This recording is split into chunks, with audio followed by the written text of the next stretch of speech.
He's writing a manifesto. Did he tell you? We're back. I'm back. You're back. Here we are. You've seen the runtime. I currently don't know what it is. I'm sure it's a really long time. Let's do the intro. Welcome to Unlimited Limited. This is the channel where we work together to get better at limited environments in Star Wars Unlimited. So this set in particular is very, very important. And why is that? Well, because not only is it another phenomenal set of Star Wars Unlimited, but it's also going to be the limited set, the first ever actually limited set that is going to have a limited environment at Galactic. So the first 3 rounds of the main event of Galactic this year are actually going to be draft. So it's very important to be very good at limited if you are a highly competitive player, someone who's qualified for Galactic or who is otherwise intending to go to Galactic and hope to qualify through the last chance qualifier. It's very important that you have a strong understanding of limited environments as well as constructed environments. I think everyone who's qualified for the main event of Galactic, of course, is going to be a pretty strong player, but if I had to guess, I would say that people on average are stronger at constructed than they are at limited, partially because constructed is easier to practice. You build a deck, you jam games out, right? It's really easy to get in. If you have a nice little play group, you can get in, 10 games in a day pretty easily. If you play online via Discord or whatever else, you can get in a bunch of games. Limited is definitely, you can practice it and you should practice it, but I think that if you really focus hard on limited, you will have a substantial advantage more so than being well practiced in constructed, because I think that almost everyone going will be well practiced in constructed, and only some people who are going will be well practiced in limited. At this moment, I'm actually not well practiced for limited with this set, which is why I'm doing this review now. I like doing these reviews when I haven't actually played the set at all. Pre-releases in a couple of weeks, and then after that, I'm going to be practicing a lot of limited with my team, and I suggest that if you are going to Galactic, you do the same. Anyway, all of that out of the way, maybe you're just here for a casual pre-release guide, and that's good too. You don't need to be playing this set competitively. Just know that if you are playing this set competitively, it is important for you to get good at the limited environment as well. Let's get into it. So before we get started, there's a couple of new mechanics to set, like there typically is, so we'll go over those quickly. First, there's advantage tokens, which are +1/+0 upgrades that have when attached units attack or defense ends, defeat this upgrade. So it's like a +1/+0 that only sticks around for a single attack, whether attacking or defending. So they're very, very powered down experience tokens. But because they're powered down so much, they can be handed out much more freely. There are leaders that hand them out for free. There are units that hand them out for free. There are units that hand out multiple. There are some events that hand them out. They are good. And there are also upgrades for cards that care about that. So they can help change a lot of breakpoint math. I think it will be a very interesting mechanic in Limited as well, because it's just so abundant and these breakpoints can change very, very meticulously. So there are some units that give them out, like I said, in some events. Next, we have Mandalorian tokens, which as far as I know are the strongest token unit we've seen. They are 2/2 shieldeds. They also have the vigilance aspect, which matters in some niche cases.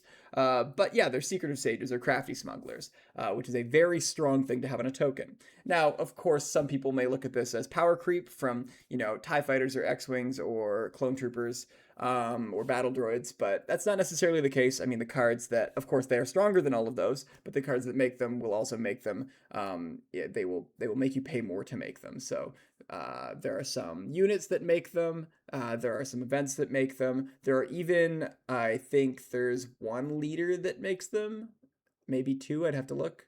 I think it's just 1. So they are definitely very strong and will be a huge part of the set. There are some cards that care about them having the Mandalorian trait. They're shielded, so they have an upgrade when they come in, so there's lots of cards that care about that. So they're definitely going to be a very important part in every game plan. Pretty much every deck is going to be able to run them. But what I've sort of shown on the screen here is that these advantage tokens are primarily a red-yellow mechanic. Mandalorian tokens are primarily a blue-green mechanic. That doesn't mean you have to play blue-green. If you want to put Mandalorians in your deck, you could play blue-yellow and still have lots of Mandalorians. Same with advantage tokens. But a blue-green deck is more likely to be heavy on the Mandalorian tokens, and a red-yellow deck is more likely to be heavy on the advantage tokens, which gives you a tiny bit of a hint into what they're trying to do, right? A red-yellow deck might be more tended towards an aggro deck, whereas a blue-green deck might be more of a tempo-y mid-range deck. Take that with a huge grain of salt. There's a lot of variance within those, but it's just a slight tend towards, and you'll see that with some of the cards and leaders that come up. So the next new mechanic is support. Support just reads when you play. It's a new keyword that says when you play this unit, you may attack with another unit. It gains this unit's other abilities for this attack. When I first saw this, I thought, oh, this is similar to Fleet Lieutenant, right? It's not exactly Fleet Lieutenant, but that's, if you recall, it was a very playable card from the first set of this game. It was a 3-cost 3/3 that when you played it, you could attack with a rebel unit and give it +2/+0 for the phase. Or maybe I think you could attack with any unit, and if it was a rebel unit, it got +2/+0. Anyway, so support is just that. You play it, you attack with another unit, but instead of getting that like static effect, it gets whatever the effect on the card with support is. So in Remnant Interceptor's case, it gains Restore 1. In R5D4's case, that unit gains Defeat all upgrades on the defending unit. And then it's even on some leaders like Ahsoka here. I should also note it doesn't always have the effect. So in the case of Remnant Interceptors, whatever unit you attack with, whenever you play Remnant Interceptors, or Remnant Interceptor gets Restore 1 for that attack. And then it doesn't have Restore 1 like forever. It's just for that attack. So note that. But I think this it's very strong. It lets you action cheat, which is obviously very good and limited. So you can, there are sometimes cases where you need to both play a unit and attack in one action in order to stabilize, and this just lets you do that. So definitely very high on support. The extra bonus it gives you of just extra keyword stuff is also nice, but I don't even think it needed that to be good. So I think support is a very strong mechanic, and any card that it will be on is going to buff it up pretty substantially in my grades. Multi-aspect cards are back. This isn't a new mechanic. We saw this for the first time in Lawless Time. There are much less of them this set. If I recall correctly, there are 3 for each color pair, and then so 1 hero, 1 villain, and 1 neutral. 2 of them are rare, and 1 of them is uncommon. So keep that in mind. I believe the uncommon is always the one without the hero villain, and the rares are the ones with the hero and the villain. So there are some of these in the set for sure, but they are not a very large part. It's not something you like build into like you would have in Lawless Time. It's something that if you are kind of already in this color pair and you get past something like this, it's going to be a pretty strong thing. But it's probably not something that you open, say, Hera, and you're like, oh, cool, blue-green hero, I'm going to force that, because, that you could get punished pretty hard for that.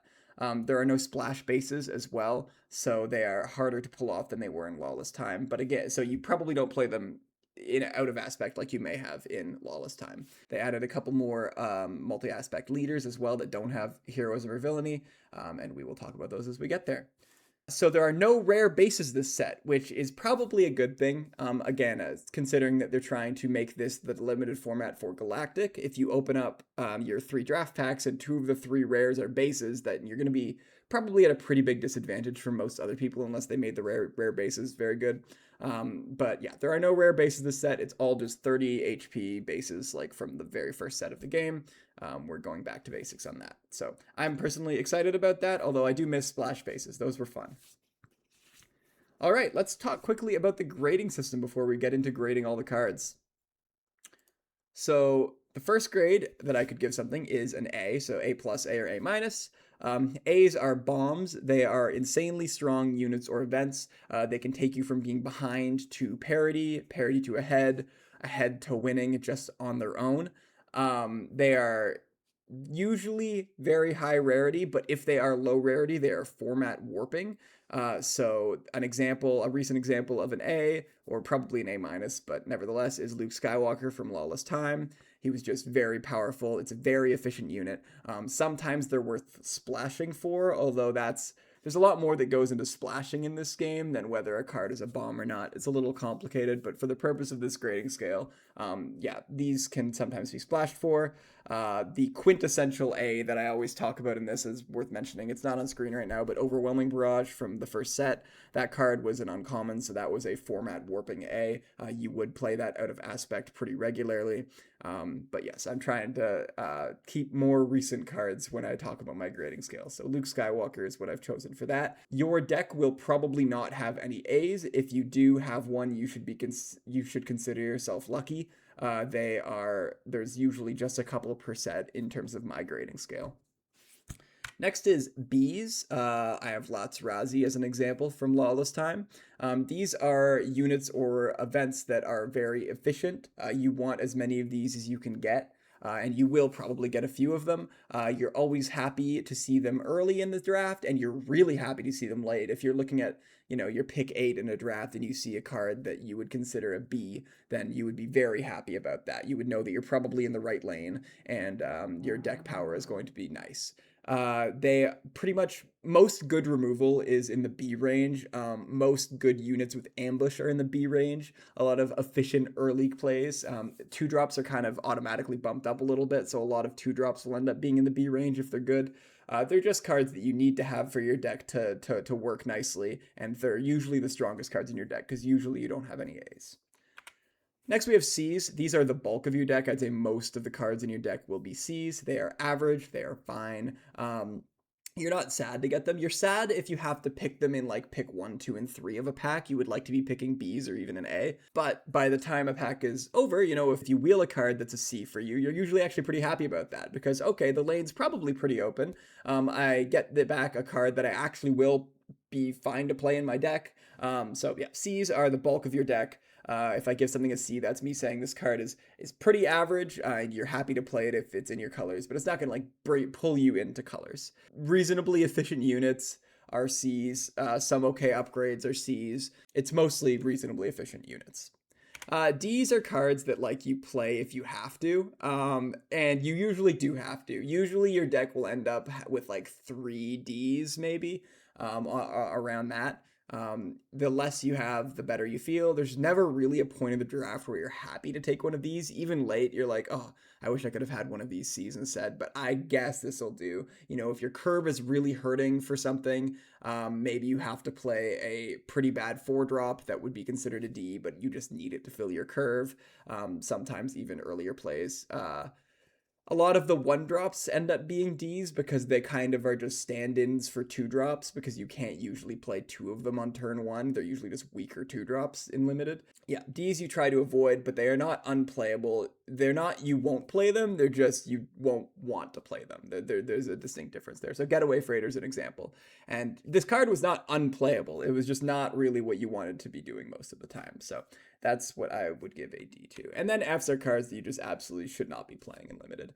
Some of these cards are great and constructed. I think one of the biggest Fs of all time is Data Vault in limited, because if you can pull off a 40-card limited deck, it's not going to...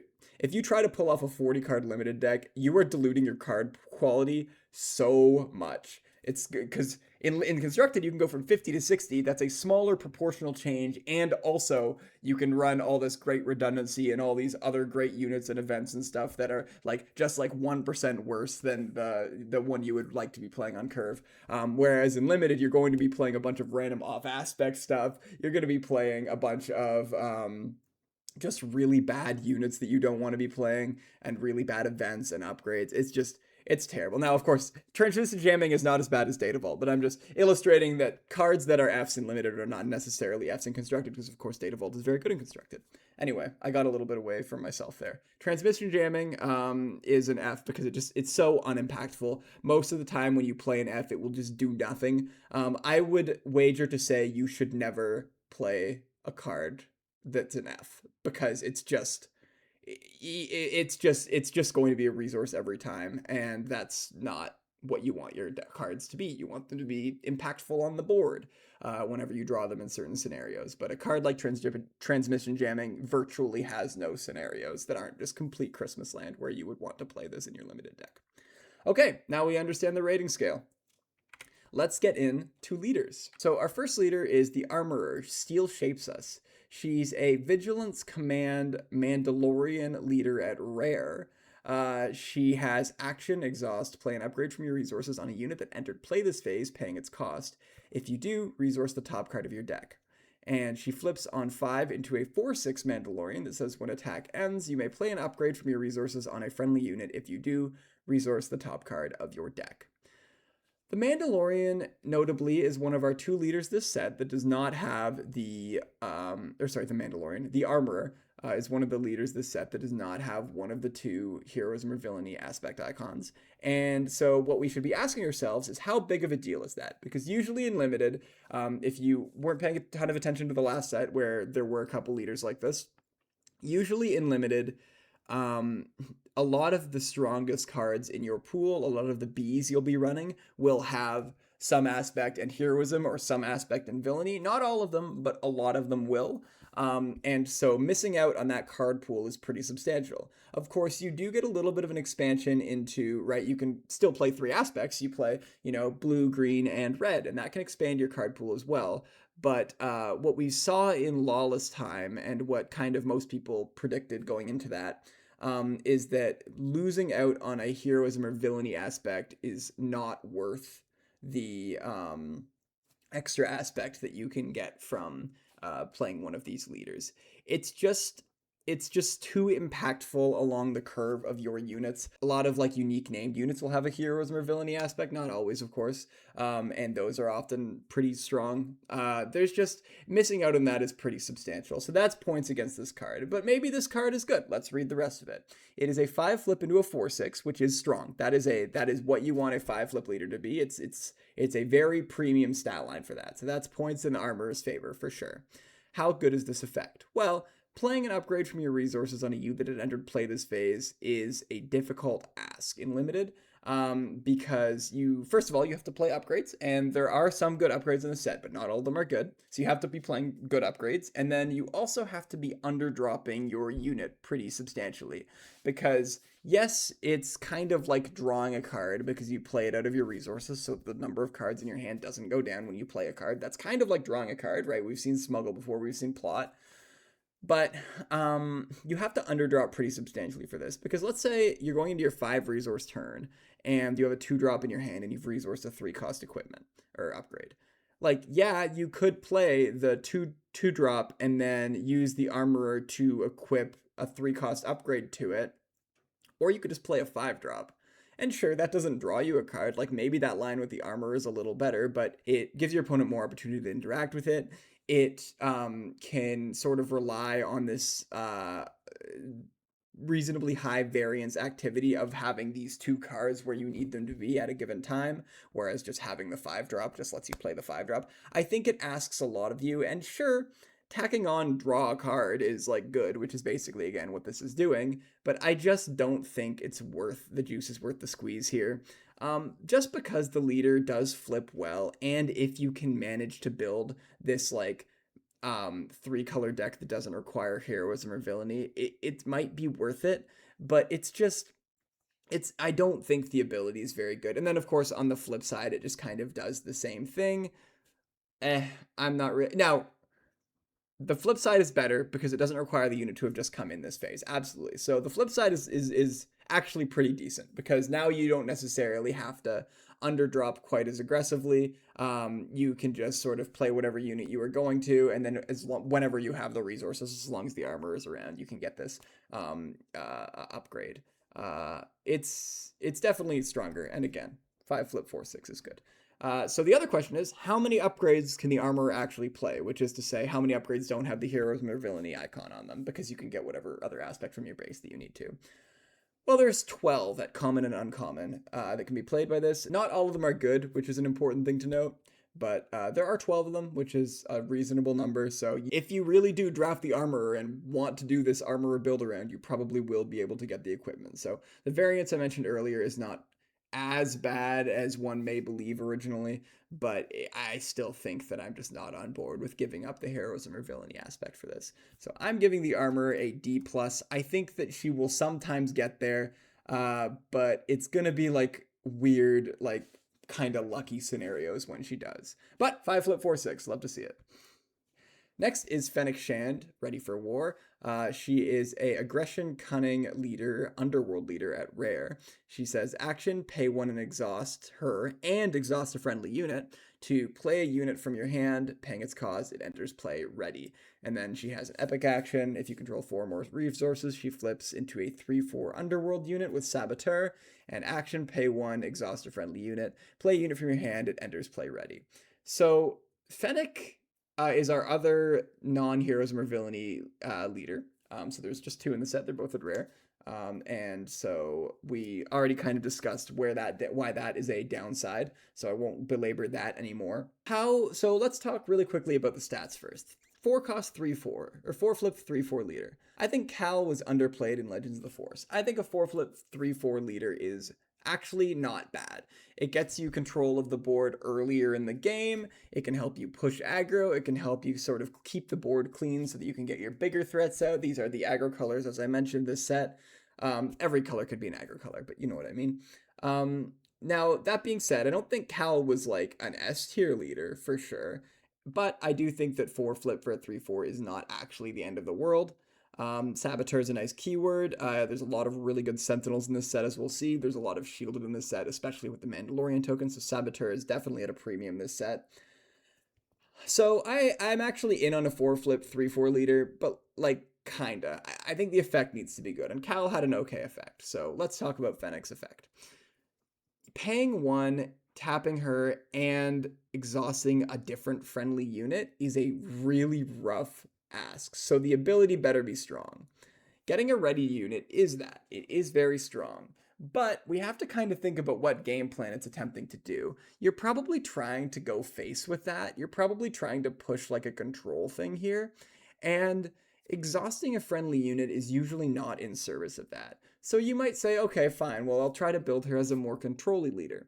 And yeah, then that's a little bit better because you make your unit come in ready and immediately trade with their unit, but you're not even playing on curve, you're underdropping. So yeah, they play their unit, it's exhausted, units come in exhausted typically. You play your unit, it's readied, but it also costs at least 1 less, right? I think that like, yeah, it's readied, but now it probably won't actually be able to trade into your opponent's unit anyway. So you've just, exhausted your unit to put some damage on your opponent's unit. No. So the plan is probably go face. But again, you're exhausting your units to do that. I just don't think Fennec is great in either of those modes. In fact, I think that's actually pretty bad. I think if I ever have to play Fennec for some reason, I'm probably just never using her ability unless it just gives me weird lethal late in the game. I think that Fennec is, unfortunately, while I do think that a 4 flip 3/4 Saboteur leader is actually okay. I'm not going to say great, but okay. I think that it's not worth the aspect loss here. I'm giving her a D, and that honestly might be an overrate. Next is Balin's Skull, Power Beyond Dream, who is a Vigilance Villainy Force leader at common. He says, action, pay 1 and exhaust. Give a friendly unit +2/+2 for this phase if it's the only unit you control in its arena. He flips on 5 into a 4/6 force unit. That says, on attack, you may give a friendly unit +2/+2 and Sentinel for this phase if it's the only non-leader unit you control in its arena. So, Balin has a lot going on. Let's talk about that. It is a strong flip. Again, 5 flip 4/6, love to see it. Already that gives, and you get to play villainy cards. So already I'd say that kind of bottoms out at like a C. I don't really think that like a 5 flip 4/6 leader with no additional text probably wouldn't be a C, but it would probably be close. So I already really like that stat line, and the text is all upside here. So you're not always going to want to do this, but it does you do have a lot of good opportunities to do it. There's a lot of really good Sentinels in this set, especially in this color. Sometimes being able to just have a really big Sentinel is a real threat for your opponent. If you have like, let's say a 2/2 Sentinel and your opponent has a 3/3, well now if you have Balin, now you have a 4/4 Sentinel. And sure, it'll still, your Sentinel will still die at the end of turn if they run their 3/3 into it, but now it's traded with their 3/3. Amazing, right? That's great. That's a trade up. It's very, now, of course, it's not always going to be a Sentinel, but you'll usually be able to find use cases for this, right? We're going to see another leader later that gives +2 attack pretty freely, a little bit more freely than this, I would argue. Yeah, if it's the only unit you control in its arena is definitely real and will sometimes come up. But I mean, in limited, you're usually kind of going back and forth on these 1-for-1s. So oftentimes it will be the only unit you control in its arena. And when you flip Balin, it is kind enough to say non-leader unit. So Balin himself doesn't contribute toward that. So if you have Balin and some other ground unit, then attacking with Balin will still give that unit +2/+2 in Sentinel if you would like, as long as you don't have 2 other non-Balin ground units.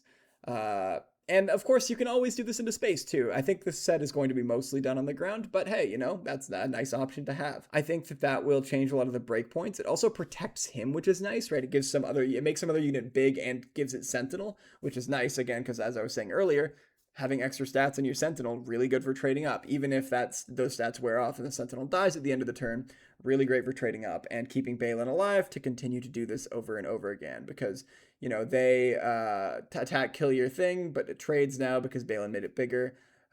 You claim your first action, you play some other unit, they have some action interact if they want, but then you attack with Balin, and they only got the one action to interact, right? Because now he's hiding behind another really big Sentinel. So I think that Balin is a pretty strong leader. I have rated him, I will admit. So quick side tangent, I asked my team to also rate cards for limited this set. So it was nice to have some extra stuff to compare to and read their notes. But I will say that I rated Balin higher than anyone else on my team, so we will see if that was a mistake or not. But I am going to give him a B-. I think the flip stats are so good, the ability is going to be relevant, and I like that he protects himself on the back. And he's a force unit, which doesn't matter this set, but actually very fringely matters this set, but not really. But probably matters for constructed if someone builds this. Next, we have Grand Admiral Thrawn. Victory is mine. He is a Vigilance Villainy Imperial official leader at rare. He has action, exhaust, attack with a friendly unit, gains restore 2 for this attack if you control the same number of units as the defending player. And epic action flips on 8 into a 5/8 Imperial official with restore 2. And on attack, if you control more units than the defending player, you may defeat a non-leader unit they control. Thrawn is a really weird leader. I think that... So let's quickly talk about the stats. 8 flip for a 5/8 is actually not very good.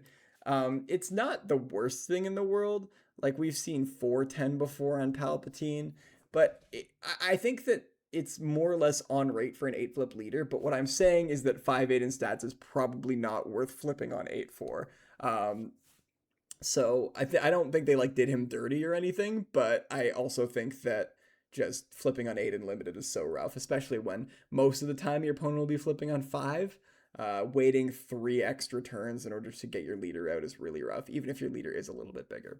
So definitely starting from behind here, but maybe the rest makes up for it. So he can attack and give that thing, whatever he's attacking with, restore 2 if you control the same number of units as your opponent, which you usually will be able to do. It won't always be the most natural thing in the world because, if let's say you have, 3 units and your opponent only has 2 units, maybe you can attack one of your smaller units into theirs, get down to 2, and then do this Thrawn thing. But also the effect you get for it isn't always going to be the most useful either. Restore 2 is nice, but you don't always need Restore 2. Sometimes there's no life on your base. So sometimes the front of this, or sometimes there's no damage on your base. So sometimes the front of this there are turns where this just doesn't really matter.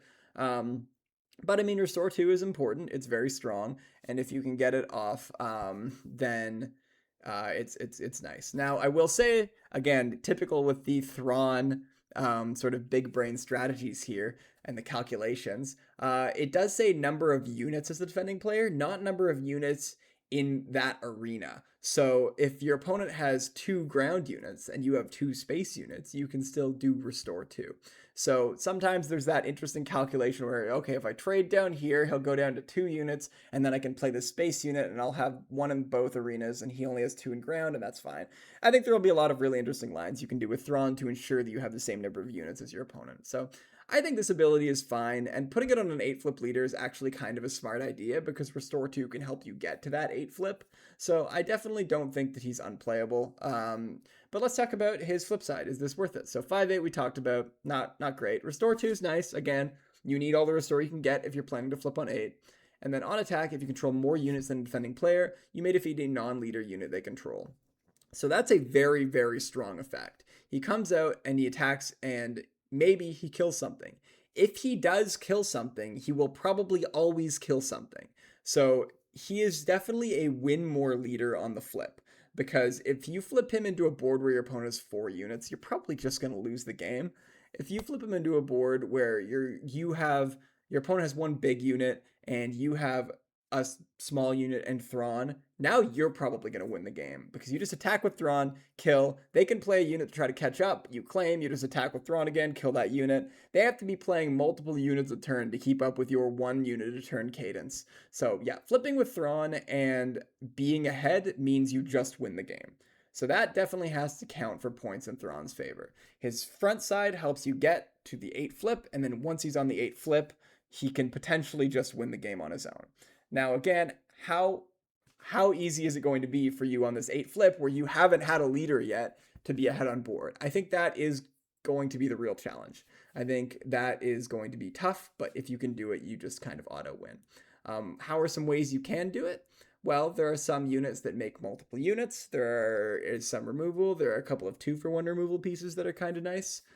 So if you can just throw as many of those as you can into your Thrawn deck, you might actually have something. But I think typically the 8 flip is a little bit too debilitating. So I'm giving Thrawn a D+ with the contingency that if you can flip him and be ahead on the board, when you do, you're just going to win the game.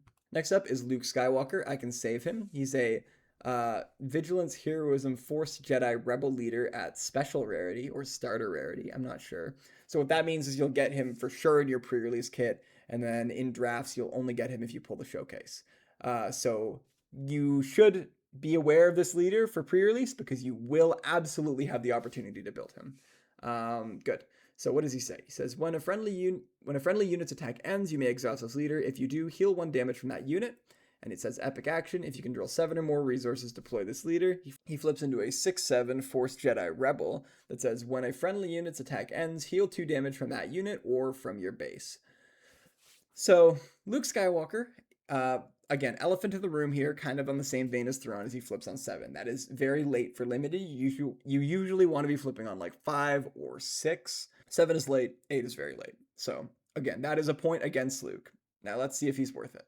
So on the front side, every time you attack with a unit, whether you're attacking a unit or a base, you can heal 1 from that unit. So that's kind of nice, actually. If you play a 2/4 and your opponent plays a 2/4, and then you claim, you attack your 2/4 into their 2/4, boom, your 2/4 is now a 2/3, and theirs is a 2/2. So in the future, you can eat their 2-drop. So that's a very strong line, and there are a lot of really nice breakpoints here. Like I was saying with the advantage earlier, having 1 extra damage on things can be really, really nice, and likewise, having 1 less damage on things can be nice as well. So I think Luke will help you keep a board presence in Limited that will often snowball games. So I do think that the front side of Luke is actually very, very strong here. How good is the backside? Well, 6/7 for 7 is very strong stats. That is actually surprisingly very good. And the ability, when a friendly unit's attack ends, you heal 2 from that unit or from your base. So he either gives everything, your whole board restore 2, or he lets your units heal themselves twice as much as his front side, and all of your units, not just 1 per turn like his front side allows you to do. So that is very strong. So the stats are great and the ability is great. I am typically against playing 7 flip leaders in Limited. I think that it's usually a mistake. But that being said, I think that they finally did it. They tuned a 7 flip leader that will actually be good in Limited.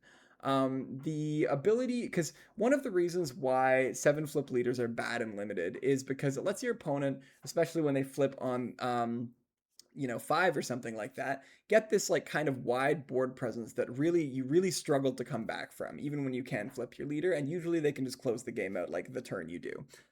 Luke kind of gets around that problem in 2 ways. The first way, by, again, giving you these more favorable trades and letting your units stay alive a little bit more, and that helps you get to his 7 flip, where then whenever you deploy him, even if your opponent has been able to do pretty well on the board with their earlier flip leader, maybe get into your base a little bit, now your whole board has whatever they need. They either can restore 2 to your base, and good luck closing out a game when every one of your opponent's units has restore 2. That's just not possible, really.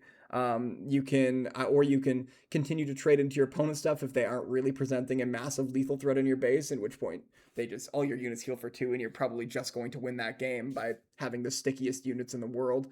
And then again, the 6/7 stat line is genuinely, that is a ridiculous stat line on a 7 flip leader. So this is a very nice leader, and I know that we have seen bigger stat lines than him for 7. I think Rey was a 6/8, right? But Rey's ability was terrible.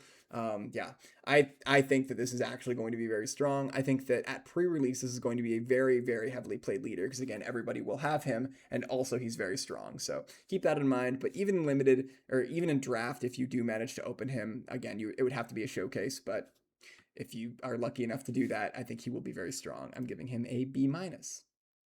And I will say this is the lowest rating that anyone on my team gave him. So definitely this could be an underrate, but I think the 7 flip just keeps him out of the B range. Next is Sabine Wren, Bargaining Unbelief, who is a Vigilance Heroism leader, common leader. Who's a Vigilance Heroism Jedi Mandalorian Spectre leader at common. She has action exhaust, and an opponent gives 2 advantage tokens to a unit they control. If they do, the next unit you play this phase gains shielded for this phase.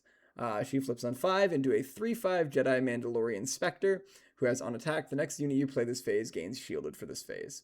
So Sabine Wren, I will say right off the bat, is controversial on my team. Some people have really liked her, and some people not so much.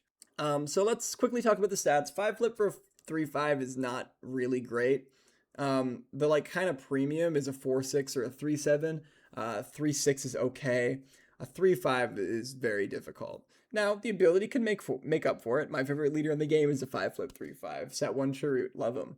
But does this ability make up for it? Well, you get to add shielded text to your units for free, basically, which is very strong. I mean, any unit just gets a shield now if they want. Now, I say for free. That's a little bit misleading. First of all, it takes an action. It's not like action, do this, and play a unit against shielded. It's action, the next unit you play gets shielded. So it takes an action to do that. So you're often forfeiting initiative if you do this. And it gives your opponent 2 advantage tokens. So you better have an answer to them just racing you, because every time you use Sabine's ability, you're making it easier for them to race you. So be very careful about that. Also, there are things that care about upgrades, so giving your opponents more upgrades or putting upgrades on your stuff even can be downsides, or upsides, again, depending on how you build your deck, but just be aware of that.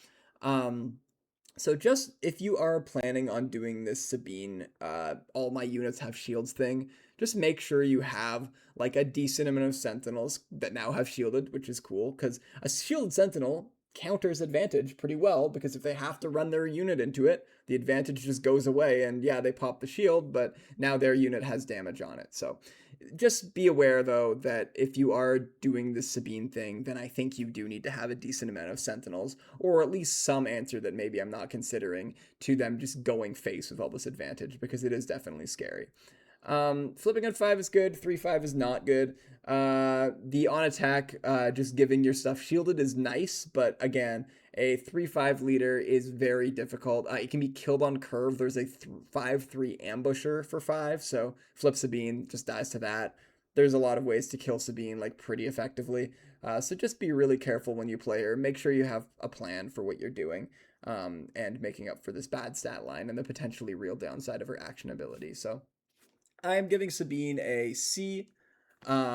Just the upside of getting a shield is good, but it's not that good. Next, we have Grand Admiral Sloane.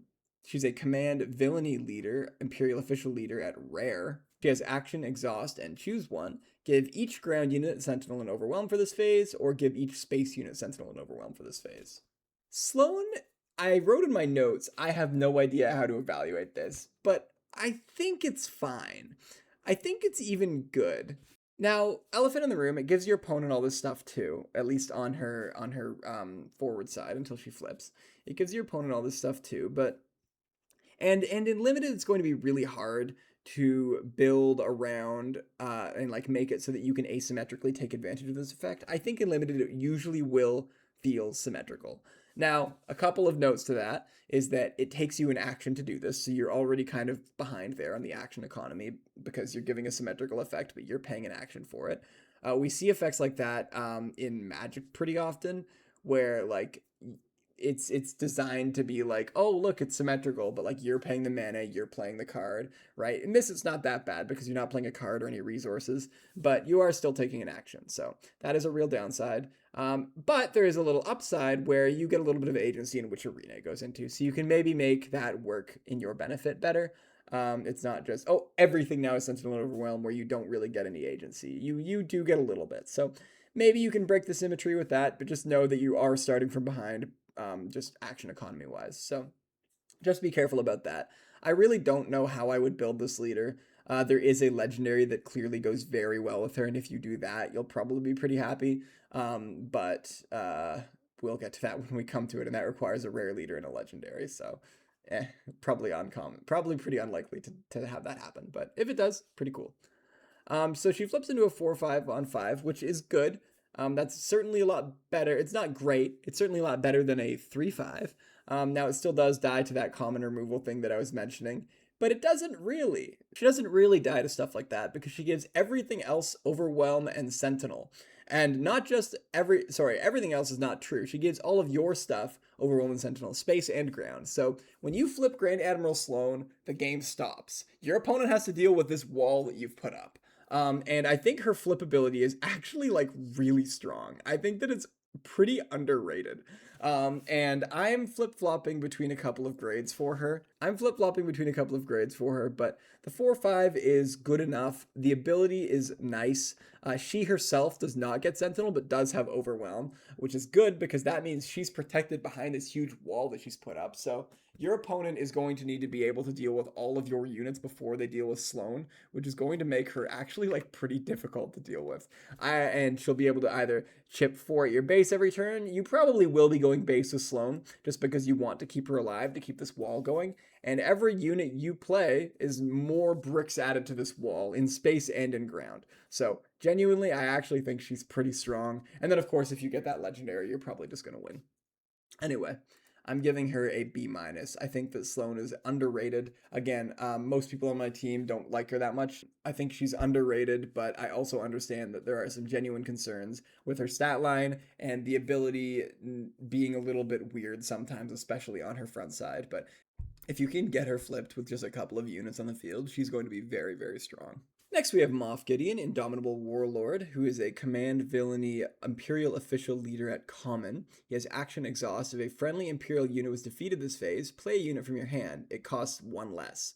And then he has epic action flipping on 7 into a 5/8 Imperial official that says this unit gains each of the following keywords if it's on an Imperial unit in your discard pile: ambush, grit, hidden, overwhelm, saboteur, sentinel, shielded, support. So this is an interesting leader. Very, very interesting. And it's just begging to be like broken in constructed in some way. As far as I can tell, nobody's done that yet, but if someone does, that'll be really cool.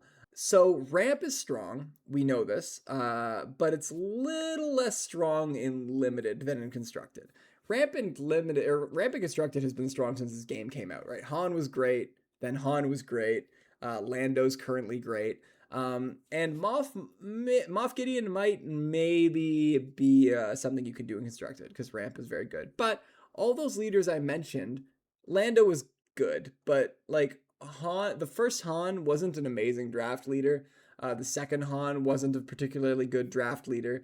These like ramp leaders are usually good because of the cards around them. Moff Gideon is just not going to have the cards around him in limited. So that even though, we may have a bias being ramp is crazy good, because it is, we have to be careful about that in limited because it's definitely not as good. We should be asking ourselves how many Imperials are there in this set. There's 25 playable Imperials at common and uncommon. Maximum 10 you want to play on turn 1, probably less. Not all of them are good, but it is definitely a powerful ability. So if you play one of those 10 or so Imperial units on turn 1, and then you do some trade and you can play a 4-cost card on turn 2, that's going to be pretty cool. But I think it's pretty inconsistent. So I don't love the front ability, although when it comes together, it's cool. Flipping into a 5/8, that's a completely respectable stat line for a 7 flip leader. No notes there. You'll probably be able to get a couple of keywords. There are a decent amount of sentinels, so there you can probably bank on him having like sentinel, maybe shielded. There's a lot of shields in the set, maybe like one other keyword. But if you can get like 1 or 2 keywords on Moff Gideon here, I think you're going to be pretty happy with him, especially if you can get sentinel on him. That'll be really good. So I think that like he's a weird leader, and if the front ability ever comes up, it's just going to feel like a bonus. But much like Luke, if you can get to the flip, he's pretty good, I think. It's just a matter of stabilizing before then. And the occasional ramp might help you do that. So I think Moff Gideon is probably like a C minus. He's not going to be my first choice, but if I have to build him, I have to build him. Next is Ahsoka Tano, Trust in the Force. She's a command heroism ground unit at common, ground unit leader at common. She's a Force Jedi that says action exhaust. Choose a unit with less power than a friendly unit. It gets +2/+0 for this phase. And she flips into a 5/6 Force Jedi with support. And on attack, you may give a unit with less power than this unit +2/+0 for this phase. So this is the first leader we've seen with support. Support is a very powerful mechanic. Action cheating is great. Being able to just out of nowhere, although Ahsoka's not out of nowhere because your opponent will see it coming, but out of nowhere, being able to do 2 actions can sometimes completely brick what your opponent's game plan was. So definitely very strong. So 6 flip into a 5/6, that's fine stats, nothing like super bad about that. And how good is the action on her front side here? Well, you get to give a unit +2/+0 for free on the condition that you have 2 units that have different power. And you're restricted in which unit you can give it to. It has to be the one with the least power. So those are all restrictions, but I think that each of them are not too hard to get. I mean, in limited, you usually will probably have a unit or two and like a couple units in play, and they will sometimes have different powers. I think that's going to be the harder one because you'll play your 2/4 on one, and then you'll play like a 2/5 maybe on turn 2, and then oh no, I can't use Ahsoka's ability, right? But I think that usually you will be able to. And when you can, it's really good.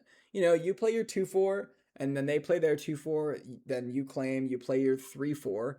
It will limit their decision space because they know that you're going to make your 2/4 a 4/4 and be able to kill theirs for free. So there are a lot of breakpoints with the extra 1 damage, like I talked about with Luke and like I talked about with advantage tokens. An extra 2 damage is a complete game changer. It lets your, like, 4/4 is a stat line that we sometimes see on 4 drops, and it lets your 2 drops trade into that. Like, that is absolutely bonkers good. Or 5/4 is sometimes a stat you see in 4 drops, a little more common, I would say.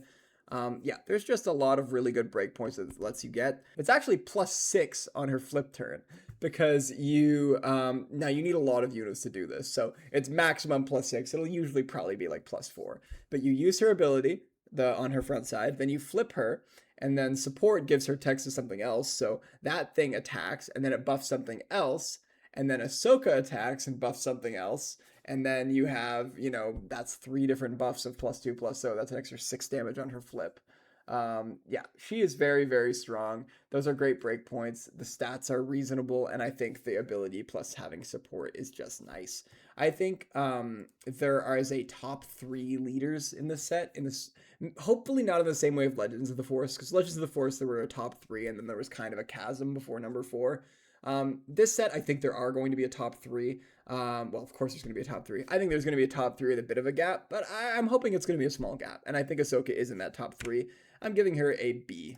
Next, we have Bo-Katan Kryze, Reclaiming Mandalore. She's a command heroism Mandalorian leader at Rare that has action, pay 2, and exhaust. If you control a unit in each arena, create a Mandalorian token. So there's the leader that makes Mandalorian tokens. Those are 2/2 shielded ground units with the Mandalorian trait that have the vigilance aspect. She has epic action. If the number of resources you control plus the number of friendly Mandalorian units is 10 or more, deploy this leader. She deploys into a 4/7 Mandalorian that says other Mandalorian units get +1/+0, and on attack, if you control a unit in each arena, create a Mandalorian token. So there's a lot to talk about here. First of all, we'll talk about her ability. Paying 2 and tapping is about the price that you would expect to pay for a Mandalorian token, right? The Secretive Sage is a 2-cost 2/2 shielded. Crafty Smuggler is a 2-cost 2/2 shielded. That's the rate we pay for 2-cost 2/2 shielded. So that's completely fine. And it's better than that, actually. It kind of has draw a card on it, which would be incredible if that card existed. And that's what Bo-Katan does. Now, of course, she has a restriction. You need to have a unit in both arenas. And the real restriction on that in this set is going to be the space arena. There's a lot of ground units.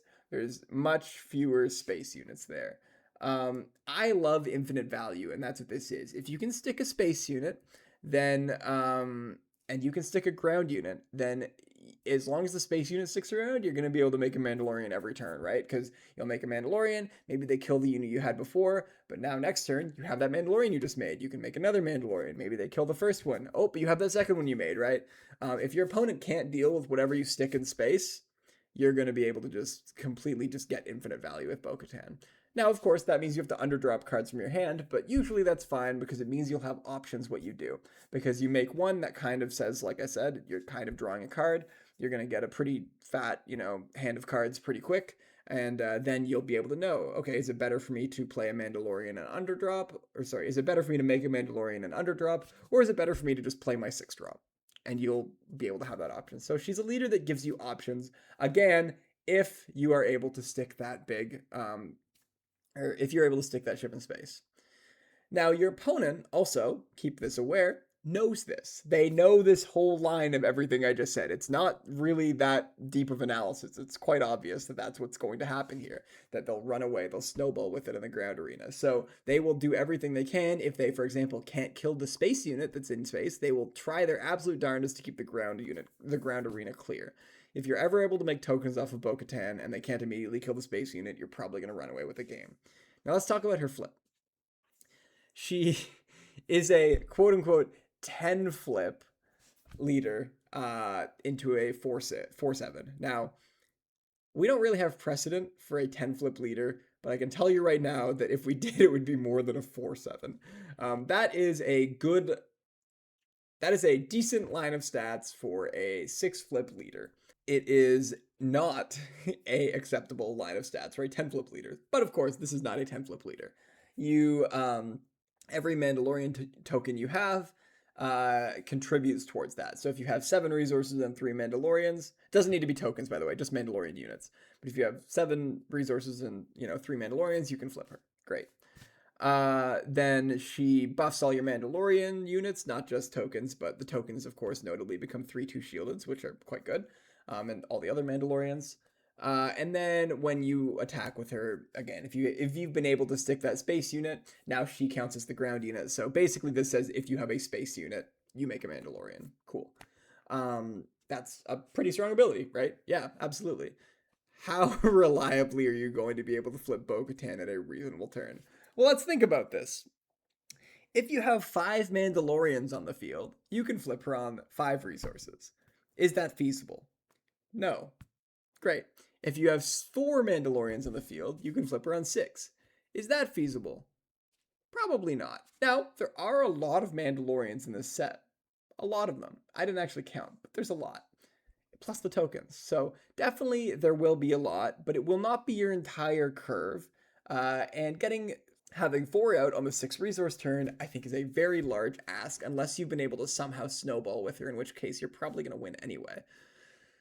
Okay, is it feasible to have 7 Mandalorians out, no. Is it feasible to have 3 Mandalorians out on 7 resources? Maybe. That one I kind of buy. Okay, cool. We'll call her a 7 flip leader. Is it feasible to have 2 Mandalorians out on 8? I would say yes. So between 7 and 8, I'll lean towards 7. I'll be nice. So she's a 7 flip leader, 4/7. Terrible. How strong is this ability? Probably not worth the fact that she's massively understated for a 7 flip leader. And again, 7 flip leader, best case scenario. I just really think that Bo-Katan unfortunately doesn't get there. However, she will occasionally steal games. Like I said, if you can stick a space unit, you're probably going to just get infinite value off of her. That is a big if, though, I think. It's a big ask, and it is all on the table for your opponent to play around. So I'm giving her a D. I just don't believe in the dream, unfortunately. But I'm sure someone will get it off. I don't think it's unplayable. Someone will do it. Next is Grogu, Charming Companion. Oh, what's this? This is unprecedented. We have breaking news. We're gonna go to our correspondent in the field of Coruscant News Network, Gene Jordo, who has something he would like to share with us. Gene, take it away.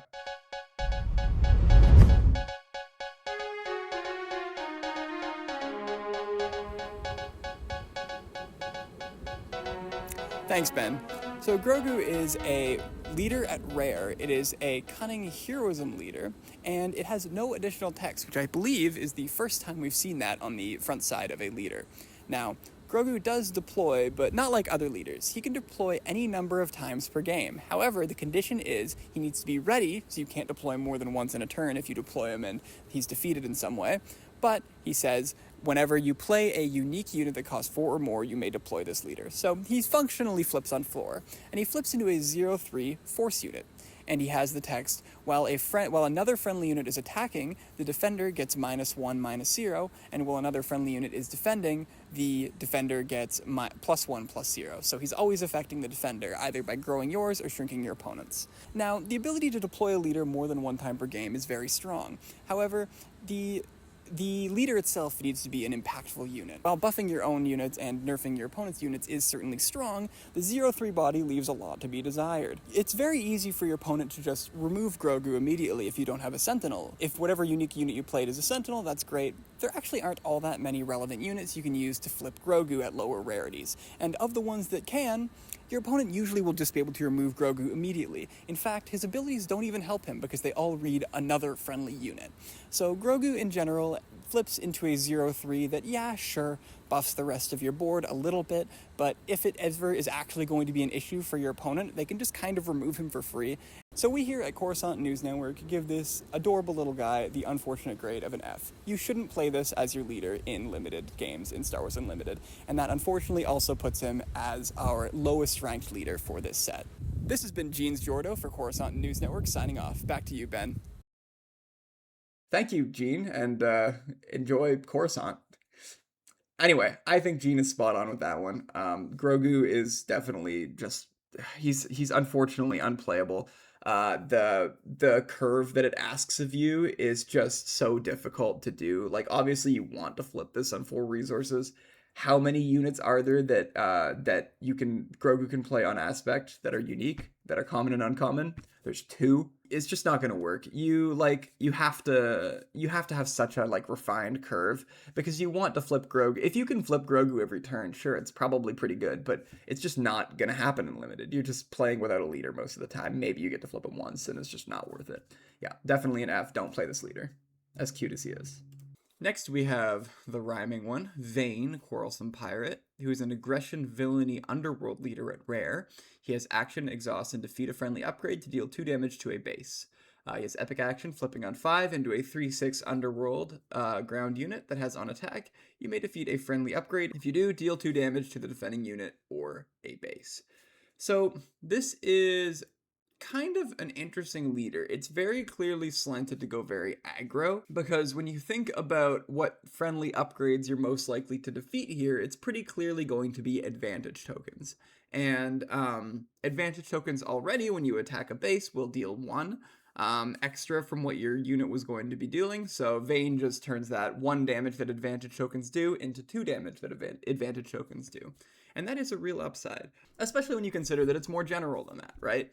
You can sacrifice shields, you can sacrifice real upgrades that you spent cards on, but I think that's descending in order of things you're most likely to sacrifice. Usually it's going to be advantage tokens. There are no experience tokens in this set, so you won't be able to sacrifice those in limited, but you usually wouldn't want to anyway. But again, it's that modality, being able to sacrifice advantage or shield or, some other random upgrade. It's good. But, of course, let's talk about each of those cases. So sacrificing an upgrade you spent a card on to deal 2 damage. The only reason I could see you doing that is if it's going to put your opponent in check or just be lethal on its own. Otherwise, usually you don't want to turn an upgrade that almost certainly costs more than 1 into a less flexible daring raid. Right? If you spend 3 on an upgrade and then you sacrifice it to deal 2, you've just spent 3 resources and a card to deal 2 to your opponent's base. Now, hopefully you get some other utility out of that upgrade before you sacrifice it, but that brings me back to what I was saying earlier. The only time you're probably actually going to sacrifice an upgrade that you are spending a card on is when it's going to close the game out pretty much right then and there. Sacrificing a shield is a little bit more free. Once again, I think that you probably are only going to be doing that in cases where you really are racing. Shields can be pretty valuable tools to keep control of the board, but of course, I think you're more likely to sacrifice those than upgrades you spend cards on. And then advantage tokens, I think you're just going to sacrifice those pretty freely. The only time you wouldn't sacrifice an advantage token is if you need it to do a trade. Like trading a unit up into one of your opponents. But in every other case, it's probably other than, and then the other, sorry, I should say the other situation you might not is when the action economy is very important, and who gets initiative when is very important, because if you attack with your unit with advantage on it, that can, deal an extra damage to your opponent's base, but that's just one action. Whereas if you use Vayne to blow up your advantage token, deal 2 to a base, and then attack with the unit to deal however much its power is to the base, you're technically dealing 1 more damage, but at the cost of an extra action. That can really matter depending on the board state. But again, it's the options that are important. So you do have the option to take any of those. Even though the only one you'll kind of be doing freely, as far as I can tell, is sacrificing advantage tokens, especially if you are sort of lane dodging a little bit, right? If you have some stuff on the ground, but then one space unit that's sort of getting in and can occasionally get an advantage token somehow, those ones being sacrificed into your opponent's base will probably just be as free as can, possibly be. Okay, so Vayne flips on 5 into a 3/6. That is like fine. It's definitely not the premium 5 flip stat line. That's something like a 4/6 or a 3/7, but 3/6 is fine. It's serviceable. It's kind of better because it actually condenses a little bit, and it lets you deal 2 to defending units as well. Now, you can't do it to any unit. It needs to be the unit that Vayne is attacking. But that can be handy, right? If you need to kill a shielded unit or something, then you can attack Vayne into it, sacrifice an upgrade, use that to kill the shield, and then kill that unit with Vayne. But I think you're probably, if you've built this deck the way that it's intended to be built, you're probably just going base and dealing an extra 2 every time. And that's fine. Like, that's pretty good. I think that if you get there on the aggro package and advantage tokens seem pretty free to you, and you're okay with losing the initiative pretty regularly, I think Vayne is going to be an okay leader. I don't think he's going to be like nuts or anything, just mostly because this ability doesn't affect the board, and I think that leaders that affect the board historically are the ones that are very good, but I'm going to go out on a limb and give Vayne a C+. Next is Ezra Bridger, it's now or never, who's an aggression heroism Force Jedi Rebel Spectre leader at common.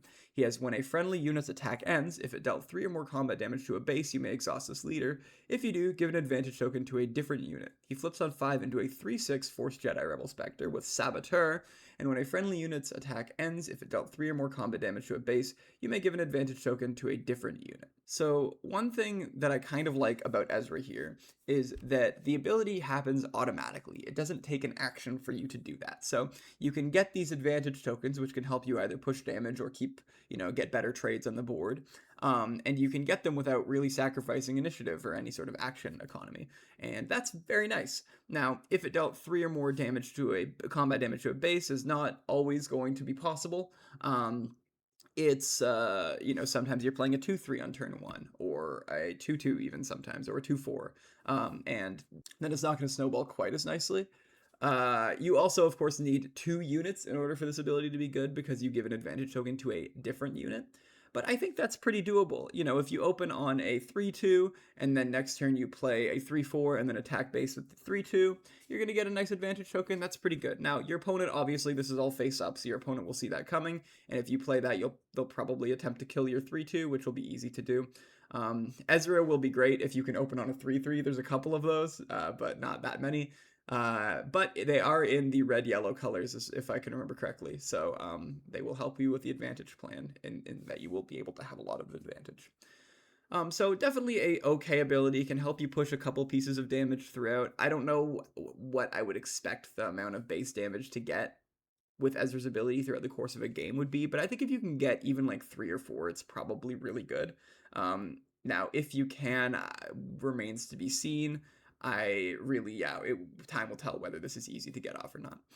So he flips on 5 into a 3/6, which we just talked about is okay. It's not that bad, but this is a better 3/6. It has Saboteur. Saboteur is an incredibly valuable keyword this set. There are so many very strong shielded units. There are a lot of very good sentinel units, and putting Saboteur on a leader that you can then maybe stick a couple of upgrades on is going to win games. It's very, very, very strong. So I think the 3-6 being just okay is a little bit deceptive on Ezra. I think Ezra's body is very, very relevant whenever he flips here. And then, of course, the rest of this ability, when a friendly unit's attack ends, if it dealt 3 or more, it's the same ability. It just can happen any number of times per turn. And, of course, Ezra himself deals 3 combat damage to a base pretty much unpreventably because he has Saboteur, right? You can almost always just go into base with Ezra and get that ability to dish out advantage tokens to different units. And then, of course, if you have other units that are big, you can attack base and put the advantage tokens on Ezra. I think Ezra's ability here on his front side is pretty good, and Ezra's ability on his back side is very, very strong. I think Ezra will be one of the best aggro leaders this set and will close out games. If you can flip him and stick an upgrade on him, it's going to be very difficult, because historically, those Voltron strategies we've seen, I mean, you can think not as much, but you can kind of think about Leia from Secrets of Power. You could think about something like Talzin from Legends of the Force or Kenobi, where you would flip your leader and try your best to put like a lightsaber of some variety on it. There was the, I think, Inquisitor's saber, or there was the heirloom lightsaber, stuff like that, depending on where you were in terms of aspects. And just getting that on your leader, or a craving power even on Talzin, right, would just pretty much be able to close out the game unless your opponent was able to stick some big sentinel, and then it was a little bit difficult for them to get through that. But Ezra just doesn't have that weakness. If you can Voltron Ezra, you're almost certainly going to win, and there's not really removal that can deal with a suited up leader like that. There's technically one piece of removal that hits leaders, but we'll get to why that won't really work on Ezra most of the time. Good. So I'm giving Ezra a B-. I think he's going to be one of the stronger aggro leaders. Next is the Mandalorian. We can't keep running. He is an aggression heroism Mandalorian leader at rare. He says, when you take the initiative, you may pay 1 if you do draw a card. He flips on 6 into a 4-6 Mandalorian with support, and on attack, if you have the initiative, you may draw a card. This is an interesting one. So when you take the initiative, you may pay 1 if you do draw a card. So Mandalorian wants you to underdrop. So when are you realistically going to be able to use this ability, and when is it actually going to be good? Turn 1, you basically never want to do this, right? Because turn 1, you want to play a 2-cost unit, and then maybe you get to have the initiative, depending on if you started with it. Maybe you don't. Yeah, so that's not going to happen. Turn 2, you would like to play a 3-drop, but sometimes you do have to play a 2-drop, and that really sucks when that happens, but Mandalorian will make it feel a little bit better. It's not the end of the world if you have to play a 2-drop on turn 2, because you do just have to do that in limited sometimes. Turn 3, again, you usually want to play a 4-drop, sometimes you just have to play a 3-drop, in which case, boom, you get to draw another card. I think it will come up more often than not, but it will never be the thing you primarily want to do. It will always be plan B. But sometimes it's just good to have plan B, right? Or not sometimes, it's always good to have a plan B. And Mandalorian always gives you that plan B. Are you worried about decking yourself in limited? No, you're not going to draw that many cards. There's usually not enough removal and stuff to make the game go super late. But I guess in principle, if it gets to that point, you are going to lose if you're on Mandalorian, because you probably drew some cards earlier in the game. But I think that that's not really something you have to consider. So I think this ability, again, it's a plan B. It's never what you want to do, but sometimes it's what you do. There's no aggressive negotiations in the limited format, so the only benefit of having a lot of cards in your hand is having a lot of cards in your hand, getting those options, and that is a very substantial benefit. But this leader, I think people have been testing it out with Constructed, and the fact that you can aggressive negotiations for plus 13 is sort of a pretty big appeal of this leader, and don't expect to do that in limited. On the flip, a 6 flip into a 4-6, that's a little behind. We've come to expect a 4-7, or I think sometimes a 5-6 on a 6 flip leader. So 4-6 is a little bit behind, but it's not the worst thing in the world. It's a very strong stat line for a 5 flip leader, so it's a bit weak for a 6 flip. It comes out with support, and so it lets you attack with another unit, and if you have initiative, you get to draw a card with that unit, because the support gives it that text box, right? So you want to have initiative going into Mandalorian's flip turn, and I think you will a lot of the time. A lot of the strong leaders in the set require action economy. We've seen Ahsoka, which requires you to exhaust her, which is an action. We've seen Cad, of course, which requires you to ping, or which requires you to spend an action if you want to ping. So I think in many matchups, you will probably be able to go into the flip turn with initiative, and then you get to draw an extra probably 2 cards, because when Mandalorian flips, right, support, attack with a unit, draw a card, and then assuming they don't just take initiative right there, which if they do, you're probably also happy with that, but they probably won't, and then you get to attack with Mandalorian and draw another card. Yeah, so I think that even though like your opponent can like play around this by early claiming, usually in limited, if your opponent's early claiming, that's pretty good. That lets you either get extra trades in, get some base damage in. It lets you play, even if they really early claim, you play more units than them.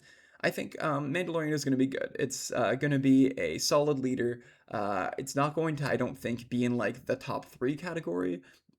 If maybe it flipped on 5 and had like 1 less stat somewhere, it would. But I think that yeah, as it stands, it will be pretty good. I'm giving it a C+. Next is Emperor Palpatine, according to my design, who is a cunning villainy Force Imperial Sith official leader at special rarity or starter. I need to look that up. He has action, exhaust, choose an exhausted friendly unit, give an advantage token to it for each other friendly unit. He flips on 7 into a 4/8 Force Imperial Sith official that has on attack. You may choose another exhausted friendly unit. If you do, give an advantage token to it for each other friendly unit.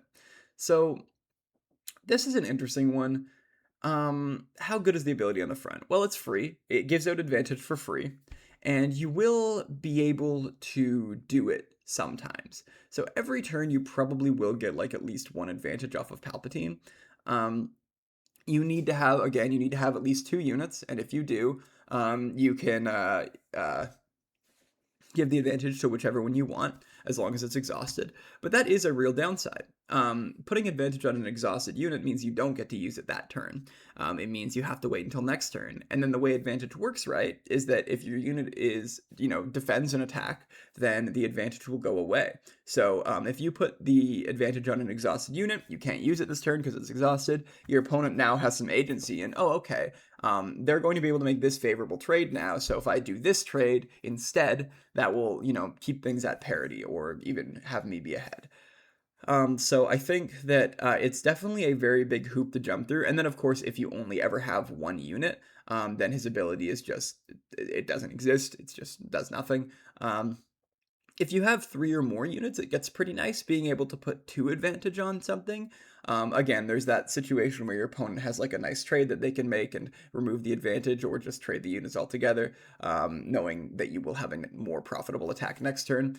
But if you, with outside of that scenario, it's going to be really nice to have an extra, 2 or maybe even 3 advantage tokens for free every turn. That being said, I think that again, all of this is face up. Your opponent can play around it, and that definitely takes a few points from it. So flipping on 7 also takes some points from it, but it can be worth it. We saw that with Luke. I think Luke is a leader that flips on 7 that's worth it. Is Palpatine that? Well, he flips on 7 into a 4/8. That's really rough. That's a rough stat line for a 7 flip leader. Is the ability worth it? It's just the same thing. So now Palpatine counts as a leader himself, or counts as a unit himself. So whenever you attack with him, you're getting at least 1 advantage token on another unit, as long as, again, that unit's exhausted. So it's definitely like a little bit better just because Palpatine is +1 to the number of bodies that you have. But I just don't think that that ability is going to be good enough. It's going to be too easy to play around. Most of the time, your opponent will have flipped 2 turns earlier, and the stats you get on Palpatine are just not worth that late flip. I don't think there's too much more to say. I'm giving him a D. Next is Shinhati, Eager Adversary, who is a cunning villainy force leader at common. She has, when a friendly unit's attack ends, you may exhaust this leader. If you do, exhaust a unit that costs less than the amount of combat damage dealt to abase this attack. She flips on 6 into a 4/6 force unit that has, when a friendly unit's attack ends, you may exhaust a unit that costs less than the amount of combat damage dealt to abase this attack. Use this ability only once each round. So she, on her front, oftentimes you will be able to get more exhausts off than you need to. Now, you'll usually be exhausting your opponent's like play that they made a turn or two ago, but that's still fine, right? If you can keep a card like locked down, that's really nice. Keep in mind, Mandalorian tokens cost 0, so no matter what you do, if you're hitting their base for even 1, you can exhaust their Mandalorian tokens. Yeah, this ability is very versatile. Now, this is sort of asking you to play higher attack units so you can get this effect off. Now, is that worth it? I'm not sure. Like prioritizing attack over HP in order to get this effect off, it might be. But that is what it's sort of asking you to do. What else is nice is this doesn't require arena. Like, there's no arena restriction here. So if your opponent's trying to lane dodge you with like a space unit, you can sometimes just be locking that down over and over again. Now, of course, if your opponent is able to go into a turn of initiative and they see a line where you can exhaust one of their units, they'll attack with that unit. So then you can't do that. But usually you will be able to find a unit to exhaust anyway. It just maybe won't be your first choice. So I think this ability is quite strong on the front. And then she flips in on the back into a 6-flip 4-6, which again, we've talked about. Not great stats for a 6-flip leader. You want 4-7. 4-6 is an excellent stat line for a 5-flip leader, but it's not the end of the world. And then she just kind of does the same thing, but of course, she can count herself. So whenever Shin Hati herself attacks, she can exhaust anything that costs 3 or less. She synergizes nicely with advantage tokens as well, because that's extra damage to a base, which means you can exhaust bigger units. And then, of course, there's a lot of advantage units or advantage tokens in this set. Yeah, I think she's just like a decent racing leader. She gets decent tempo, and I think that she is she makes good use out of one of the set's main mechanics, and she can also exhaust leaders. Now, of course, that requires you to be hitting a base for a substantial amount of damage in most cases, but hey, if you do it, that's pretty nice. Also, it should be noted that it's very strong against like a Voltron strategy if you're able to maintain initiative, because you can, putting an equipment on a unit doesn't actually increase that unit's resource cost. You can still just exhaust it. Now, of course, your opponent will try their best to keep initiative in that situation so that they can always get their attack off with their big Voltron unit, but still, it makes them make plays that are maybe otherwise suboptimal. So I'm in on Shin Hati. I think that she's pretty good. I'm giving her a C+. Next is Grief Karga, Gracious Magistrate, who is a Cunning Heroism official leader at common. He has, when you play or create a unit, you may exhaust this leader. If you do, give an advantage token to that unit. He flips on 6 into a 4/7 official that says, when you play or create a unit, give an advantage token to that unit. So this is the most free leader ability in the game, I think, or in Limited this set. Just anytime you play a unit or even create a unit, so that's relevant for Mandalorian tokens, you can it just has +1 power. Like, that's ridiculous. Like, we saw something kind of similar with Ahsoka, where you could, for free, give a unit +2 power, but there were restrictions on that, and it took an action. Same with Cad. He doesn't give your unit +1 power, he gives your opponent's unit -1 HP, which is sometimes analogous. But again, it takes an action, and then there's restrictions on it. Although that restriction doesn't matter as much when comparing here, but Griefs is just free. Like, you just play a unit, it doesn't cost an extra action, there's no restriction, it just has +1 power, and you can use that to make a favorable trade, you can use that to go base. This, I think, this leader is very strong. I'll jump ahead here. I'm very high on this leader. I think he's one of the top 3 for this set. It works great. It works great with the way that the curves are going to often be set up in this set. There's a lot of 2/3s, and if your opponent opens on a 2/3 and you open on a 2/3, you've opened on a 3/3, and now you can just destroy your opponent's 2/3 and still have your unit. It's going to be very, very strong to do lines like that. So if you aren't sold on Grief Karga, just think about this. Every 2/3 you put in your deck, like as a turn 1 play, is now a 3/3 turn 1 play. And if you played Secrets of Power Limited, you know how strong that is. So definitely, I'm very high on Grief Karga. And then he flips on 6 into a 4/7, which we've talked about. That's the stat line you want for a 6-flip leader. Love to see it. And he just does the same ability, but as many times as you want. So that's relevant if you're playing something that like makes multiple tokens, or like if you're playing, I don't know, like there's a event that makes 2 Mandalorians. Now they're both 3/2s.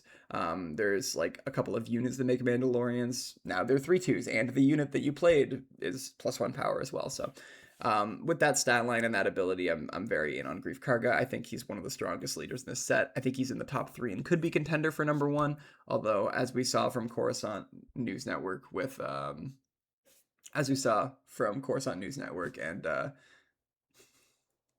as we saw on Coruscant News Network with Gene Jordo, he is just shy of number 1, but I almost want to put him there. So I'm giving him a B. Oh, what's that? Oh, I'm receiving breaking news right now from Coruscant News Network. We're going to actually take a quick break here and go back to our reporter in the field, Gene Jordo. Gene?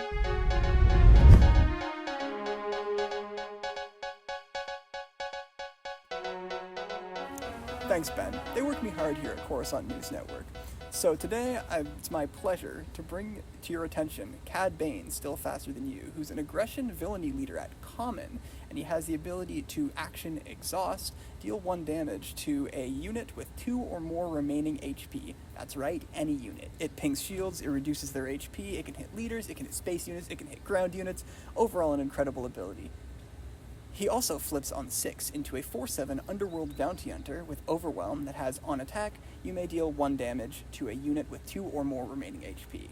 Now, Cad Bane is an incredible leader. I think he'll be quite dominant throughout this whole limited process, partially because he's just at Common, and partially because there's all these amazing cards that synergize with him. There's that Spider Crawler, there's any shield unit that your opponent plays is immediately worse. He turns what I would argue is a top 3 common in this set into Ando Commission, basically. He's genuinely incredible.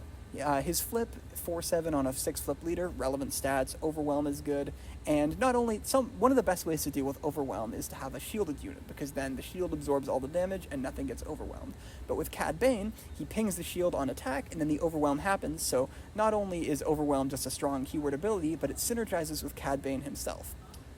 He's an incredibly strong leader, and while there are lots of strong leaders this set, he is the Coruscant News Network's #1 pick for strongest limited leader this set. A couple of other honorable mentions, Grief Karga and Ahsoka Tano are up there, but I think nobody quite matches Cad Bane's raw potential here. Alright, back to you, Ben. I've been Gene Jordo, taking a nap. Thanks again, Gene Jordo. Alright, and that finishes off leaders. Let's get into ground units.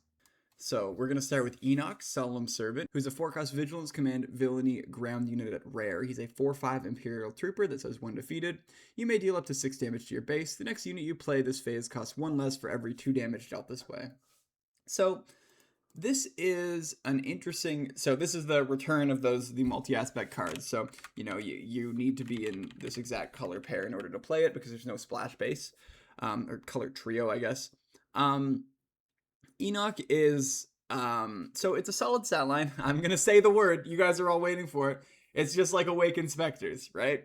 A 4-cost 4/5 is a solid stat line. I will say it's a little bit worse in this set because there is a 4-cost 5/5 at Common, and that makes the 4-cost 4/5 a little bit worse. But, it's still fine, unless they have exactly that. How good is this when defeated ability? Probably you're never going to do it. This is probably a 4-cost 4/5.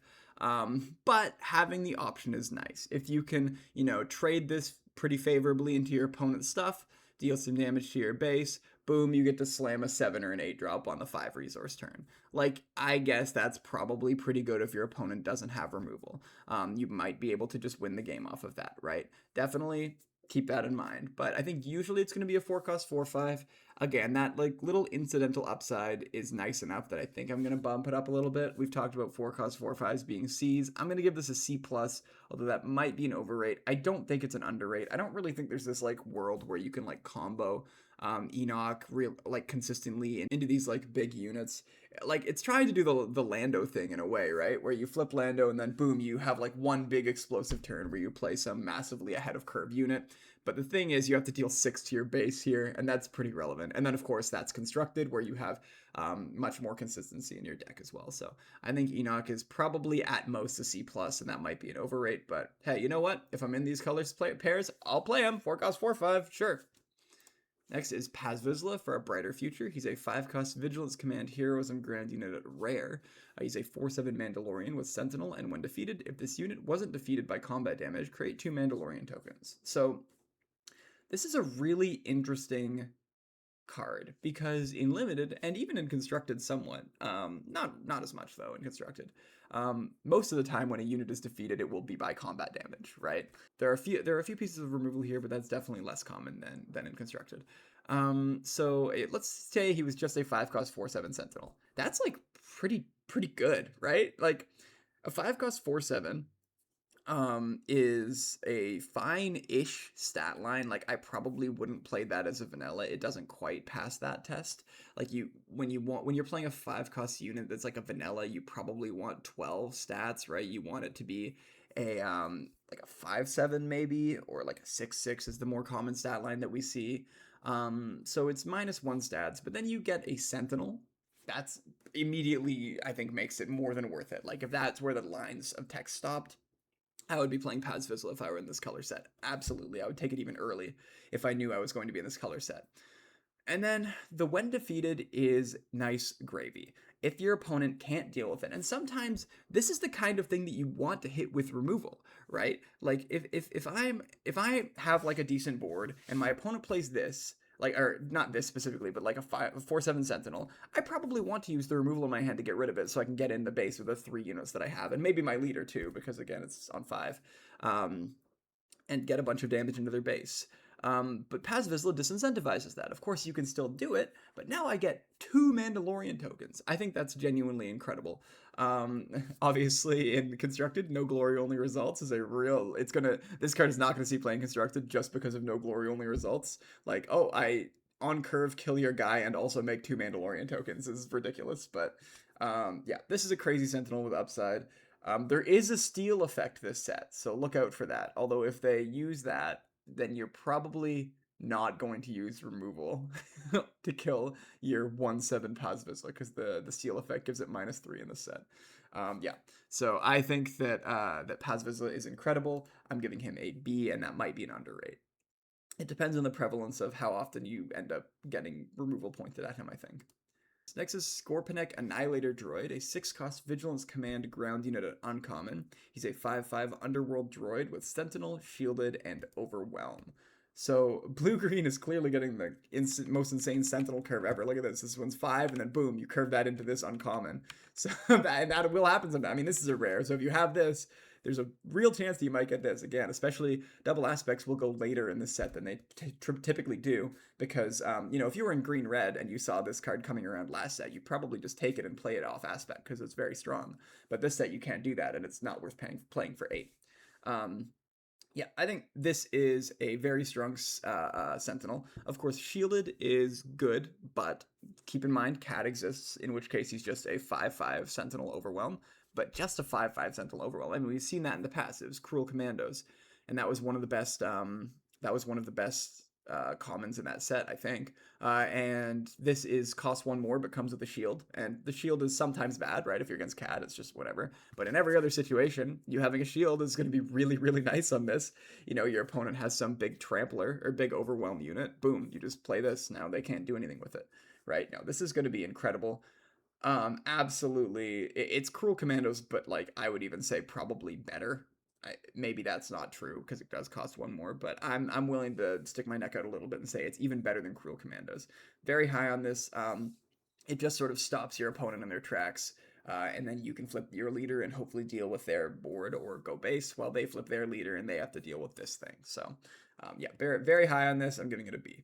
Keep in mind that because of the prevalence of Shielded is a little worse too, because if they have like a Mandalorian token, let's say, they'll just like run that into this, trade shields, and now it's just Cruel Commandos, and all that cost them was a shield on their Mandalorian token, which whatever. But I still think I'm talking like too much trash about this card. This card is incredible. You should be, if you're in blue-green, you should be trying to get as many of these as you can, although it's an uncommon, so you'll probably get 1, maybe 2 if you're lucky. Speaking of crazy Sentinels, next we have Marok, Mysterious Warrior, who's a 3-cost Vigilance, Aggression, Villainy ground unit at Rare. It's a 2/6 Force Inquisitor with Sentinel, and while this unit is upgraded, he loses Sentinel and gains Saboteur. So honestly, that second line of text is like kind of flavor text. There are some situations where it's not, we'll talk about those, but just a 3-cost 2/6 Sentinel is already pushing the boundaries. Like, that's incredible. You play your 2, they play their 2, going to next turn, you play Marok, you just shut down their 2-drop, their 3-drop, maybe for 2 turns, right? Like, that's just absolutely ridiculous. Now, is this losing Sentinel and getting Saboteur thing good? Or is it upside or is it downside? Because that's actually a really interesting thing. How many upgrades can your opponent put on this to, like, downgrade it? There's a couple. And if they do that, yeah, it's probably worse now. 2/6 Saboteur is still not the end of the world, but I mean, usually whatever upgrade they put on it is going to nerf it in some way. So yeah, it's probably not going to be great there. So it dies to like a little bit more removal than other stuff. So I do think that this is downside, but conceivably you can turn it into upside as well. If your opponent is putting down their own Sentinel walls and you can give advantage to this somewhat freely, boom, you can now just like get through, or you can destroy their shields or Sentinels or whatever, or units that are hiding behind their Sentinels. So I do think the second line of text is broadly downside, but you know, you need to have a little bit of downside on a card this crazy efficient. This is kind of unkillable early, and it's honestly even like fine late. Like even like a lot of big units don't have six attacks, so being able to just drop this and like brick their leader for a turn is ridiculous. I'm very high on Marok. I think he's at least a B. This again might be an underrate. We're getting some crazy Sentinels this set. Next is Harrison Dula, Renegade General. She is a 3-cost Vigilance, Aggression, Heroism ground unit at Rare. She's a 3/4 New Republic Twi'lek Spectre that has when attack ends. If this unit dealt combat damage to a base, heal that much damage from your base. So we finally got lifelink in SWU. So 3-cost 3/4 is a little bit behind curve. It's probably a C. You want a 4/4 for 3, right? That's sort of the ideal stat line. Or a 3/5 for 3. That's something we've seen in the past that was quite good. A 3/4 is okay. It is nice because there aren't really any turn 1 plays that can kill it. There's kind of one. There's kind of a couple. If you have a 3/2 or a 3/1 and you're playing a leader that can give it advantage for free or something, I guess. But for the most part, she'll stick around. And then it sort of early game punishes your opponent for like going base instead of trading into your 2/4 or whatever, or your 2/3 or whatever you play on turn 1, because it's restore 3 is basically what this has, if assuming it goes to base. Like, that's pretty nice. And then if you're able to buff her up and get a couple of swings in, you're probably just not going to lose the game. There's like talk about this card in Constructed with aggressive negotiations, because you play her and then you have some big swing and you hit them for 10 and restore 10 and you just auto win that game. But in Limited, she's not going to be that good, but I still think she's going to be quite strong. I'm giving her a B-. I think she is, I think a 3-cost 3/4 is probably a C. And then this extra text, I think, is quite good. So I think she's quite a bit better than a vanilla 3/4. So I'm giving her a B-. Next is Rancor Keeper, a 2-cost Vigilance, Aggression, 2/4 ground unit at Uncommon. He's an Underworld unit. I said that in a weird order. When a friendly unit is dealt damage and survives, deal 1 damage to any number of bases. Use this ability only once each round. So Rancor Keeper is a 2-cost 2/4. I'm kind of already in on that. That's kind of already like a B-. He has this incidental upside where you might get like a ping into base, maybe 2 if you're lucky, and that's like good for sure. I'm not sure if it's good enough for me to bump him up to a B, so I'm just gonna keep him at a B-. I think that is where he belongs. I think I've seen him going around in some Constructed lists, and I buy that completely. I think he's a little bit easier to abuse there. And also those extra single points of damage could be pretty nice in Constructed, whereas in Limited, I mean, they're good, but yeah, I don't think it's enough to bump him up to a B. I'm giving him a B-. But 2-cost 2/4, love to see it. He's at Uncommon. He does have a restrictive aspect identity, but that's okay. If you can curve him into Marok, then I'm in. Then he's a B. All right. Next is Grand Admiral Thrawn, orchestrating his return. He's a 7-cost Command, Aggression, Villainy ground unit at Rare. He's a 5/7 Imperial official with support, and when attack ends, if the defending unit was defeated, ready this unit. Thrawn is very strong. I'm a big fan of him. It's probably going to be 7 costs, kill your biggest unit, but wipe your opponent's board. And that's pretty good, right? Or at least wipe your opponent's board in one arena. And that arena can be space, right? You can choose to support a space unit. Or you can choose to support a ground unit. Again, use your biggest unit and just wipe their board. And then when Thrawn ready's next turn, he can probably just do that again. If you weren't able to wipe their board on the first try with the support ability, you can probably wipe their board on the second try with Thrawn. He does cost 7, and the stat line is a little tricky, but honestly, I think it's worth it. The way you can action cheat, the way you can just clear the board pretty easily in some cases. Now, I will say, this is sometimes when you play a 7-drop, what you want is something that can pull you back from behind. And this doesn't really do that. Of the like 3 situations, if you're ahead, Thrawn is insane, you're probably going to win the game. If you're at parity, Thrawn is very good. It will probably put you pretty far ahead. If you're behind, I think Thrawn is actually not good at all. Because maybe you have like one smallish unit and you're really banking on drawing like some really impactful Sentinel or something like that. And you draw Thrawn. Maybe you get to play him and attack with your unit with support. Maybe your unit just dies because it was attacking a bigger unit. And then next turn you have a 5/7 with like definitely upside, but your opponent might just be able to close out the game or kill him without losing their biggest unit, because 5 is not a huge amount of attack. I don't know. I think that he's definitely a little bit rough if you're behind, but in every other situation, he's probably going to win you the game. So I'm going to give Thrawn a B. He's only really being kept back by that, like, if you're behind scenario. I do think he's very strong, though. And he's also, I think, the first... No, not the first. Oh, yeah, I think he might be the first card that my entire team gave the exact same grade. So this is a very confident B. Next, we have Wicket. Oh, I forgot to put an animation on Wicket. Okay, well, he's a B-. Next up, we have Wicket Yubnub, who's a 1-cost command, aggression, heroism, ground unit at rare. He's a 3/3 Ewok. Let's go. We're getting more Ewoks. He has Saboteur, and this unit can't attack bases. So this is an interesting one. We love our turn 1 3/3s, and most of our turn 1 3/3s cost 2. This costs 1. Is that better? I guess marginally. Is it really better? Not really. You're usually going to be playing this on turn 1 and then passing. Or taking initiative, depending on which you started with. But, I mean, hey, if you can go Wicked and then another 1-drop, that's great. That's extra upside. Or if on a later turn you can play, like, Curve -1 and then also Wicket, that's cool too, right? So the 1 cost is definitely an upside from being 2 costs, but it's not going to be as much of an upside as one may expect. As a typical, like, normally if you took like a standard 4-drop and made it cost 3, it would be ridiculous. That's not quite true for 2-drops. Making a 2-drop cost 1 is better, but it's not, like, insane. Just because of how, you start on 2 resources this game. If you started on 1 resource, Wicket would be insane. Good. So how good is a 3/3 on turn 1? It's incredible. Now, this has both upside and downside. Saboteur, again, we talked about this. Crazy keyword this set. It kills Mandalorian tokens just like basically for free, which is very nice. Now there's this other funny little line of text here. This unit can't attack bases. This is a real downside, not being able to attack bases. And we've seen 2-cost 3/3s with downside before, and they've been good. Warriors of Clan Ordo was good. There's one this set that is probably going to be pretty good.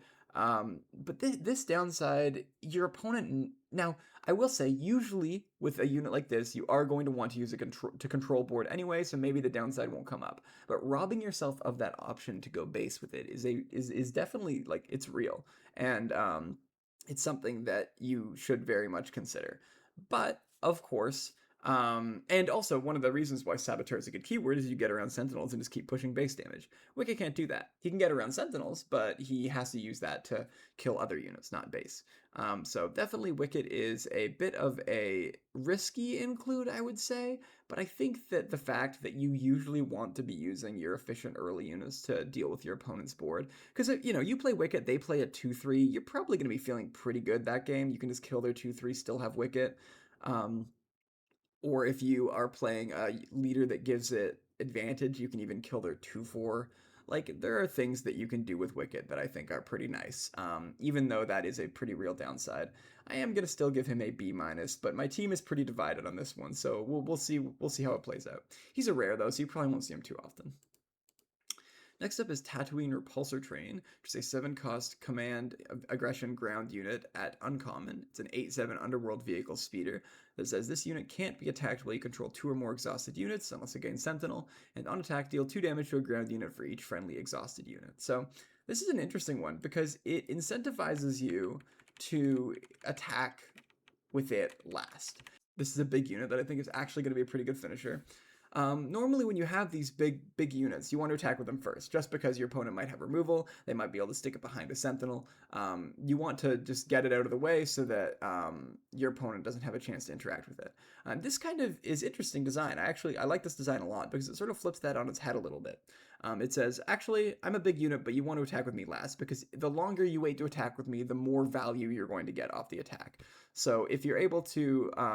now, this first line of text of this unit can't be attacked while you control 2 or more exhausted units, it does count itself. So if you attack with a unit and then play this, it sort of has hidden, which is cool. Now, on future turns, I don't think it'll matter as much because if your opponent can deal with this, they're probably not going to wait until you've attacked with 2 other units and now they can't anymore. Like, that's not really going to happen, but I think this sort of has like pseudo hidden, which is cool. And then on attack, deal 2 damage to a ground unit for each friendly exhausted unit. It doesn't need to be the unit that this is attacking. It does all need to go on the same unit as far as I'm reading this, and I haven't asked a judge. If there's judges in the comments that want to correct me, go for it. But as I'm reading this, I believe that you need to put all of this on the same unit, all of the damage. That's still like fine. I mean, if you have even 2 exhausted units, you get to deal 4 to a ground unit. That'll probably kill most things. And I also think it counts itself, which is notable. Again, judges, correct me if I'm wrong. It doesn't say other friendly exhausted units. I believe the sequence is that you exhaust the unit to declare an attack, and then on attacks happen. So in that case, I think it would count itself. Judges, correct me if I'm wrong, but I believe it counts itself. So it's always doing 2. Sometimes it's doing 4, and then in rare cases it's doing 6. And 6 will just kill anything. So I'm actually pretty high on this. I think it's a pretty strong finisher. Sometimes it will also be able to 2-for-1. You know, you attack this into one of their units, and then you use the on attack to kill another one of their units. Yeah, I'm in on this. I think it's like a B-. It's a very strong finisher. It does cost 7, so that's why it's not higher, but it's a good finisher. Next we have Rook from the Shadows, who is a 3-cost command cunning villainy ground unit at rare. He's a 1/5 Imperial with support, and when attack ends, if the defending unit was defeated, you may give 3 advantage tokens to a unit. Rook is interesting. 1/5 is really, really bad. This is a weird one too, because you're rarely going to want to play this on 2. There are some situations where you will have a 3/2 and they'll have a 2/3 or something like that. And then you have initiative, let's say. Again, we're talking kind of Christmas land here. And you play Rook, you attack with your 2-drop, you into their 2-drop, and they trade. You can give 3 advantage tokens to Rook. You've got a 4/5 on turn 2. I guess that's kind of cool, but that's like kind of the dream scenario for him. I think most of the time you're going to play him. Maybe you'll get 3 advantage off of him once, but then after that, you have to basically keep putting them on Rook, because then he's a 4/5, and then he can keep, kind of killing something, getting the advantage, killing something, getting the advantage. And that's cool, I guess, but if you ever fumble on that, he's a 1/5, and that's never going to kill anything ever again to get this ability. And I think it's too easy for your opponent to play around, especially since advantage tokens can go away if your opponent attacks them, and this ability only triggers if you're attacking them. So, you play Rook, let's say Dreamland scenario happens, you play Rook, you you trade one of your things with their things, Rook gets some experience, or Rook gets some advantage tokens, and then you just get, like, someone runs their Mandalorian token into Rook. Now he's a 1/5, or I guess a 1/3. And then his ability is never happening again. I just think that the counterplay is too real. I will say I have rated this lower than everyone else on my team, but I think I'm standing by it. I think he's like a D+. We'll see, though. Maybe I'll be wrong. Next is Balin Skull, Fallen Jedi, who's a 6-cost aggression, cunning, villainy ground unit at rare. He's a 6/6 force unit with Overwhelm, and when played and when attack ends, if an enemy base was damaged this phase, give an advantage token to a unit. If a friendly unit was defeated this phase, you may exhaust a unit. So this one's kind of interesting. First of all, 6-cost, 6/6 Overwhelm, that's fine. I think I'm like in enough on that. It enables itself, and it's decent top end. And what I mean when I say it enables itself is that Overwhelm, the text on this, when attack ends, if an enemy base was damaged this phase, the Overwhelm on a 6/6 will basically, unless they have a shielded sentinel, will always make sure that the base is damaged this phase. So you'll get an advantage token. And then maybe the advantage token you got off of Balin last turn has already been defeated, so you also get to exhaust a unit. And then you get another advantage token, of course. So you exhaust a unit, you get an advantage token, and then next turn you can use that advantage token, and then you can attack with Balin, and then you can exhaust another unit and get another advantage token. He enables himself, and then the Overwhelm, like I said, makes sure that you can always get into base. So I think Balin is like pretty solid top end. 6-cost 6/6 Overwhelm is like good. It's not great. I think this is, if you can if you're in like a hard advantage token deck and you can always get the when played exhaust thing in, then I'm in 100%. I gave this a little bit of a lower rating than maybe I wanted to. because I just think that that's not always going to be possible. When it is, again, it even exhausts leaders. That's incredible. When it can do that, it's great. But I think that, and maybe this is an underrate, but I'm giving him a C plus. I think he's going to be solid top end, and I like that he enables himself. But I just don't know if he's going to be consistently impactful. When he's impactful though, I will admit. Next is Poe Dameron, I'll come back for you, who's a 2-cost aggression, cunning, heroism ground unit at rare. He's a 3/3 resistance unit that says all units lose Sentinel. Now this is a 2-drop. 2-cost 3/3 with upside. With upside. Now, of course, it is a symmetrical effect, so your units lose Sentinel too, but most of the good Sentinels this phase are in blue and in villainy. Most of them, not all of them. Not many good Sentinels in aggression, cunning, heroism this set. So there are a couple, but not that many. So this will usually, even though it looks symmetrical, this will usually be an asymmetrical effect. 2-cost 3/3, obviously insane. If you play this in like a grief deck, it's a 2-cost 4/3. One of the biggest problems that 2-cost 3/3s have historically had, not that it's a big problem, but they can't kill 2/4s, or at least not evenly. They can, of course, usually the sequence there, depending on the board state, is you'll go face, and then they'll be forced to trade in because you race a little faster than them, but not always, and sometimes they can take advantage and punish you for not doing anything to the board. Now, if you're playing like Grief or something and he's a 4/3, now there's no downside. You just get to kill their 2/4, which was kind of a historically unkillable stat line on turn 1. Yeah, I think Poe is incredible, and honestly, this is maybe an underrate. This is a 2/3 format more than a 2/4 format, I think. So Poe Dameron is just ridiculous. Now, of course, there are some 3/2s as well where Poe is still good, but like in the worst case scenario, he just trades evenly with any 2-drop, and that's worst case scenario. I'm very high on Poe Dameron. I think he's a B, and I will be happy to take him early and often if I can. Next is Jabba the Hutt, Eminence of Tatooine, who's a 4-cost cunning, vigilance, villainy ground unit at rare. He's a 2/6 underworld Hutt with restore 2, and when played, you may return an upgrade to its owner's hand. If it's returned to your hand, you may play it for free. Wow, that's so generous. 6-cost 2/4 is rough, even with restore 2. Like, I mean, we just saw a 3-cost 2/6 with massive upside. A 4-cost 2/6 needs to have even more upside. This card, like, will probably not work out in limited. There are a couple of upgrades. I think there's even one in blue at common that has a nice when played. It lets you draw a card. That's cool. I guess this says then when played, draw a card in that kit situation. It also lets you move around upgrades, which is cool. I don't think that he's that good. 2/6 just means that they can just like run a couple of their 3-drops or 2-drops into it, and he'll die, and they'll probably both live.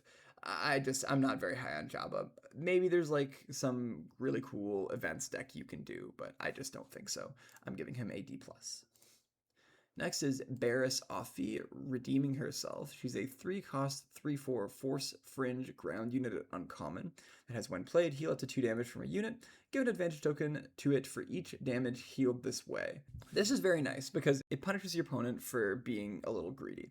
Because, again, let's say you open on a 2/4 or a 2/3, they open on a 2/4 or a 2/3. Next turn, you attack yours into theirs, and then they're like, oh, okay, you're doing the trading, then I'm going to go base. I'll get a little bit extra in. And you go, oh, no, Barriss, and then your 2/4 has been, or 2/3 has been healed, and is now a 4/3 or a 4/4 for a turn. And yeah, and they just got a little bit of base damage in, and you have 2 fully healed units, one of them with extra buffs on it. I think that line is very nice. 2 is also that is like a very substantial breaking point. There will be situations often where your opponent will calculate, okay, I have exactly enough to kill their leader. I just have to run a couple of units into it. So they run a unit, you do something, they run a unit, you do something, they run a unit, you do something, they run a unit, and now your leader has like 1 HP left, and they have a 2/2. You Barriss, you heal your leader. Now they've just like, they made that calculation worth it to kill your leader, and now they didn't even do that, and they just wasted their units. I think there's going to be a lot of situations like that where this will turn unit combat from something that is kind of even to something that works in your favor so insanely, like just as an absolute blowout. Now, the scenario I just described, so of course, is a little bit Christmas Land, but I think that similar, albeit a little less good scenarios will play out quite regularly. So very high on Barris here. I think she is a B minus. Again, a 3-cost 3/4 on its own is probably like a C-ish. It's like a weak C, but it's probably like a C. And she has, I think the upside is comparable to the one I mentioned earlier. I think it was Hera. Yeah, very high on this. Next, we have Reanimated Night Trooper, who is a 1-cost Vigilance villainy ground unit at common. He's a 2/2 Imperial Knight Undead Trooper that has 1 defeated. Look at the top card of a deck. You may discard it. So you get to surveil 1 on either your deck or your opponent's deck. Don't play 2/2s on turn 1 for the most part, unless you can play 2 of them. And then in that case, probably still don't do it, because it costs a card in your hand as well.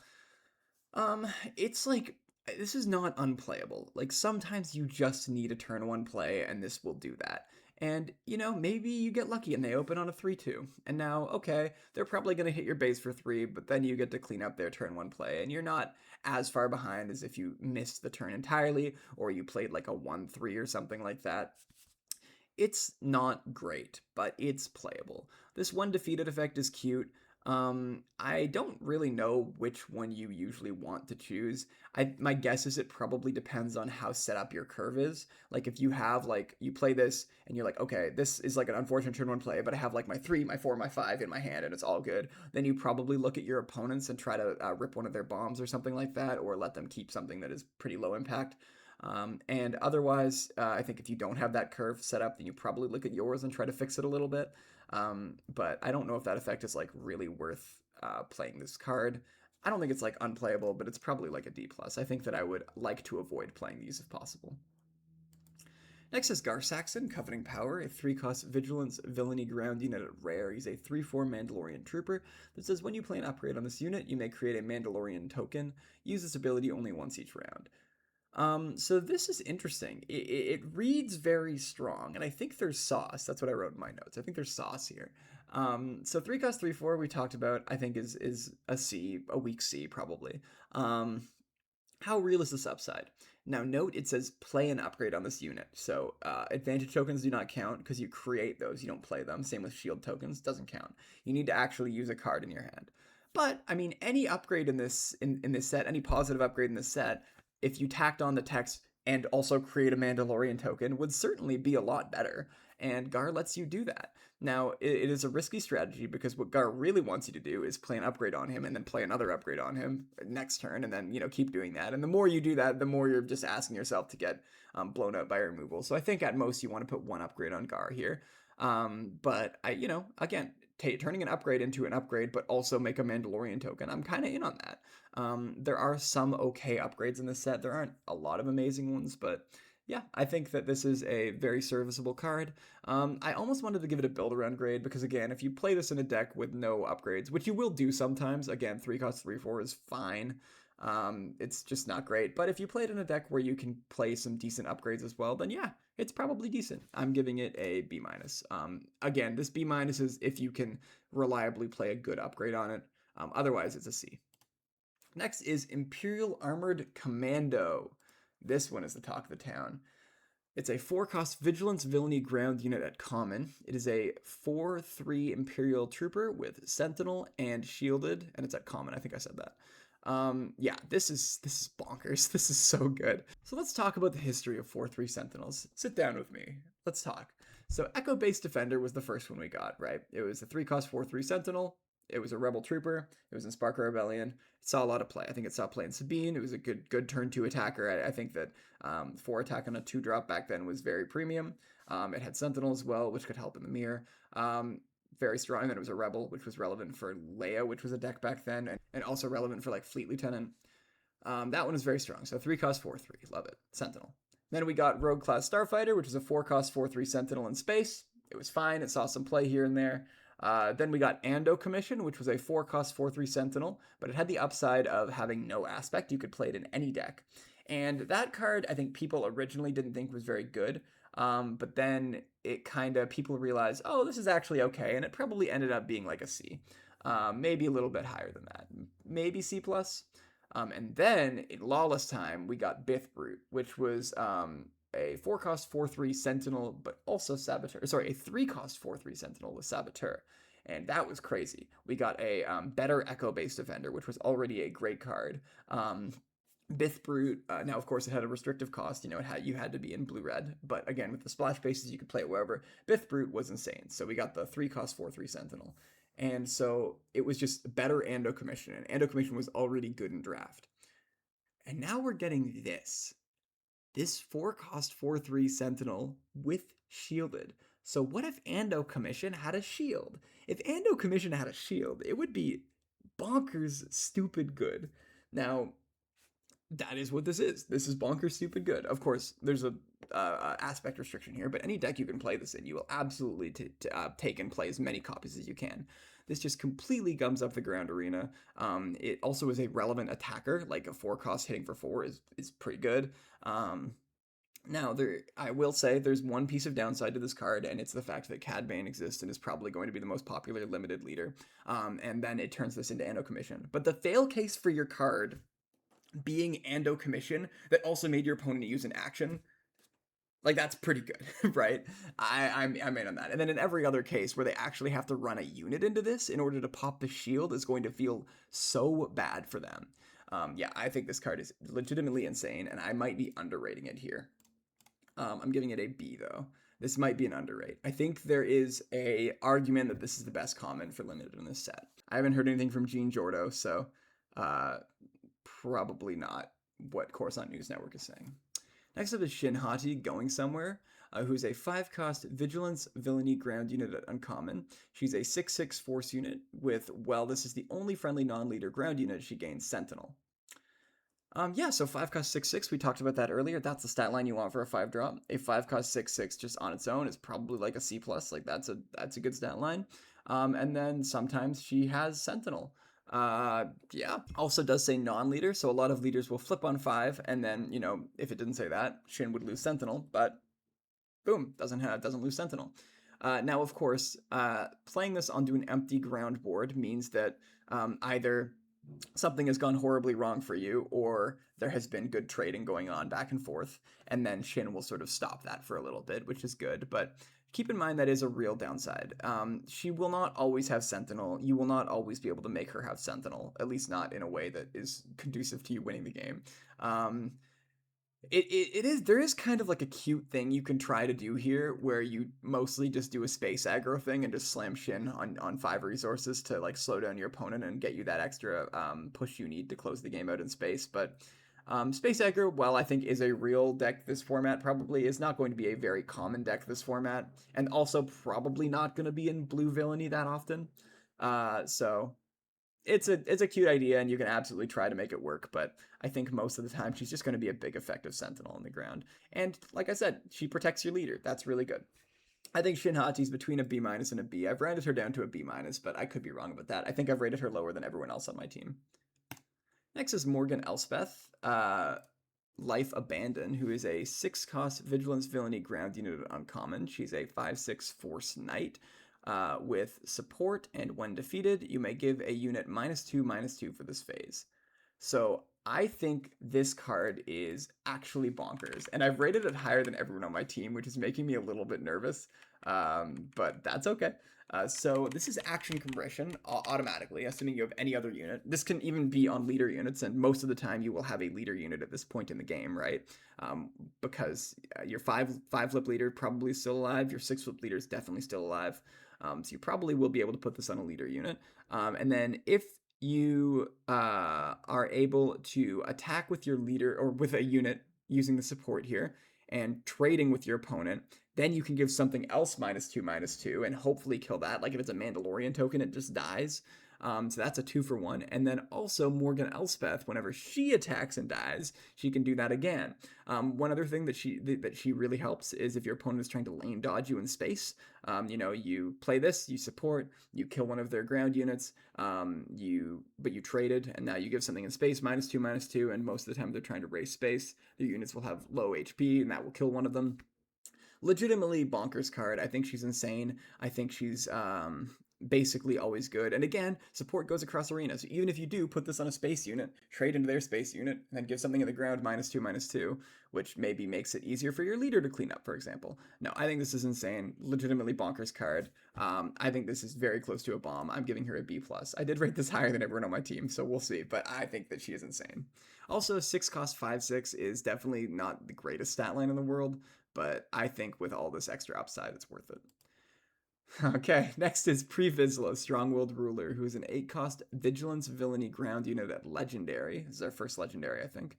He's a 6/6 Mandalorian official that has, when played, defeat any number of non-leader units with a total of 6 or less remaining HP.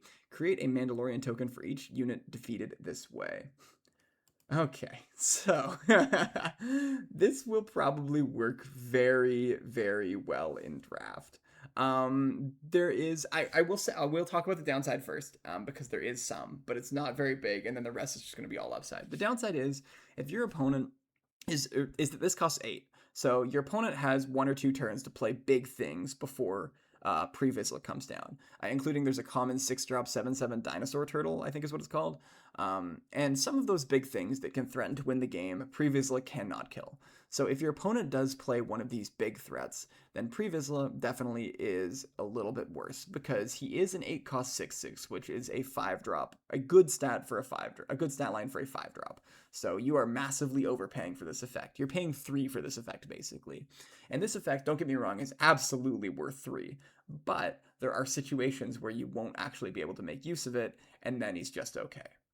Okay, all the bad has been taken. Now let's talk about the good. This card is so insanely bonkers. Despite saying non-leader, it can go across arena. So if your opponent is trying to lane dodge you, again, you go Pre-Vizsla, kill all your space units, make a bunch of Mandalorians, done. The game is over. You can go Pre-Vizsla, kill all your space unit or kill all your ground units, even if they're hiding behind Sentinels, make a bunch of Mandalorians. The game is over. The only way that you're beating someone playing Pre-Vizsla is if you already were about to win and somehow have enough power that you can claim initiative and then just have lethal. If Pre-Vizsla exists for like a turn and you aren't dead, you're gonna win the game. You probably are getting a 3-for-1 at least with Pre-Vizsla.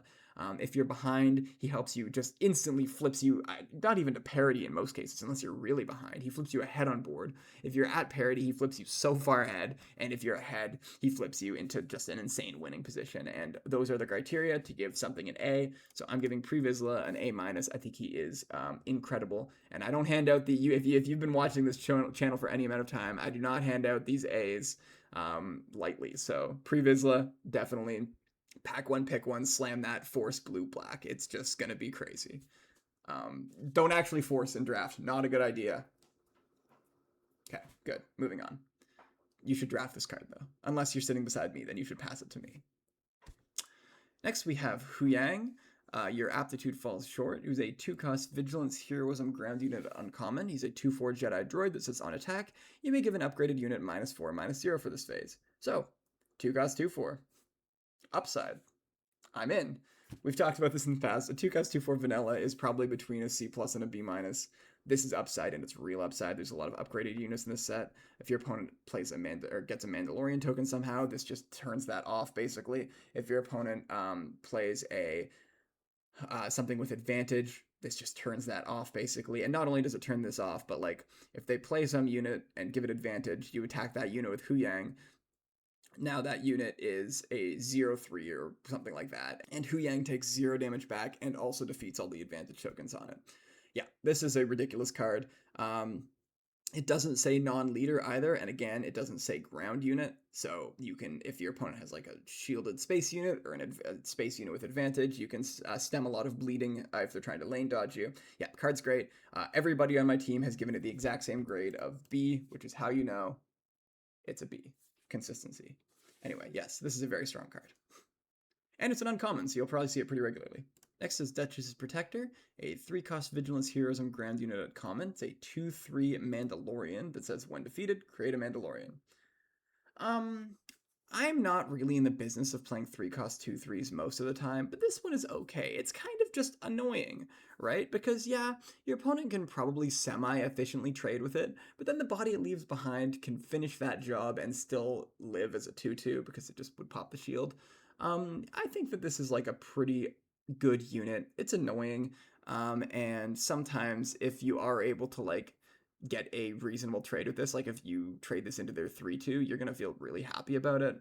I think this is probably between a C and a C plus. I'm rounding it up to a C plus. This is just a fine curve filler, and it's annoying to play against in a good way, not in a bad game design way, like DJ, for example. Next up is Leia Organa, Vigilant for Danger, a 3-cost Vigilance Heroism ground unit at special rarity. She's a 3/4 Rebel official with support, and on attack, you may deal 1 damage to this unit. If you do, heal 2 from your base. This will be alright. Like I've talked about, 3-cost 3/4, kind of a weak C. This is real upside, you know? It helps you condense action economy. If you play this on turn 2, you're probably going to just be able to have initiative. Now, that being said, if you play this on turn 2, you probably aren't going to do the on-attack ability. It's just sort of a 3-cost 3/4 that says, oh, I have initiative now. Yeah, I mean, that's fine, sure. Later in the game, there is a, being able to just kind of give this, like, Restore 2, kind of, and give another unit Restore 2 can absolutely help change base race math 100%. But yeah, I think she's good, but not great. I'm giving her a C+. Next is Cobb Vanth, Let Me Handle This, who's a 4-cost Vigilance Heroism Grand Unit at Rare. He's a 2/6 official with Grit, and when you play another unit, you may deal 2 damage to this unit. If you do, give a shield token to that unit. So I think this is pretty good. 4-cost 2/6, of course, bad stat line. We've seen 3-cost 2/6 with upside, so 4-cost 2/6 better have good text box, and it does. I mean, it has Grit, and it has a lot of HP, so that's a good place for Grit to be. And then it also has a way to self-damage and give you other upside, right? Every time you play a unit, it now has shielded. That's really good. And I'm not going to say it makes Cobb Vanth stronger or weaker, but it changes his stat line, and you have some agency over that stat line change. So if you need a 4-attack unit, and you can play a unit, then yeah, sure, you now have a 4-attack unit, and you get a shield as well. That's cool. I think that ability, just the choice tree that it opens up for you is really nice and will be kind of skill testing in a lot of situations, I think. So I like this unit. I think he's strong. 2/6 is definitely on the weaker end, but I think that you'll usually, if you can get like a shield or 2 out of him, you'll be happy with it. So I'm giving him a C+.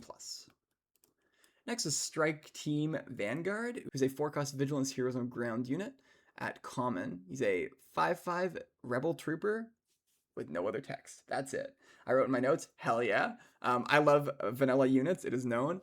I think they're cool. I think they push the bounds of what just a stat stick can be, and they're great curve fillers. They're really cool and limited. 4-cost 5/5 is, I think we've seen that once before on a double aspect card. So it's really cool to see it come to a more playable stat line. And I don't think this is like power creep. People will say power creep on this. I don't think this is really power creep because I don't think that this card really pushes any like crazy constructed strategy or anything like that. I don't think it's going to be a constructed playable card, and I think that like at any point in the game, if they ever printed a 4-cost 5/5, it would always just be like, yeah, okay, cool. Like, I don't think this is like unprecedented. It's not like where if you show this to someone who's only played set 1, they would lose their minds. They would probably play it in decks in set 1, to be honest, but this is a solid card. I don't really have too much to talk about. It kills 4/5s, which there are a couple of for 4, which is very nice. And it also does actually pretty well into some of the leaders as well. So definitely I'm into this. I will be drafting these. I like it a lot. I'm giving it a B-. Next is the Mandalorian Devoted Rescuer, a 4-cost Vigilance Heroism ground unit at Legendary. He's a 5/4 Mandalorian with Shielded, and if damage would be dealt to another friendly unit, you may defeat a shield token on this unit if you do prevent that damage. So he has Shielded, but also he gives, like, kind of everything else shares his shield. But it's optional. You don't have to. So it's not like you play this and then your opponent can be like, oh, I'll attack your 1/1 and remove the shield from your Mandalorian. Haha. You can just say, okay, no, that's fine. You can attack my 1/1 and the Mandalorian keeps his shield. That's okay. So that giving yourself the agency there is really nice. A 4-cost 5/4 shielded, just by the way, on its own would already be good. I would already be very interested in playing that card. So this extra upside, which is very real, like you can basically have your leader have a shield. You can have whatever other bomb you need have a shield, or Mandalorian just has a shield sometimes. Like, cool, I'm in on that. There are also some ways to give shields. So if you can give the Mandalorian more shields, then that's more shields that are spread across your entire team. he's kind of just like he's like a junk drawer for shields. You just throw him in there and then you get him out whenever you need him. It's great. Now, of course, there is risk to putting a bunch of shields on one unit. If they have some kind of removal that doesn't care about shields, then fair enough. But yeah, I like the Mandalorian a lot. I think that this stat line and that keyword is already strong, and it would already be in the B range probably. And then with this extra text, it's just incredible. I think this is a B plus. I think it's one of the strongest cards in the set for limited. Next is the armor. Speaking of ways to give shields, Secrecy is our survival, who's a 6-cost Vigilance Heroism ground unit at uncommon. She's a 5/5 Mandalorian with shielded, and when played, give a shield token to each friendly unit with shielded, including this one. So she's a 6-cost 5/5 that just automatically has 2 shields. Cool. 6-cost 5/5, as we know, low stats, but when you have shielded on it, I'm kind of in on that. And then not only that, but she can maybe distribute shields elsewhere. So Mandalorian tokens, of course, have shielded, so they'll all get an extra shield. The Mandalorian legendary that we just saw has shielded, so he'll get an extra shield. That's the best place to put it, right? Because that shield is wherever. And yeah, so remember also that having multiple shields, whenever someone attacks your multiple shielded unit, it doesn't defeat every shield, it defeats one shield. Now, of course, Saboteur defeats every shield before the damage is dealt, so keep that in mind. And Saboteur is, there are some very strong Saboteur units this set, so keep that in mind. That is her one weakness, but I think that she is very strong. If you can even get like one extra shield off of her other than the 2 that are on her, that's great. But even if you can't, like a 5/5 shielded, that's kind of nuts. Now, of course, and this is true for Mandalorian as well, Cad Bane exists, and that can be a real problem for both of them, but especially Mandalorian. But even then, he's a 4-cost 5/4. That's good enough. But for the armor, you can do Cad Ping, so she only has 1 shield. And then maybe next turn, if they have initiative, they can Cad Ping again. But if you manage to get initiative, then you can make your shield more useful than that. But outside of CAD, she's insane, and in CAD, I think she's still pretty good. So I'm very high on the armor. I think if you can even get 1 extra shield off of her, she's great, and a 6-cost 5/5 shielded is nigh unkillable. So, with the exception of some of the actual hard removal in the set. But, yeah, I'm giving her a B-. I think she's very strong. Next is Domesticated Lothcat, who is a 1-cost Vigilance ground unit at uncommon. He's a 1/3 with enemy units lose ambush and support. I don't think this is worth a card. Like, I guess technically this is probably actually, like, okay, right? 1-cost 1/3. I guess that passes the stats test. Enemy units lose ambush. Ambush is the best keyword in limited, and support is also going to probably be a pretty strong keyword. That's cool, I guess. But I don't think either of those are ubiquitous enough that this will really brick anything.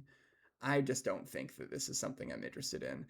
If you play this and your opponent plays a 3/2, you're just cooked. And then I guess like this is fine later. Maybe you play on your 5 resource turn, you play this in a 4-drop, but that's 2 cards out of your hand, and it's only gonna like maybe sometimes have a negative effect. I guess in the situation where your opponent's playing a leader with support, you maybe do that, but even then, I don't really love it. I don't know. I think I've talked too much about this card. I think it's a D. Next is Naughty Nomad. Naughty Nomad or Naughty? It's a 1-cost Vigilance Grand unit at common. It's a 1/2 fringe unit with shielded. Kind of same situation as Domesticated Lothcat here.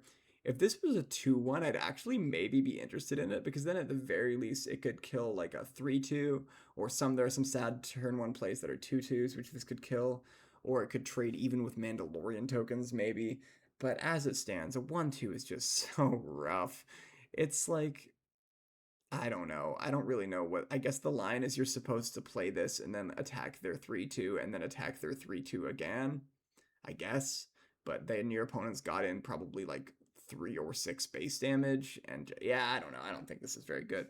I don't know at what point in the game you would play this, and I'm giving it a D. Next is At-Atton Security Droid, which is a 2-cost Vigilance ground unit at rare. He's a 1/4 Republic droid that says if your base would be dealt more than 4 damage, prevent all but 4 of that damage.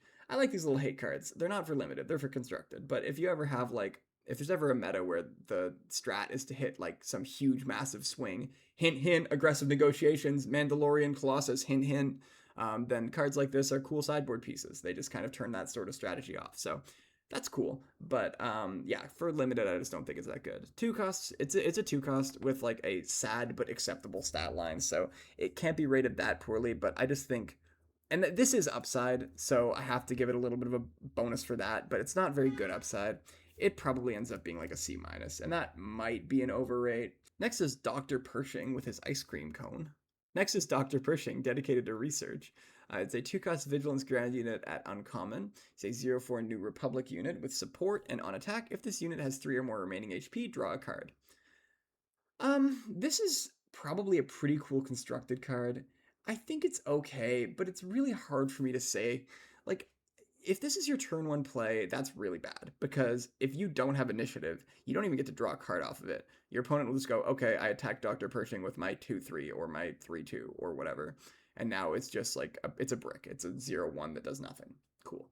If you can play this later and like make your leader attack or make some sentinel attack, draw a card, it's hidden behind a sentinel, maybe it'll draw you another card, that's probably fine. You probably want to draw like 2 cards off of this before it's good, and I just don't know how consistently you're going to be able to do that. I've given it a C minus, but I could, and I will admit that is the lowest, it's tied for the lowest of anyone on my team.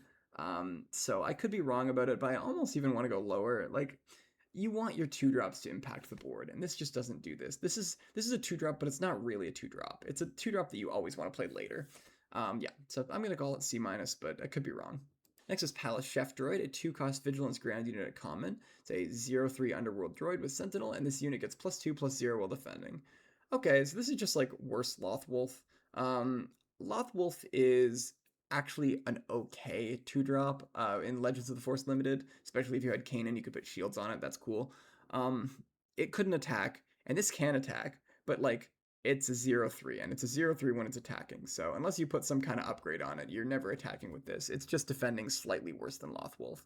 And a 2-cost 2/3 Sentinel, what does that do for you? It dies instantly to 3/3s. It trades evenly with 3 2s, but it gives your opponent kind of a little more agency. I don't really love this card. It's still a 2-drop though, and it does kind of, it is a 2-drop that you actually would want to play on turn 1. So I think it's probably like a C, although it's definitely a weaker one. It puts you on the back foot immediately.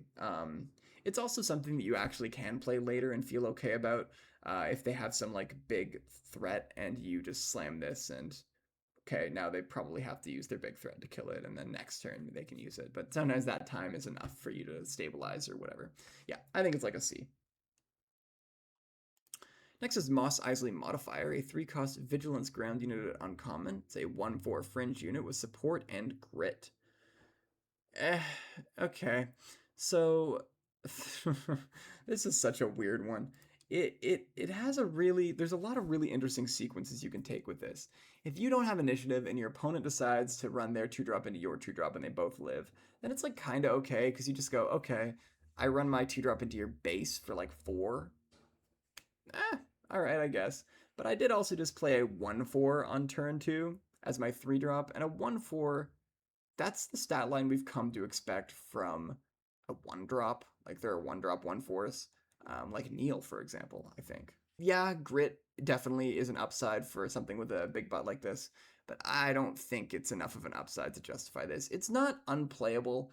It's a weird card. I think that with the action cheating and then the keyword, it probably, I will say, there are some situations where this does feel kind of like Surprise Strike or like Aggressive Negotiations, where if you have like your leader, they put 5 damage on your leader, they're about to kill it. You play Mos Eisley Modifier, hit your base for like 10. That's cool, I guess. That's the best scenario for this card.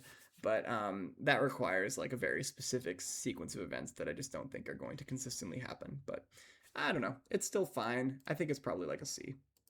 Next is Pit Droid Team, 3-cost Vigilance ground unit at common. It's a 3/3 droid. With the first upgrade you play in another friendly unit this phase, costs 1 less. There are some upgrades, and if you can do the thing, it's nice to get a discount, but a 3-cost 3/3 is rough. I mean, it trades down pretty easily.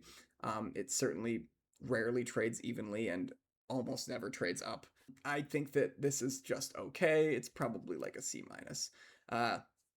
If you can get a discount consistently, maybe it goes up to like C, maybe C+, but I don't think that it's worth it on average. Next is Remnant Official, a 3-cost Vigilance ground unit at common. He's a 3/3 Imperial Official with Restore 2. Cool. Kind of same complaints I had as Pit Droid, where 3 cost 3/3 it will often trade down, it will sometimes trade even, but not always, and it will rarely trade up. I'm just not interested in that kind of thing. Restore 2 is nice, I guess, but like usually this won't get an attack in, or if you play it on turn 2, often your base hasn't taken damage anyway, so the Restore 2 doesn't matter all that much. I don't think this is exceptionally good. I'm giving it a C-. I don't think it's like unplayable, but it's going to be like, I guess, when you put it in your deck.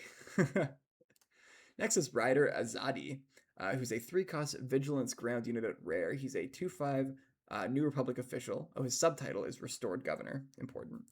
He has Restore 1, and when played, name a card. While this unit is in play, opponents can't play cards with that name. This card I think is going to be really good and constructed. It will get better with more knowledge of the format. I'm starting it with a bit of a lower grade.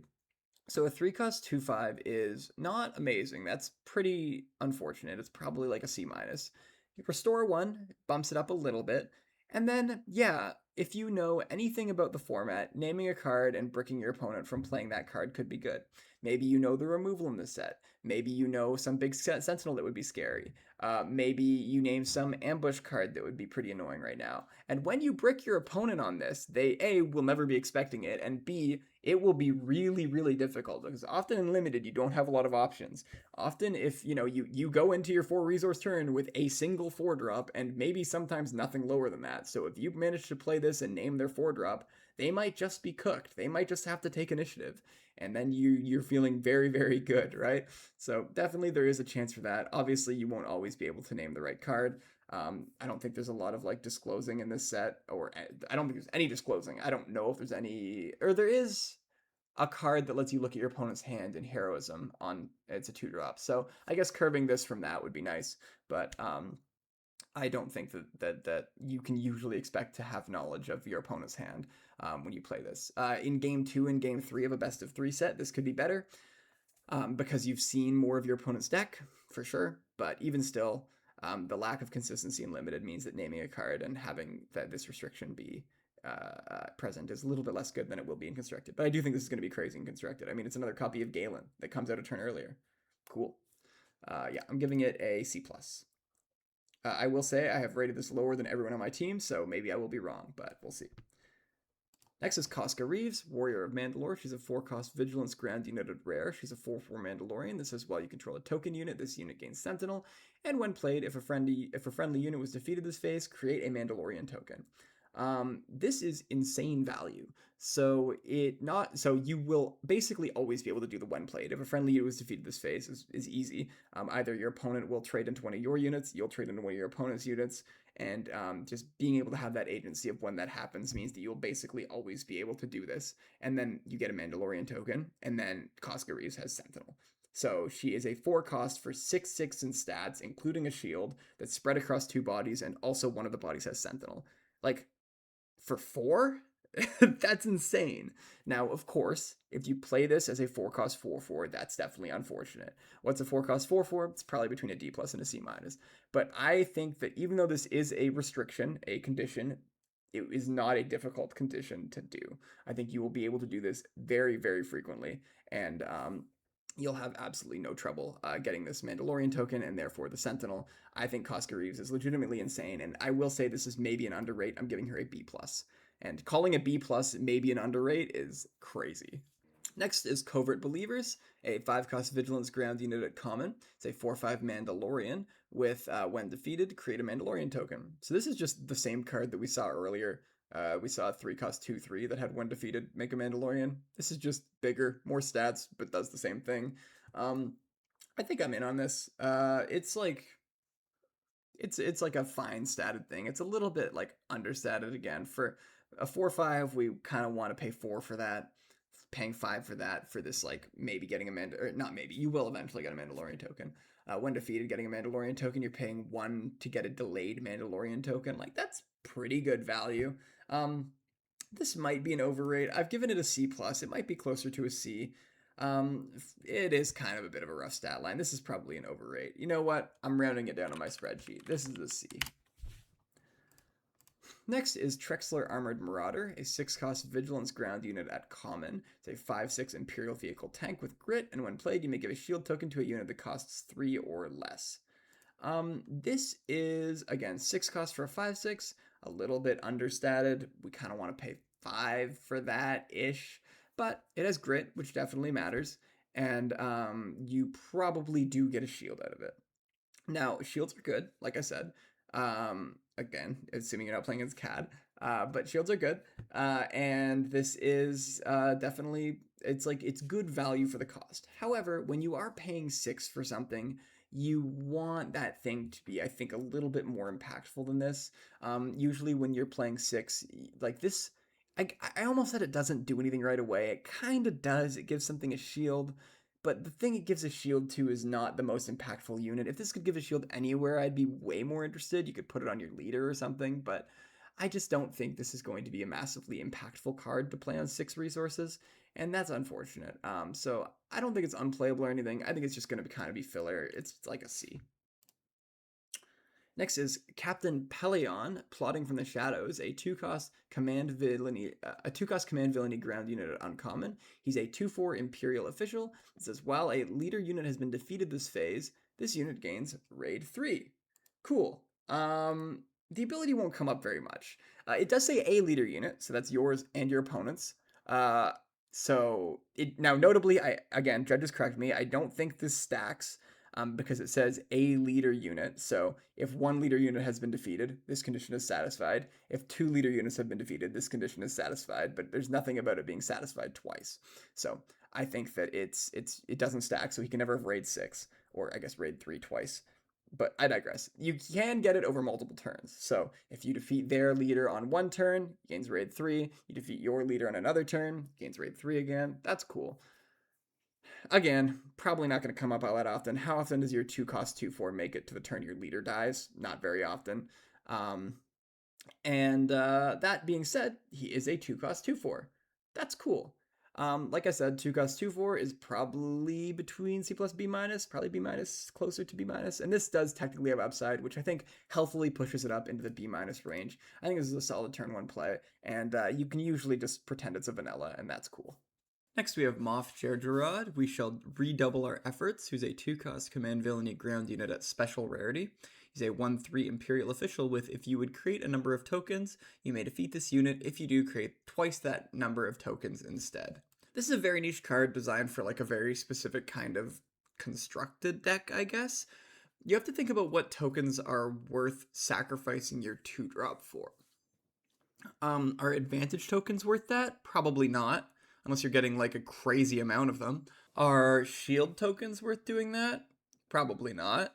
Unless, again, you're getting like a crazy amount of them. Are Mandalorian tokens worth doing that? I guess maybe. Like if you can sacrifice Moff Jerjerrod into like, and turn him into 2 Mandalorian tokens, like that's pretty good. If you turn him into 1 Mandalorian token, is that good? Maybe. Yeah, I guess it's fine. But even if you can do that, I don't think it's worth putting in your deck. There's just a lot that can go wrong. It really is not a playable like turn 1 play, right? You play this and your opponent just has a 3/2 or a 3/3 or even a 2/3. It's a little slower, but I mean it still just kills him. And oftentimes, if you go into turn 2 with initiative or without initiative, your opponent will just be able to kill him off Jerjerrod for free. And if you go into turn 2 with initiative, maybe there's some niche scenario where you will be able to turn him into a Mandalorian token. And then, cool, you just played a Secret of Sage that came in and stayed exhausted for a turn, I guess. That's fine, maybe. I don't know, like as far as rate goes. Anyway, I think this card is, I've talked too much about this card. It's not very good. I've given it a rating of a D, and I think that's an overrate, if anything.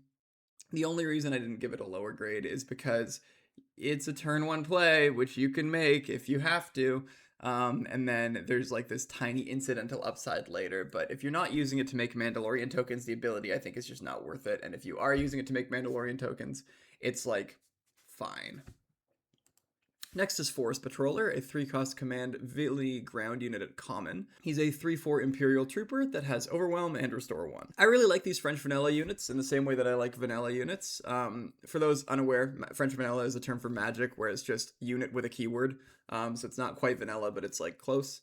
And this, I always like them because they have the same sort of thing I was talking about earlier with vanilla units, where they can kind of push the stats to some like a nice baseline, but they also have a little bit of that extra utility here. So in this case, Overwhelm and Restore 1, which are both, solid keywords.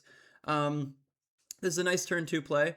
It's not really something you want to be like slamming super late, but even then it's like fine. I mean, 3 cost 3/4, we've talked about lots already with a decent amount of upside. I like this card. I'll be playing a decent amount of them. I'm giving it a B-. It should be noted that this trades with this eats almost every turn 1 play, which is nice. There is a single 4/1, and then I think there are a couple of 2/4s, which I guess this goes even with. But of course, if your opponent has a 2/4 and you play Forest Patroller, you're probably not attacking into the 2/4 unless you can kill it. You're probably just winning the race here, because this is a swing of 4 every turn, right? And 3 cost for like 4/4 we've talked about as being very strong. And this is not quite that, but it does an okay impression. So I'm high on this card. I think it's going to be quite strong. Next is Moff Gideon, Remnant Commander. He's a 3 cost command villainy ground unit at uncommon. He's a 2/5 Imperial official with Sentinel, and when defeated, you may return a non-unique Imperial unit from your discard pile to your hand. So a 3 cost 2/5 Sentinel I think is pretty good. That's a nice stat line. 3 cost 2/5s we've seen with like random incidental keywords before, and Sentinel is one of the better ones on that. This does pass like the Bith Brute test, right? Bith Brute is a 3 cost Sentinel with 7 stats. This is a 3 cost Sentinel with 7 stats. Obviously the stat distribution makes those 2 cards very different, but still, it passes that test for me. It also has this nice when defeated ability. So looking at the actual Imperial curve this set, there are 22 non-unique Imperials at common and uncommon that you could potentially be getting back with Moff Gideon. Now, of course, not all of them are good. That includes like the Mouse Droid, which we haven't talked about yet. But some of them are. Some of them are great. And if you can get that like extra value on Moff Gideon, then that's quite strong. Like, he's a Sentinel that's going to eat a couple of hits at most stages of the game, and then when he dies, he'll be able to, get something back that died earlier. Big fan of Moff Gideon. I think he's a very strong turn 2 play, especially if you are a deck that wants to go later. Like the stat line on a Sentinel here is very nice for absorbing a couple of hits. I'm giving him a B-. This should say B-. Next is ATST Raider, who's a 4 cost command villainy ground unit at common. It's a 4/5 vehicle walker. Oh, what's this? I'm getting another call. We're going back to Gene Jorda with Coruscant News Network, who has something to tell us about this common. Gene, take it away.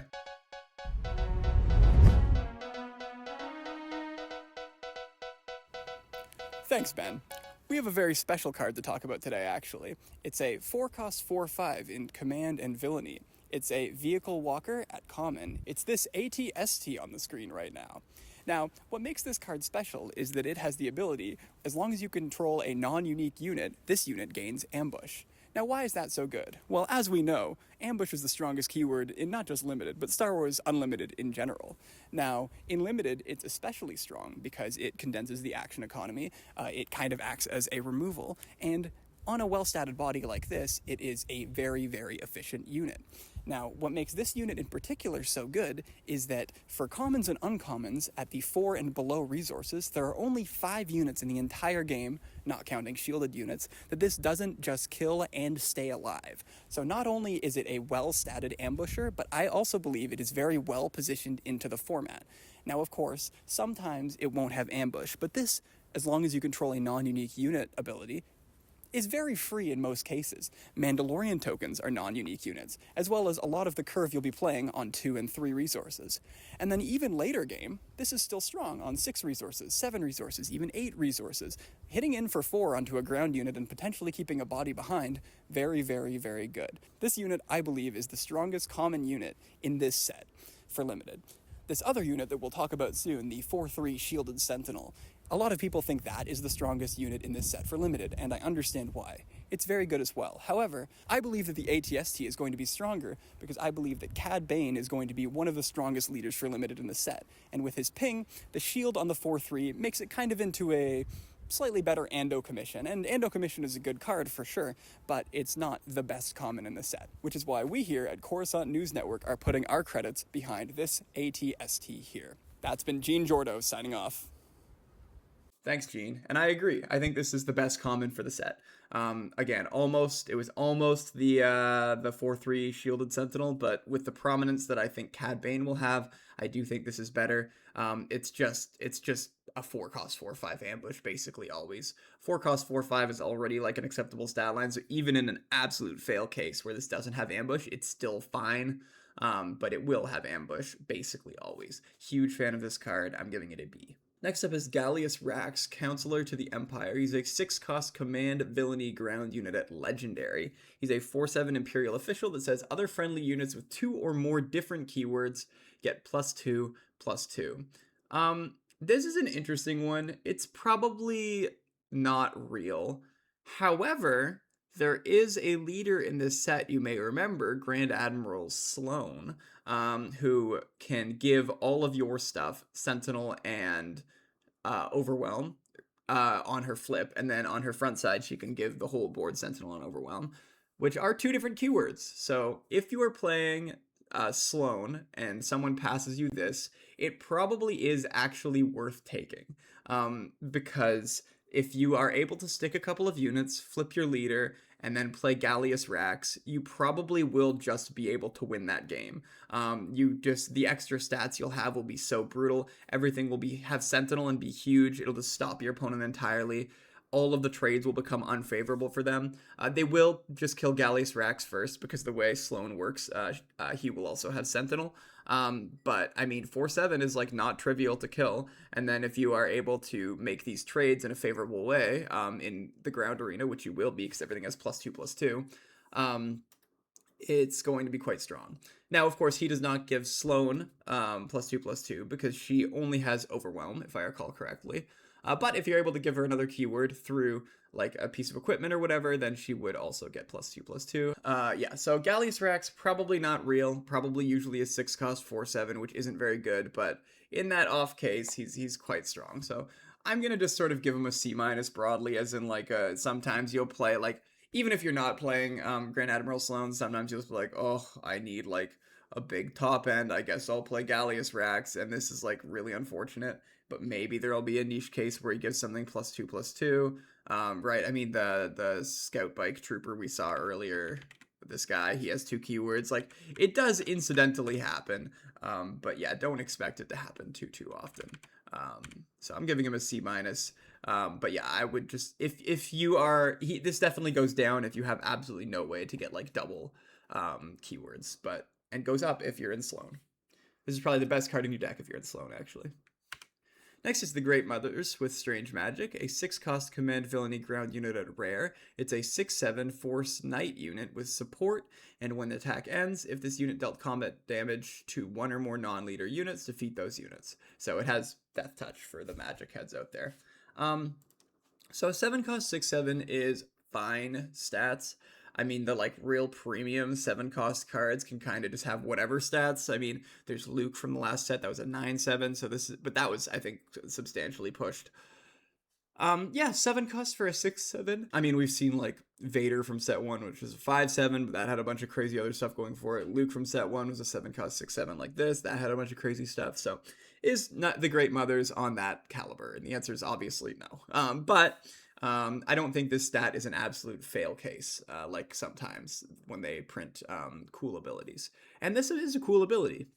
You play Great Mothers, and if you have any other unit on the field, it just kills any non-shielded unit that's in its same arena. So if you have a Mandalorian token, you play Great Mothers, you attack, you use the support to attack with your Mandalorian token, you kill their 6-drop with your Mandalorian token, and depending on if you have the shield or not, your guy lives.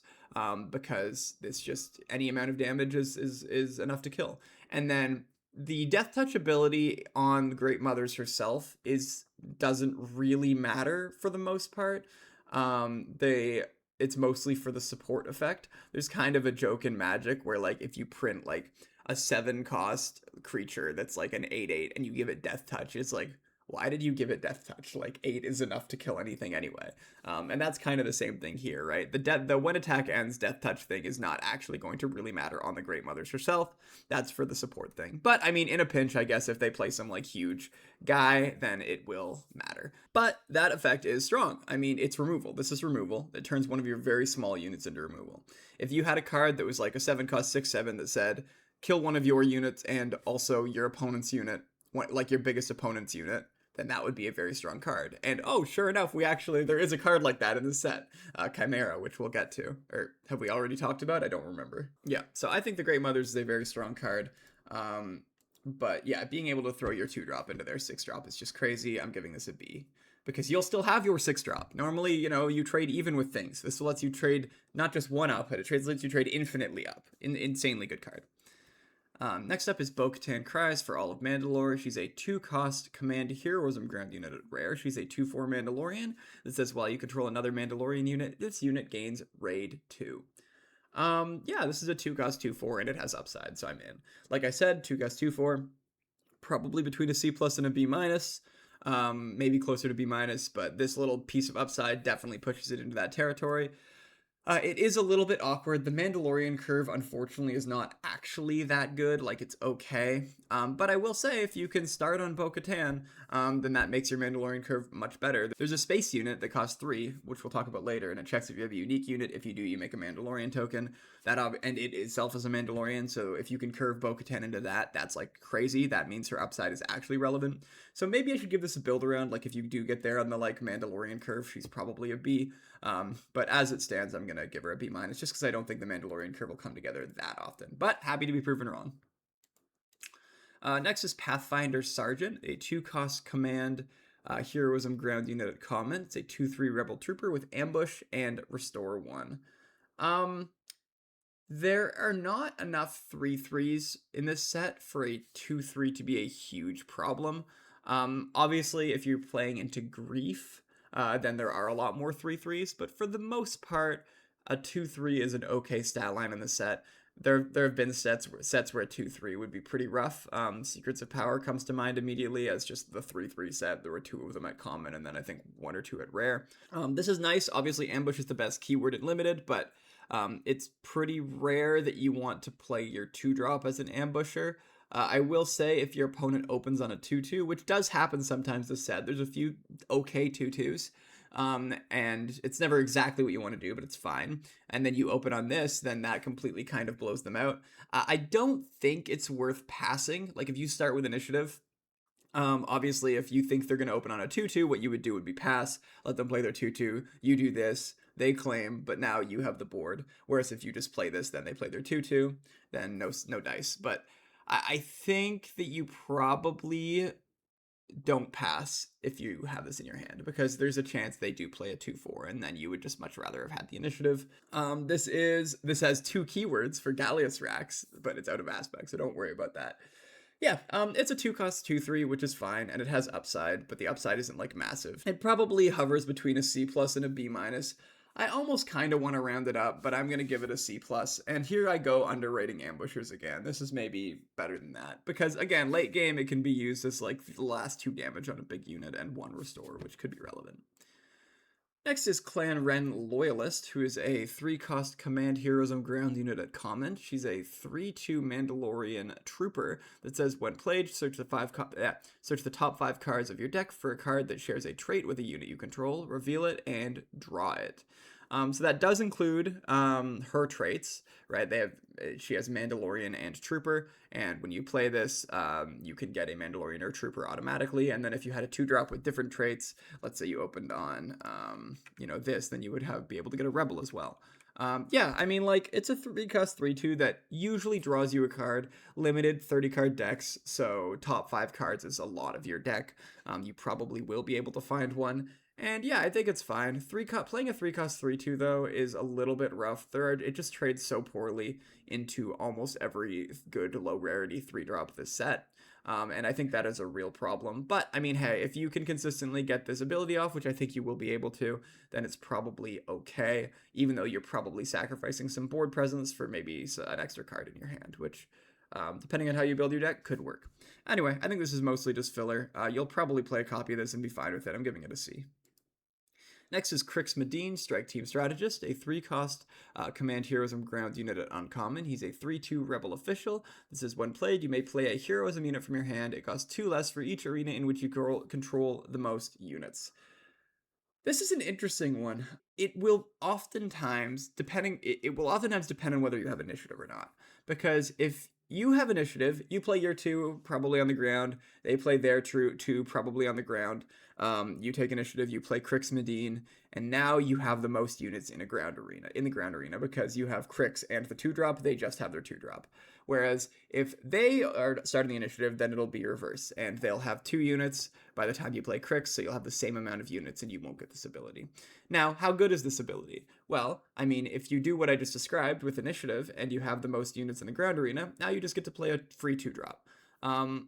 As long as it has the heroism trait. And that's like good, especially if you can play this and then play a 2-drop into like space or something.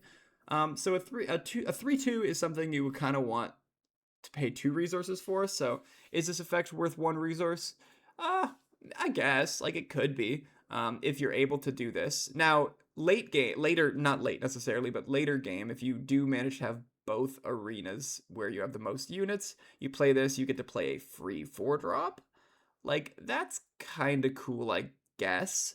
It also action condenses, but I don't know. I think that it's sometimes just won't work. Like, you sometimes just won't have a unit with that heroism aspect that is appropriate cost for you at that moment. And when you do, it's cool, I guess. Like, you definitely get ahead on board. But yeah, I think that it has a lot of cool upsides, but also some downsides.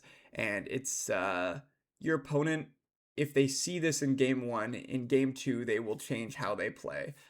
Probably to make sure that you don't have the most units at any arena, and then it will often just feel like a really unfortunately statted 3-drop. And I think that there is probably a world where this is fine and a world where this is not fine, so I'm going to average it to a C. Also, the C here did an animation. I will say there is a leader that cares about you having units in both arena, Bo-Katan, and she is also Green Hero, so I guess if you're playing Bo-Katan, this is probably okay, because you can maybe play like a ground unit and then play this and get a free space unit, and now you've turned on Bo-Katan's ability. But I don't think Bo-Katan is a particularly strong limited leader, so we'll see. Next is Admiral Akbar, Assume Attack Coordinates. He's a 5-cost Command Heroism ground unit at Legendary. He's a 6/6 Rebel Official with when played, you may defeat this unit. If you do, search the top 10 cards of your deck for any number of space units with combined cost 5 or less, and play each of them for free. So this is a weird one. I think it's going to make waves in Constructed. But in Limited, how good is this? Well, 5-cost 6/6 is the premium stat line for a 5-drop. You would play a vanilla 5-cost 6/6 and be happy. So Admiral Akbar is absolutely going in your deck. There's no question about that, assuming you're in these colors. Because, again, worst case scenario, he's a 5-cost 6/6. Awesome. But he has this additional upside, where you have the choice to, instead of having a 5-cost 6/6, having like a mini U-Wing reinforcement. And if you're trying to do these like lane dodge space decks, which I think are real, I think that kind of deck can exist, then just getting like 2 probably space units is probably, or it will often be the option you want. Now, we talked earlier about searching the top 5 cards of your deck. This is the top 10. And that's, again, your limited deck will have 30 cards. And by the time you play Admiral Akbar, you'll probably have, what, I don't know, like, well, let's think about this. You draw 6, you start on 2, then you go to 3, then you go to 4, then you go to 5. So you've drawn 6 additional cards. That's 12 total. So 18. Yeah, so you're searching more than half of your deck, at least by the time you play Admiral Akbar. That's just, you're going to find what you need for the most part, assuming you've built your deck with this like space swarm thing in mind. Now, there is the unfortunate part where if you play Admiral Akbar, you choose to do his when played, you search and you only find like a single 2-drop. You can't be like, it's not an option where you get to see both options first. You have to go into this one blind. So if you find like pretty bad, a pretty bad spread with his ability, then you can't just be like, oh, actually, no, I think I'll keep him as a 6/6. So you have to make that call in the moment. I actually don't know which one you'll be doing more often. I think it will probably depend on which deck you're playing. I can't turn down a 5-cost 6/6. That seems incredible. but also I understand maybe if I am playing one of these Space Lane Dodge decks, maybe it's good. So maybe the ability is good. So I don't know. I think having these options, though, is incredible, especially since neither option is bad. I guess the when played will sometimes be bad, but it will rarely be bad, and the 5-cost 6/6 will never be bad. So I think he is a B. Next is Children of the Watch, a 6-cost Command Heroism ground unit at common. It's a 3/3 Mandalorian unit with, when played, create 2 Mandalorian tokens. So 6-cost 3/3, bad, boo, we don't like that. But it has 7/7 of stats. 6-cost 7/7, yeah, we like that. There is a 6-cost 7/7 we'll see soon. It's a cool big vanilla unit. And this is arguably better because it also comes with 2 shields, right? 1 on each of your Mandalorian tokens. And also broadly, it's usually better to have stats spread out across bodies. It's less susceptible to removal that way. But of course, that depends on the board state and situation. Anyway, is this card good? Well, it's an army in a can. If your opponent was trading like 1-for-1 with you, now they're going to have a hard time doing that. Because yes, your units will be eaten by their units. They will almost certainly be playing bigger units than you. But, I mean, they probably will not actually be doing that, right? Because that will take them 3 full attack, or more than 3 attacks to like trade with Children of the Watch. It'll take them in principle 5 attacks to trade with Children of the Watch, at which point you'll have been able to do a bunch of other board control-y or racy stuff. And I think that usually you play this, and they'll just go, okay, maybe they'll kill Children of the Watch itself, but then they'll just start racing you, and let your Mandalorian tokens do stuff. I don't know. I think these army in a can things are like pretty skill testing, and what you do with all of the bodies that this gives you can probably win or lose you the game. So I think that those cards have a high potential, so I'm going to give this a C+, although I am wary of playing a 6-cost 3/3, even though it's not actually a 6-cost 3/3. This sucks if your opponent plays Whistling Birds or Pre-Vizsla. Or Luke Skywalker answering the call. Our next card is Luke Skywalker answering the call, who's a 6-cost Command Heroism ground unit at Legendary. He's a 5/5 Force Jedi with Restore 1, and when played, if you control at least 4 units, deal 3 damage to each enemy unit. So this one is interesting, and I will admit I've given it a lower grade than everyone else on my team. Now, so I could absolutely be wrong about this. First of all, I want to commend the art. Dark Troopers are 3/3s, and this kills a bunch of 3/3s, so that's really cool. And he's killing Dark Troopers in the art, so props for the art direction on this one. So 6-cost 5/5 Restore 1, obviously bad. That's probably in the D range. That was something you maybe would like super reluctantly play, but as we've seen, 5/5 is something you can get for 4 resources now. And yeah, sure, Restore 1 is nice, but it's not worth 2 extra resources. So definitely this is a very underrated unit. Now, if this just said when played deal 3 to every enemy unit, this would be a bomb. This would be ridiculous, right? So the real question, so between it being a bad card and ridiculously insane, it is somewhere in the middle of that because of this condition. So what we should be trying to figure out is how impactful is this condition? How often will you be able to do this? How often will you not? Well, if you control at least 4 units, so notably, it does count Luke himself. So you have to control 3 other units. 6, he's on 6, so usually you'll probably be able to flip your leader around then. So you probably have a leader out, so that counts as a unit. So then you have 2 other units. Can happen sometimes. Often you'll have like 1 unit when you flip your leader. Sometimes you'll have 2, and then you can play Luke, and then it's really insane. But I think that the downside of playing a 6-cost 5/5, and then the other thing is, even if, Christmas scenario happens, and in game 1, you get a bunch of units, you play Luke, you wipe your opponent's board, going into game 2 and 3, your opponent will never let you have 4 units on the board again, or 3 units on the board again. They will make trades to keep it so Luke never gets to do the thing. The other thing is, if you have 4 units on the board, there's a really high chance you were just kind of winning that game anyway. And so in that regard, yeah, Luke puts you like super ahead, but it's kind of a win more. So again, if we look at that grid of like, how does Luke perform depending on what you're doing, right? If you're behind, Luke is terrible, right? He's a 6-cost 5/5 Restore 1. If you're at parity, Luke's probably not good, unless at parity means you and your opponent both have a ton of units, but that's not a usual case. And if you're ahead, Luke is insane, right? If you're ahead and you play Luke, you're just going to win the game. There's nothing really else about it. But if you're ahead, you're probably already going to win the game. So there are just a lot of situations where I don't think Luke gives you the push you need to win a game that you were not already going to win. I'm ready to be wrong about this, but as it stands, I'm giving Luke a C. I could see maybe a C+. I'm just being a bit of a contrarian with this C. I will say people on my team gave him in the B range, either B- or B, but I'm sticking with my guns for now. I think that this is going to be too difficult of a when-played ability. But if I'm wrong and you can consistently get this off, I could see this being in a top 5 card in the set, if you can consistently get this off. Next up, we have Ant Droid, who's a one-cost command ground unit at common. He's a 1/2 droid with when defeated, draw a card. No, I don't think so. I mean, like, it replaces itself. That's cool. No, this is meant for constructed in some kind of, like, Krennic deck. Where you want to sacrifice your units, or maybe Thrawn, where you get to double when defeated. But no, this isn't for limited.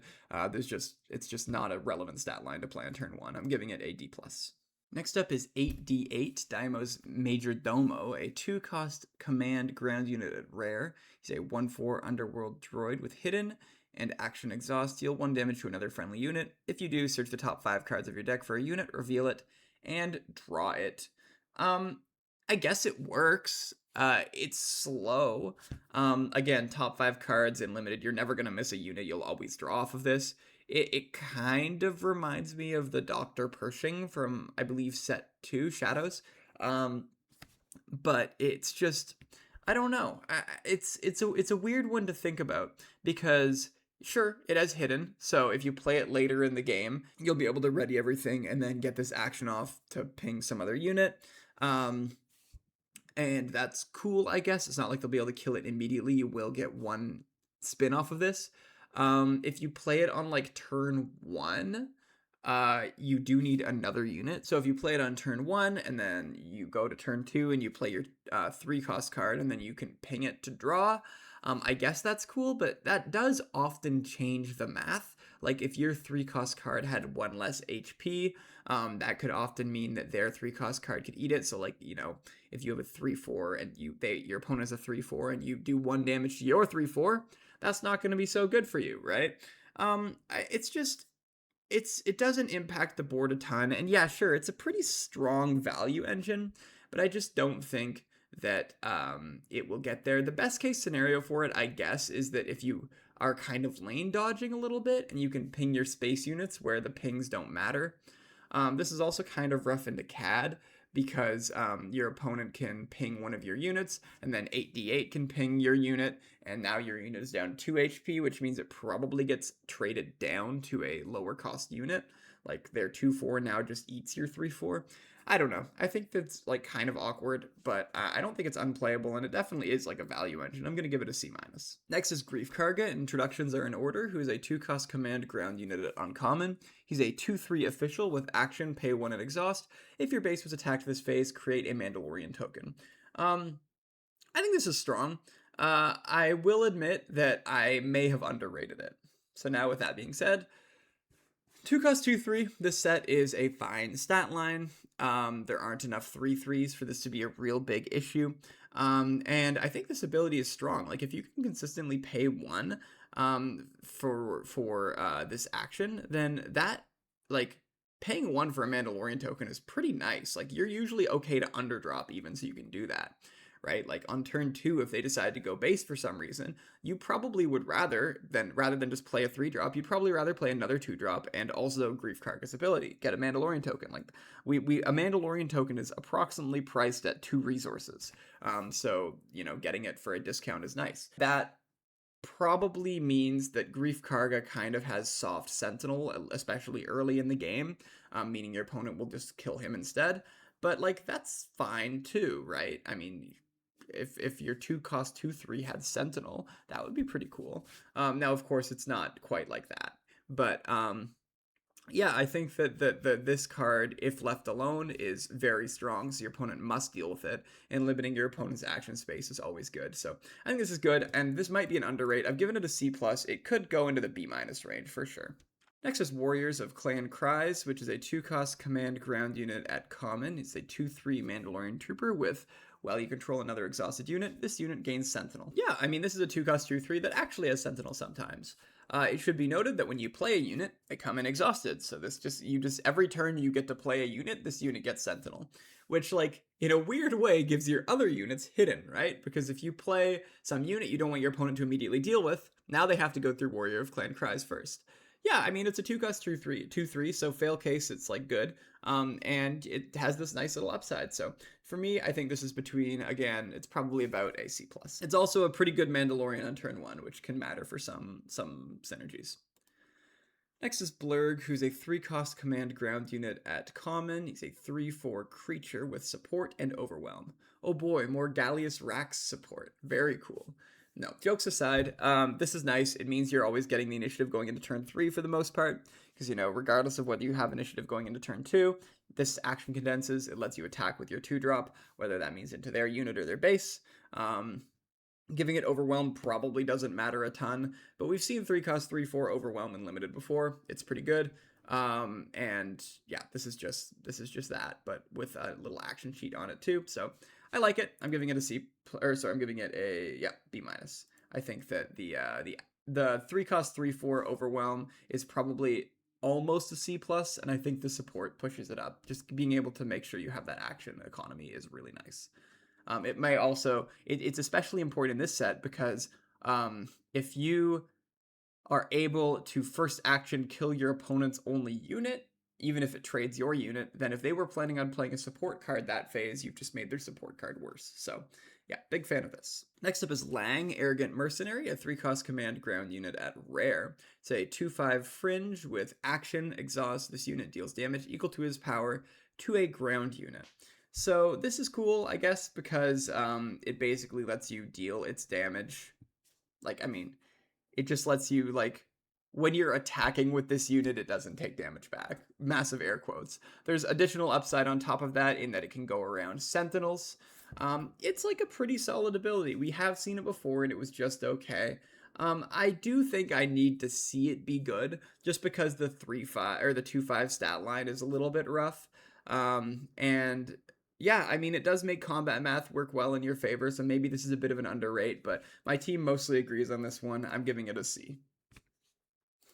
Next is Survivor's Landskib. I don't know what a Landskib is, but that's cool. It's a 4-cost command ground unit at common. It's a 4/4 Mandalorian vehicle speeder with Sentinel. I mean, it's a 4-cost 4/4 with an upside. Now, of course, as we know, 4-cost 4/4, not the best stat line, but it does mostly deal with many of the 3-drops in the game right now, or in this set, and it will be kind of annoying for your opponents to get through. There are much better Sentinels for you to be playing on 4, I will admit, but this one is still fine. I'm giving it a C+. This will be rough if your opponent responds with a 5/5, which they could do, and then a little bit unfortunate, but that's okay. I think most situations this is good, and it will eat at least 1 hit, of course, but oftentimes it'll eat 2 hits, depending on what phase in the game you play it. Next is the Twins. We don't want war. They're a 4-cost command ground unit at rare. They're a 2/7 underworld hut with when played and on attack, you may give another friendly unit Sentinel for this phase. And when another friendly unit is defeated, you heal 1 damage from your base. So a 4-cost 2/7 technically passes, like, the stat test, right? That is 9 stats for 4, which is pretty good. The stats are distributed in a weird way. This reminds me a little bit of the 5/7 from Secrets of Power. I don't remember what it was called. I think it cost 6, and it gave something Sentinel if you disclosed green, I think. Yeah, this is kind of like that, where it gives something temporary Sentinel. Now, this gives it a little bit differently than that, because I believe that one was when played and undefeated, and this one is when played and on attack, so conceivably you can get more Sentinels out of it, and then also you don't need to disclose, which was pretty free, but technically a downside. Yeah, I mean, this definitely gums up the ground arena. I will note it does say another friendly unit, so you do need to keep dropping units, but I think that's doable. You know, you play this, you give something Sentinel, they kill it. Next turn, next turn you play something, you attack with the Twins, give it Sentinel, they have to kill it, gives you an opportunity to play another thing. I think it's, like, pretty reasonable. Now, again, a 2/7 is definitely a rough stat line sometimes. There are some situations where you want to be able to kill their big units, and this just doesn't let you really do that. The other thing this does is it kind of pays you off for that like line I was talking about, right? Where you play a unit, give it Sentinel, they kill it. Now you get to heal one from your base. I think you probably won't ever heal more than like 2 from your base with the twins, but hey, I mean, that's a nice little upside. This is a weird card, and this could be either an overrate or an underrate. It's probably not that much of an underrate, but I'm giving it a C+. Next is Defenders of the Forest. They are a 5-cost command ground unit at common. They're a 5/3 Ewok with ambush and overwhelm. Oh boy, more Gallius Rax support. So even though I really want to underrate this, I won't. It is a 5-cost, almost always just deal 5 damage to a unit. And that's not like amazing, but it's fine. And then there's additional upside on top of that, right? That alone would probably be in the C range. But this does have upside on top of that. It's 5, and you'll usually get to deal a little bit to their base as well with Overwhelm. And then there are some situations, of course, too, where you'll get to stick Defenders of the Forest. You kill their 2/4, let's say, you Overwhelm 1 to base, and now you have this 5/1. That is kind of the best case scenario. If you can do that consistently, I think the card is great, but just having that modality is very nice. But I think you will often just treat this as removal that maybe sometimes deals a damage or 2 to your opponent's base as well. I'm giving it a B-. I could be wrong about this, honestly, in either direction, but I think that this is a nice spot for it to sit at. I do think ambush is the best keyword. And we have seen 5/4 ambush before at this price point in limited, and it's been good. But the 3 is definitely a real step down from the 4. But the overwhelm is nice. All right, I love this guy. Next, we have Dinosaur Turtle, a 6-cost command ground unit at common. It's a 7/7 creature with... That's it. It's just a 7/7 creature. No text. It's a vanilla 6-cost 7/7. I like this a lot. It is very nice in that it kills like almost every leader. Now, of course, it does come down on 6, so a leader that's like, say, a 4/7 will come down the same turn as this, but you'll be able to kill it next turn if you're just dropping Dinosaur Turtle. It's just going to be the biggest thing on the field, maybe all game, but certainly at the time it's played. Yeah, not too much else to say about this. Your opponent will usually have to run 2 of their units into it, and it will become a very real racing threat. There are also incidental ways to give things shields, which could be nice. Yeah, I'm a big fan of this. I'm giving it a C+. Next, we have Queen Saruna, Willing to Fight. She's a 6-cost command ground unit at rare. She's a 5/7 Naboo official with when played and on attack.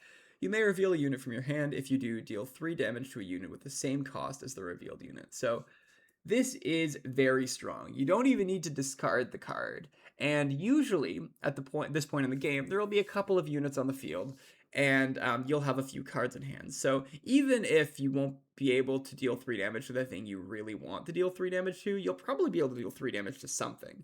And that will affect breakpoints quite substantially. 6-cost 5/7 is fine. I mean, we just saw a 6-cost 7/7 with no text. Is this text worth the -2 power? To me, absolutely yes, because this is a repeatable effect. So when you play it, even if you top decked it so you weren't able to like set up your hand in a way that you have the cost that you need, it's also on attack, and with the 7 HP and 5 attack, it will survive almost certainly to do at least 1 attack, probably more. But yes, your opponent will want to deal with this immediately. It is also on attack, so in a pinch, you can attack with it into a shielded unit, resolve the on attack, deal 3 damage, pop the shield, and then kill it with Queen Saruna's actual attack. It's very, very strong. It also goes across arena, so it stops the lane dodging thing. If they're just chipping away at you with a space unit, you drop this, you can probably kill a space unit of theirs. Yeah, big fan of Queen Saruna. I think she is incredible top end for any green deck, and I'm giving her a B. Next is Trask Walker, who is a 8-cost command ground unit at uncommon. It's a 5/9 vehicle walker with when played and on attack, choose a unit in your discard pile that costs 7 or less. Either put that card on the bottom of your deck and heal 3 damage from your base, or return it to your hand. So it's a 8-cost 5/9 that kind of does the reinforcement walker thing. It either lets you bring cards back to your hand, so drawing cards but with selection, so better than drawing cards, or healing. And both of those can come up. Just having the option to do those is both of those is very valuable. Usually you will probably want to draw the card, but again, being able to heal from your base in a pinch is nice. The fact it does it on attack too means that if your opponent can't immediately remove this, just you're going to drown them in card advantage and in base healing. This is a real late game beater. Now, elephant in the room, 8 cost for 5/9 stats is not actually amazing. Costing 8 itself is a real downside. And yes, this does affect the board immediately insofar as it heals your base a little bit, which can affect math and mean you get to untap with it. And if you do get to untap and get a hit or two in with this, you are probably going to win the game. But I mean, that should be true with anything that costs 8. I just think that this is a little bit too expensive for limited. And then, of course, it does give you infinite value, though. Like, you can recur something, you play it, let's say they manage to kill it, you can just recur it again. It doesn't have the like exile clause like something like this would have in Magic. Yeah, I just think that it is just okay. I think it's a little bit better than just okay. It is definitely a top end, it's a finisher, it's infinite value. I'm giving it a C+. I definitely would want this in all of my green decks as top end finisher, but I'm not going to be like massively excited about it. And I will probably try well, I guess it depends on how the draft format shakes out, but my guess is I won't be picking this super early. Next is Mortar Trooper, a 2-cost aggression villainy ground unit at uncommon. It's a 1/4 Imperial Trooper with action, exhaust, deal 1 damage to each of up to 3 ground units. It's a 2-cost 1/4. You don't play those. There's just too much good stuff. A 2/3 kind of ruins this, but like not really, because you can in principle do 3 damage back to a 2/3. Right, like you play this, your opponent plays a 2/3. They attack their 2/3 into Mortar Trooper. You ping their 2/3 with Mortar Trooper. They attack their 2/3 into Mortar Trooper. Mortar Trooper dies. Their 2/3 dies. I guess that's something, but I think 1/4 is a really rough stat line. I guess it's good at pinging shields, and it is a 2-drop, so I can't give it that bad of a rating. It's a 2-drop with like technically fine stats. I'm giving it a C-. If this could hit space units, I would be much more keen on it. Next is Tempest Lieutenant, who's a 2-cost aggression villainy ground unit at common. He's a 3/2 Imperial Trooper with Overwhelm. This is kind of just going to be like John 2-drop this set. It's a good 2-drop. It has Overwhelm, if that matters, which it will sometimes, but only a little bit. It's well statted. Nothing else much to say. I want this in basically all of my red villain decks. I would play multiple copies of it. It's just a good 2-drop. I'm never sad opening on it. It's never like it's not going to ever probably be the best 2-drop in your deck. So it's not going to be like, oh, this is my ideal turn 1 play. But if you play this on turn 1, you're going to be like, yep, I sure did play a good 2-drop. And so I'm giving it a C+. Next is Praetorian Elite, which is a 4-cost aggression villainy ground unit at common. It's a 5/4 Imperial unit with grit, and that's it. It's a French vanilla unit. Grit is usually better on big HP units, but this is fine. I mean, 4 is okay.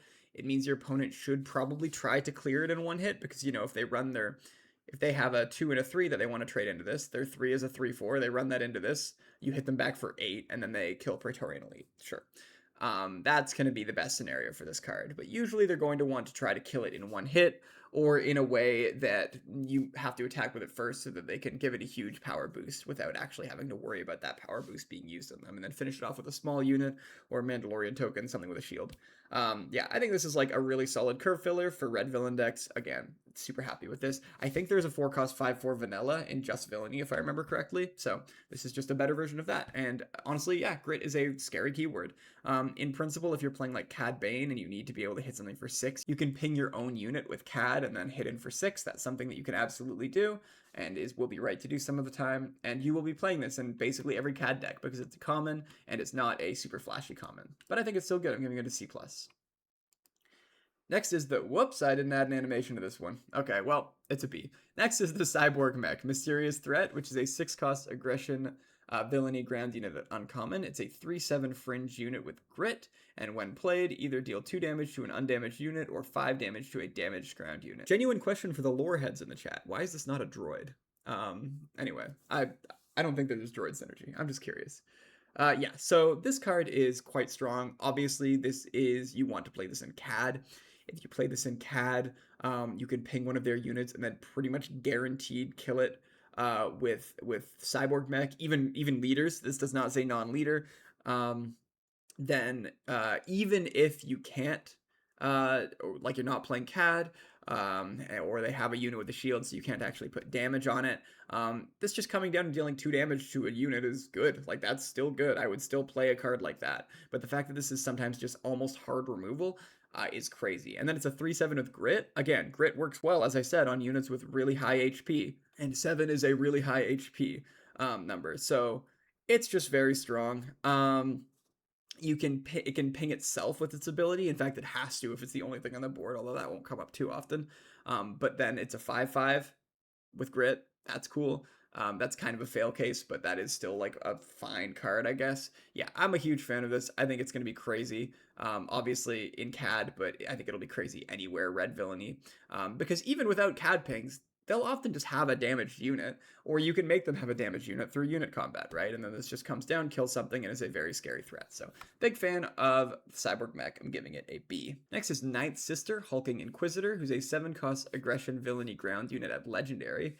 It's an 8/7 Force Imperial Inquisitor with Overwhelm, and when played, an opponent discards a card from their hand. You may deal damage equal to its cost, divided as you choose among any number of units. So, it's a 7-cost 8/7 Overwhelm with Force Throw, better Force Throw attached to it, because you get to spread the damage out, which is, it may not seem like a lot better, but that is a lot better.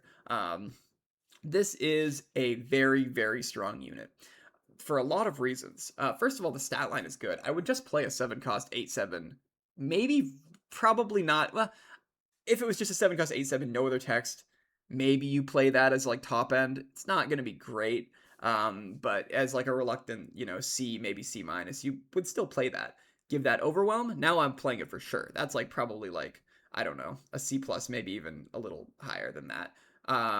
Then this, when played ability, ridiculous. So the Ninth, I'm going to talk about the Ninth Sister for a minute, so prepare yourself. The fact that this, even if your opponent discards a like 2-drop, you still get to maybe ping a shield, maybe ping 2 shields, maybe put some damage onto a unit, such that the Overwhelm from Ninth Sister, when you attack into that unit later, the damage goes onto the base. Maybe you kill a small unit. Like, that's kind of the worst case scenario for Ninth Sister. But by the time you're at 7 resources in a game of Limited, your opponent's probably down to just a couple cards in hand, and they probably are resourcing their like 2-drops and 3-drops. So there's a really good chance you hit a 5-drop, or you hit a 6-drop, or maybe even you hit a 7-drop, at which point this just one-shots their leader.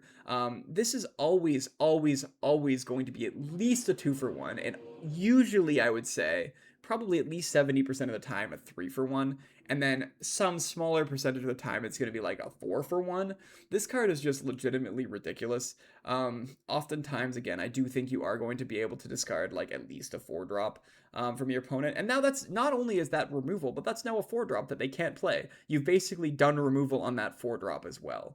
Like, it's just so insanely strong.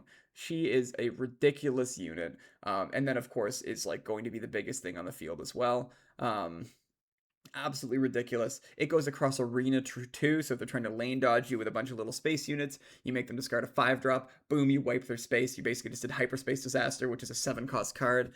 I think this card is like genuinely ridiculous. Obviously, I've described a couple of slightly Christmas scenarios, but no, I think that she's insane. Even in the like standard scenario, or even in the below average scenario, I think she's still good. She's still very good. I think from behind she's great. At parity she's great. From ahead she's great. I'm giving her an A-, and I also am giving her a gold star, which I didn't put on the PowerPoint presentation, but maybe I'll put it in editing. Because I think she is going to be the best card for Limited in this set. I'm giving her that award over Pre-Vizsla, who we talked about is also an A-. Ninth Sister is legitimately bonkers, and I could even see this grade bumping up slightly, possibly. We'll see. It's going to be a little bit hard to know that for sure, because she is a legendary, so you will see her so infrequently. Also, her being a legendary kind of plays to her strength a little bit, because in Constructed, any deck that will be playing this, it will be very obvious that they're playing it. A Deidre Colossus or a Cad Blue or something like that is going to be running probably 2 or probably 3 Ninth Sisters. And so going into the 7 resource turn, you will be like, okay, I should keep a 2-drop here just in case they drop the Ninth Sister on me. I don't want them to be able to remove like my big unit or my leader or something. But in limited, you're never going to play around Ninth Sister, and you probably shouldn't play around Ninth Sister, right? She's not going to be in very many decks, and I think playing around here will usually be a negative for you. To hold an extra 2-drop in your hand when you could resource it and play 2 bigger cards or something like that. So in the first time, like in game 1 of a match, you are going to get blown out by this sometimes, and I think you just have to accept that. Yeah, ridiculous card. Let's go next. Next is Inspired Recruit, who's a 1-cost aggression heroism ground unit at common. It's a 3/1 rebel trooper with nothing. It's a vanilla 3/1. So this is interesting. I'm normally against turn like 1-cost units because, again, as I mentioned before, for limited at least, and constructed 1-cost units have their place. But in limited, usually they're just worse 2-cost units for no reason, because on turn 1, you have to start on 2 resources anyway. You may as well play a 2-drop, right? It's usually going to be better than a 1-drop. And that is still true. I mean, you can play a 3/2, and that is better than this. But I think that putting 3 attack on Inspired Recruit means that you will almost always, unless they open on a 2/4, be able to trade this into whatever their actual 2-drop is.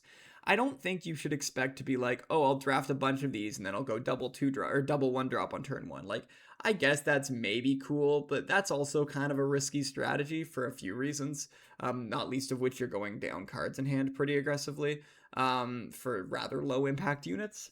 But I think you'll usually just be playing one of these and claiming.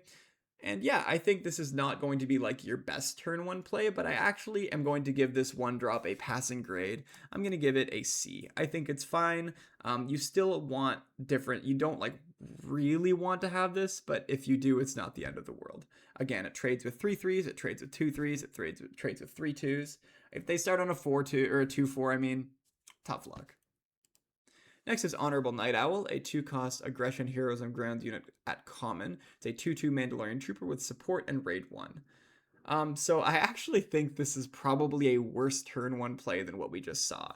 Because yes, it has raid 1, so it means that you can attack and, still deal the 3. It attacks as a 3/2, which is better. But the fact that it blocks as a 2/2 is a real big issue. Support is not going to matter a lot early game, and late game, it's good for sure, but the extra text you're getting from this isn't massively impactful. Maybe it lets one of your units get a trade that they wouldn't have been able to get. I mean, can be a breaking point for sure. But in terms of like evaluating this like a 2-drop, I just don't think it's that good. If they open on a 2/3 or a 2/4 and they have initiative, this is just going to be a nightmare. Whereas at least the 2/3 scenario with Inspired Recruit, you were able to trade into that. But this one, if you don't have initiative, you're just cooked. And if you do have initiative, it's about equal. So I think it's about the same as the Inspired Recruit. I'm going to actually give it a C- though. And I might be wrong about that. I will say I did rate this lower than the rest of my team. I'm thinking about it like a turn 1 play. Perhaps if I started to actually think about it like a later game play, I might actually bump it up to like a C. But yeah, don't play this on turn 1 unless you have to. Next up is Grogu, yes, a 3-cost aggression heroism ground unit at Legendary. It's a 2/6 force droid with when you take the initiative, you may attack with a unit. So this is an annoying stat line to deal with. We've seen a 2/6 for 3 in Marok earlier. Now that had Sentinel and was ridiculous. Grogu is not quite that good, but he ensures that you basically always have initiative. You're always able to keep it. And especially if you stack this with like support units, right? So this is going to be very difficult for your opponent to deal with because, of course, turn 2, you play Grogu, you immediately claim, and then you get to attack with your unit still. I'm a big fan of this. I don't think it's like a bomb or anything, but I think just being able to not only maintain the initiative in like a tempo sense, but also in like a pushing damage sense. Because if you have this on the field, your opponent knows that at some point you can just say, okay, I claim attack with my 5/5, have your base be at 5 HP, and now I get to go first, even though I got to like do a cheeky attack. It like reduces your opponent's option space, because sometimes they'll be thinking, okay, well, like if I do this, then I can claim, then I get first action, I get another look at dealing with this like board presence right now. But Grogu takes that away from them because it just says, okay, I claim and I still get to attack with a unit. And now I'm going first next turn. There's nothing you can do about it. Because even with support, which actually condenses 2, if your opponent absolutely needs to, they can still just claim after you do support. Or this is support, but you don't give them an opportunity to claim. yeah, I think this is very strong as an aggro card. And also the stat line is difficult to kill. I'm giving it a B. Next is R5D4, built for adventure, a 3-cost aggression heroism ground unit at uncommon. It's a 3/4 droid with support, and on attack, defeat all upgrades on the defending unit. Yeah, 3 cost, 3/4s in this set with upside, I'm in, and support is a real upside. Like, even if you don't get this on attack ability, just being able to go, okay, 2-drop, claim, R5D4, attack with my 2-drop, claim. That's kind of nice. And then, yeah, there will be some situations where this ability is strong. If you're attacking into a Mandalorian token, you on attack defeat the shield, boom, kill the Mandalorian token. If your opponent actually plays a upgraded of hand, it's really nice because now you just out of hand to get to play a on curve unit and then also kill the upgrade that they played. I guess in a pinch you can use this to defeat a bunch of advantage tokens, which could also be good and might be the most. I say in a pinch, but that might be the most common use case for this. It's hard to say.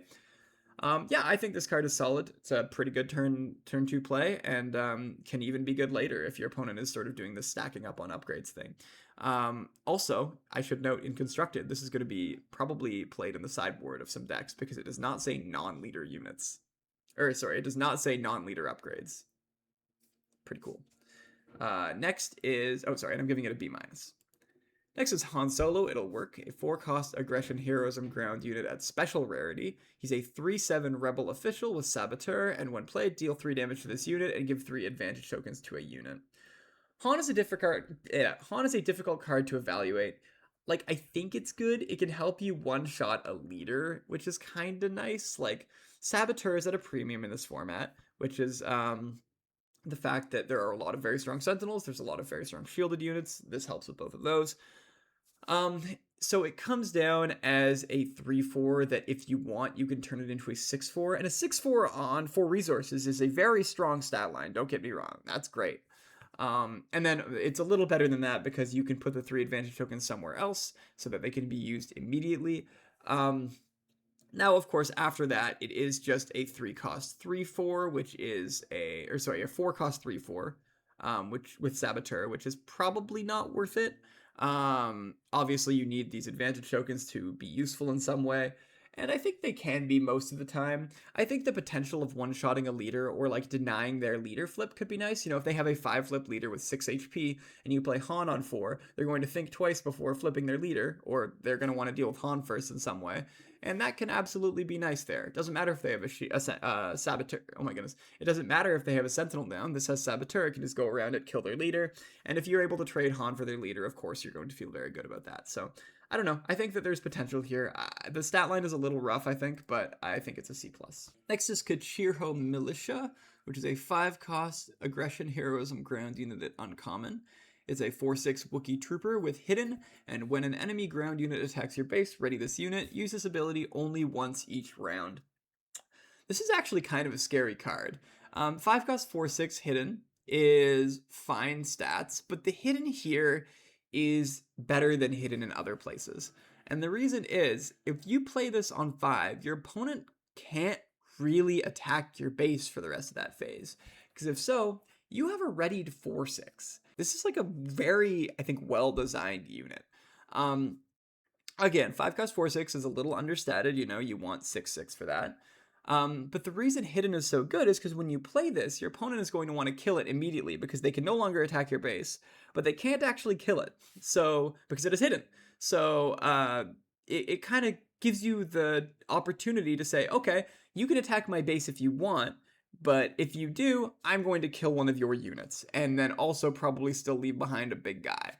And then in the future turns, they better be attacking your base immediately, or you're going to first action attack with the militia here, maybe into a unit, maybe into a base, doesn't matter. Then they attack your base, boom, you get to ready him again. This kind of makes your opponent play pretty, aggressively around it, and it kind of has soft Sentinel for that reason, but also it has Hidden, so it's very strange in that regard. Now, it does say ground unit, so if your opponent's lane dodging you, this doesn't help you all that much, but I think in most cases that won't be happening. This goes well into a leader flip turn as well. 6 is a lot of HP. Leaders probably won't, for the most part, be able to kill it. Yeah, I'm in on this unit 100%. I think it's a very strong curve filler for this, and honestly, I think I've underrated it here. I think I'm going to update my spreadsheet. I've talked myself up to this being a B minus. I think it's quite strong. Speaking of my spreadsheet, you can see my grades and the grades of my team members on the spreadsheet on my Patreon at patreon.com/unlimitedlimited. I think that's what it's called. I'll put it on the screen. Check it out. You also get access to the draft simulator, but my draft simulator is a lot worse than other draft simulators that are currently out there, so don't worry about it too much for that. Do it for the spreadsheet, and because you love the channel. Very cool. Awesome. Also, if you want something else in the Patreon, just like message me there or something, and I'll figure it out. I'll make it worth your while. All right. Next is Zeb Aurelios. Fists work every time, who is a 7-cost aggression heroism ground unit at legendary. It's a 5/7 Rebel Spectre. With when played, give 3 advantage tokens to another unit, and when a friendly upgrade is defeated, deal 1 damage to a base. Burn is at a premium in Swoop. We've seen that with For a Cause I Believe In, which when I originally read, I was like, this card's terrible. And then it saw it play in like a million meta decks, and I was like, oh, okay, actually, I see why this card is good. So same thing with Zeb here, where it gives you that reach. And then also, just on its own, I mean, it's a 7-cost 8/7, but 3 of those stats are fast in that you get to put them on another unit. And then it's actually kind of an 11/7, but maybe even more than that, because when those 3 advantage tokens go away, which they will when you attack probably immediately, then you get to deal an additional 3 damage to base. So this does a lot of damage to base. It's absolutely a finisher, and the stat line is kind of rough for a 7-drop, so this is saying, hey, I better win right now, or I'm going to get overwhelmed in value, because my opponent's probably played a, better on-rate 7-drop than I have. So that being said, I think that it can close out games very quickly. If you're playing this from behind, you're definitely probably in trouble, but if you're playing this at parity or ahead, you're going to win. I think it's pretty strong. There is one caveat that I have to mention that I don't think everybody's realized yet, but some people have. When played, give 3 advantage tokens to another unit is not optional. So if you play this and have no other units, you must give those 3 advantage tokens to an opponent's unit. It doesn't, because you can't give it to himself. It's another unit. And again, not optional. So the only way you don't get advantage tokens out of this is if it's an empty board other than Zeb. But if your opponent has a unit, now granted, you get to pick where the advantage tokens go, but it does have to be on an opponent's unit if you have no other units. So just keep that in mind. And sometimes it'll still be right to play him, but just keep it in mind that you will need to occasionally put upgrades on your opponent's stuff. Anyway, I think he's a good finisher, but you shouldn't be playing him outside of a finishing context, I think. I'm giving him a B-. Definitely a very aggro, racy kind of unit. Next is Alamite Hunter, a 1-cost aggression ground unit at common. It's a 1/4 with overwhelm. I don't know who bro thinks he's overwhelming. 1 cost or 1 attack overwhelm? I don't know. Now, 1 cost 1/4. That's like about right for a 1-drop. That's what you want. Overwhelm is technically upside if you start buffing this up for some reason, I guess. But you really need to buff it up for the overwhelm to do anything good. Don't play this card. Yes, overwhelm on my 1 attack unit. Thanks, FFG. No. I mean, I like the idea of having these things that make you think, oh, how would I use that effect? And I'm glad this card exists, but don't put it in your limited deck. It's technically on rate, so I'm going to give it a D+, and it's technically a turn 1 play, but yeah, I try not to. Next is Clan Vizsla Soldier, a 2-cost aggression ground unit at common. It's a 2/3 Mandalorian Trooper that says when defeated, you may defeat an upgrade. So we've seen similar cards before, but they usually say when played, defeat an upgrade. When defeated, defeat an upgrade is definitely worse. And it is rough into 3/3s, but otherwise, I think I think this card is good. It's a solid turn 1 play. You can pretty much treat it like a 2-cost 2/3 vanilla with very fringe upside. So that puts it to me in the C+ range. It's also a Mandalorian, and the Mandalorian curve in this could be, sometimes an important thing to try to do, and in that case, it's going to be a very nice 2-drop for you. Next is Ewok Warrior. This is another John 2-drop. It's a 2-cost aggression ground unit at common. It's a 3/2 Ewok with Hidden. Yep. We saw a 3-cost 3/2 with Overwhelm. Here's a 3-cost 3/2 with Hidden. We just saw a couple cards ago, or last card rather, a 3-cost 2/3 that's basically vanilla.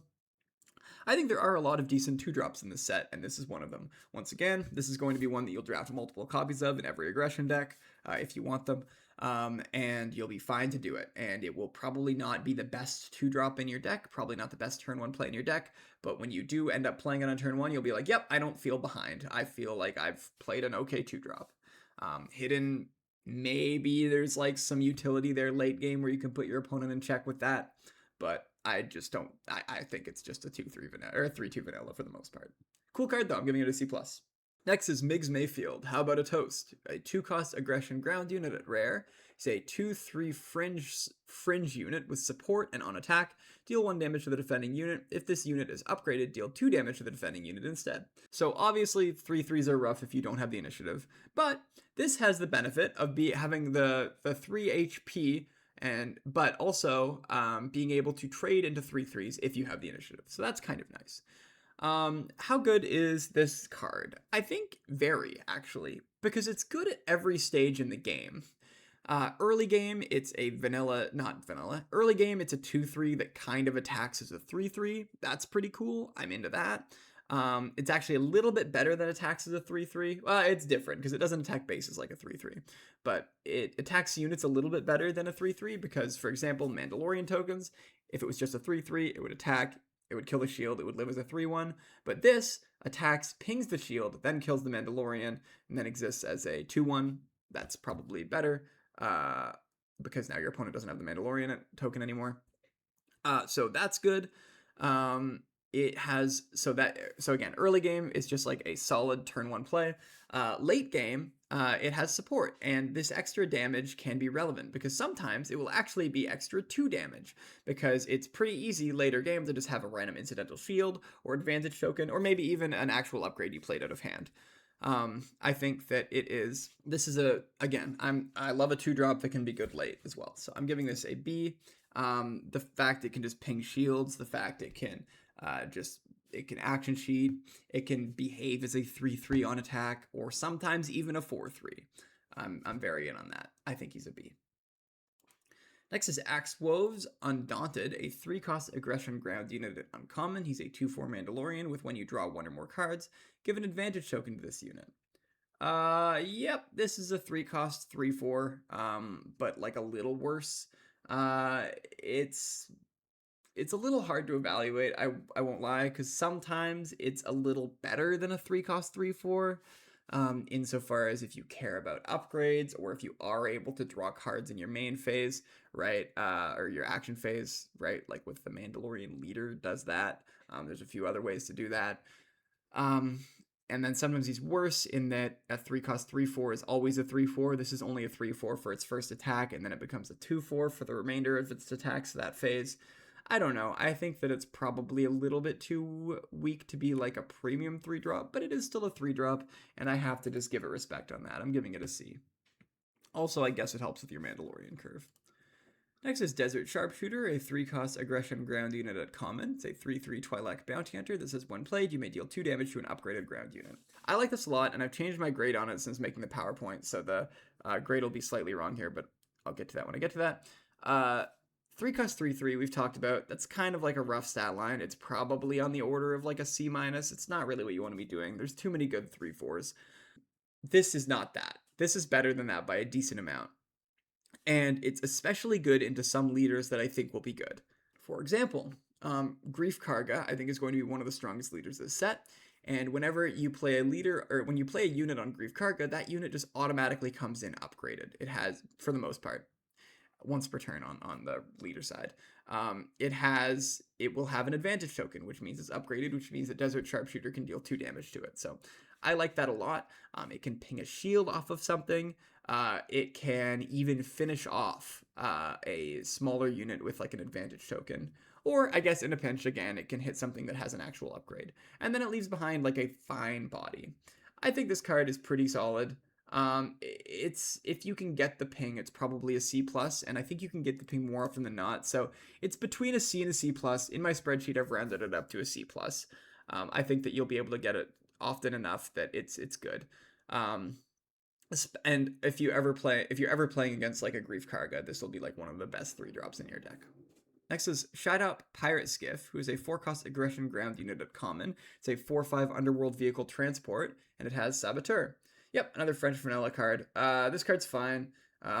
Kid named Awake Inspectors. It's better than Awake Inspectors. It has Saboteur, which I will admit is a premium keyword this set. A lot of shields, a lot of sentinels. But it's just like a little bit better. I don't know if it's better enough that I pump it up to a C+, especially because there is a 4-cost 5/5 this set, which makes all 4/5s immediately a little bit worse. But yeah, I'm giving it a C. This could be a slight underrate, I will admit. It could be closer to a C+, just because I think the keyword is relevant. But for now, that's what I'm giving it. I think this will be like a good curve filler in all your red decks. I'll be happy to play 1 or 2 copies of this in all of them. Next is Wookiee Chieftain, who's a 5-cost aggression ground unit at common. He's a 4/6 Wookiee with Grit. Yep, so we've seen a 5-cost 4/6 already, and it was, I think, also a Wookiee, right? It was way back here. There we go. Kachiro Militia. This card was a 5-cost 4/6, and it was very strong. Here's another 5-cost 4/6. I'll give you a hint. It's certainly weaker than that. Now, I will admit, Grit is a very good keyword on a body that is this much HP. Absolutely. But usually, your opponent will be able to play around it in a way that makes it feel a little bit less strong, right? Like they can, again, like I said earlier, wait till it already attacks, and then just run 2 units into it, a bigger one and then a smaller one, where the smaller one would die anyway, so it doesn't matter that this now hits for, 9. Now, yeah, you can sometimes make use of the Grit. You can sometimes put your opponents in awkward situations with that, and that's good, which is why I think that this is probably a fine curve filler. I do think that this is a good stats for the cost card. I think that this is on rate. I don't have any complaints about it being like understated or anything, but I think it's just designed to be a filler card, and I think it does that job good. I'm giving it a C. Next is Imposing Scout Walker, a 6-cost aggression ground unit at common. It's a 4/6 Imperial Vehicle Walker with 1 played. You may deal 3 damage to a ground unit. If it's defeated this way, give 3 advantage tokens to this unit. This is like kind of great. First of all, it doesn't say non-leader, so you can kill leaders with this. And second of all, it comes down, it's a 6-cost 4/6, which I will admit, rough stats. We've seen a 6-cost 7/7 now, so 4/6 is pretty behind. But the ability definitely makes up for it. It comes down, it kills something small, and then it becomes a 7/6, which is a much more respectable stat line. And that makes it very difficult for your opponent to deal with in a profitable way. And then even if it doesn't come down and kill something, obviously that's best case scenario, but if it comes down, it deals 3 damage to something and it lets something smaller of yours trade into it or something like that, although you would usually sequence differently so that you attack into it first and then go with Scout Walker. If for whatever reason you can't do that, having just 3 damage having 3 damage going somewhere is very nice. So I think this card is good. I will say I've rated it higher than everyone on my team, but I like this random damage stuff. I think that it can 2-for-1 really often, especially if you can get these advantage tokens, because that can also be a very threatening life swing for your opponent as well. You come down, kill something, hit the base for 7. That's pretty, and then still have a 4/6 that they need to deal with. Like, that's pretty nice. So I'm in on this. I think it's like a B-. Next is Knobby White Ice Spider, who's a 7-cost aggression ground unit at uncommon. It's a 5/7 creature with hidden, and when played for each enemy unit, give an advantage token to this unit. Like, it's not really my kind of top end. It's a 7-cost 7/7, but it has downside. Like, sure, I guess hidden's kind of an upside. What you have to be considering is, like, when is this card good? Like, I think this card is at its best when you're at parity. And by at parity, in this specific case, I mean both of you and your opponent have a bunch of units. Because then, yeah, it comes down, maybe it's a 9/7 with hidden. That's cool, that threatens a lot of damage. But then it just sticks around as a 5/7 for 7. I mean, a 5/7, we've come to expect, that's like 12 stats. That's what you expect to get from a 5-drop. Or maybe a 6-drop, depending on abilities and stuff like that. And I just don't think that the abilities that this comes with is worth that extra resource.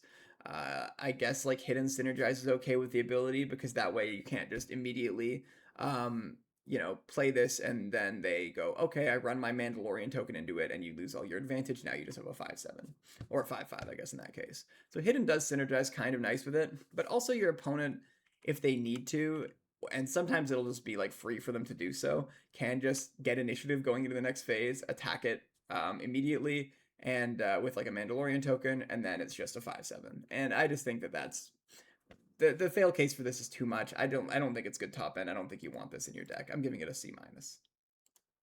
Next is Boba Fett's Rancor. It's an Boba Fett's Rancor, emotionally complex creature. It's an 8-cost aggression ground unit at legendary. It's an 8/9 underworld creature with, when played, deal 5 damage to your base, then deal 5 damage to an enemy ground unit, then deal 5 damage to the same unit. And on attack, you may deal 1 damage to a base for every 5 damage on your base. So this is big and it's risky, and I kind of like that. It's difficult to evaluate, and it is it's very strong removal. Dealing 10 damage to something spread across 2 means that it's going to kill everything, right? If it has a shield, it'll kill the shield, deal 5. That's probably enough to kill the shielded unit. If it doesn't have a shield, it's just dealing 10 to the unit. That kills basically everything. It does have to be a ground unit, so again, if you're getting lane dodge, do not play this card because the 5 damage it deals to your base is probably going to lose you the game.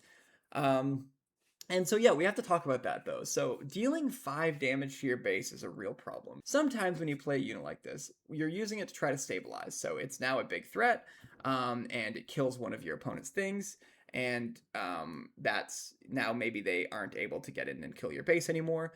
But and so it feels like you've just prevented a bunch of damage to your base as well by killing some untapped big unit. And this does, for sure, prevent some damage to your base. I can't deny that. But it also doesn't really prevent damage to your base in the same way that the hypothetical unit I just described does. Because it does still do 5 damage to your base, which is a lot. Usually, again, that will prevent damage, because by the time you're on 8 resources, they probably have something with more than 5 power. So, it's either like they're hitting your base for 7 or you're hitting your base for 5. I guess your base just kind of healed too. But yeah, I don't know. There are so many situations where doing 5 to your base just means that they can like kill you with like some random dinky space unit. That is a real downside of the card. Now again, it is removal and it is a very good body, and then every time you attack with it, like if you can even get one attack off with Rancor, you're probably going to win the game, because if you think about it, at this point in the game, your base is maybe taking like, I don't know, 20 damage, or maybe even 15. Sure, you're attacking with Boba Fett's Rancor, you're hitting their base for 11 or 12. Like, that's probably going to be enough to either close the game or put them in a checks position where some other unit will be able to close the game. So definitely a high-risk play, but I think the reward is worth it. I think it's solid top end. I'm giving it a B-. The only reason I'm not ranking it higher is because there will be some games where this card is just unplayable. You just have to resource it. If you're playing against like an aggro deck, if you sit across from someone playing like Grief Red or something like that, and you have Boba Fett's Rancor in your opening hand, just resource it. Because A, you're probably not getting to 8, and B, if you do get to 8, dealing 5 to your base is probably just going to kill you. Anyway, B-. I think it's it's good. It's good top end. Next is Emperor's Messenger, who is a 1-cost cunning villainy ground unit at common. It's a 0/3 Imperial droid that has support and on attack ready a resource. I'm not going to spend too much time talking about this. Like, I guess it's like the world's slowest ramp, but not really. But only like very, like you play this and it's like free. Because if you have a readied unit, you attack with that unit, it gains this text box, you ready the resource you used to play Emperor's Messenger, and now you have a 0/3, I guess, that costs you a card and also an action. I don't think that's worth it. I guess the dream scenario for this is it sticks around, and then next turn, let's say you're going into, I don't know, 5 resources, you get to play 2 3-drops, because you play one and then you attack with Emperor's Messenger, and then you play another one. But this kind of ramp isn't really ramp, because what ramp usually does is on your 5 resource turn, you ramp, you now get to play a 6-drop. The Emperor's Messenger doesn't do that, right? It doesn't like let you get an extra resource temporarily. It needs to ready an already exhausted resource. So at best, it lets you double drop kind of efficiently.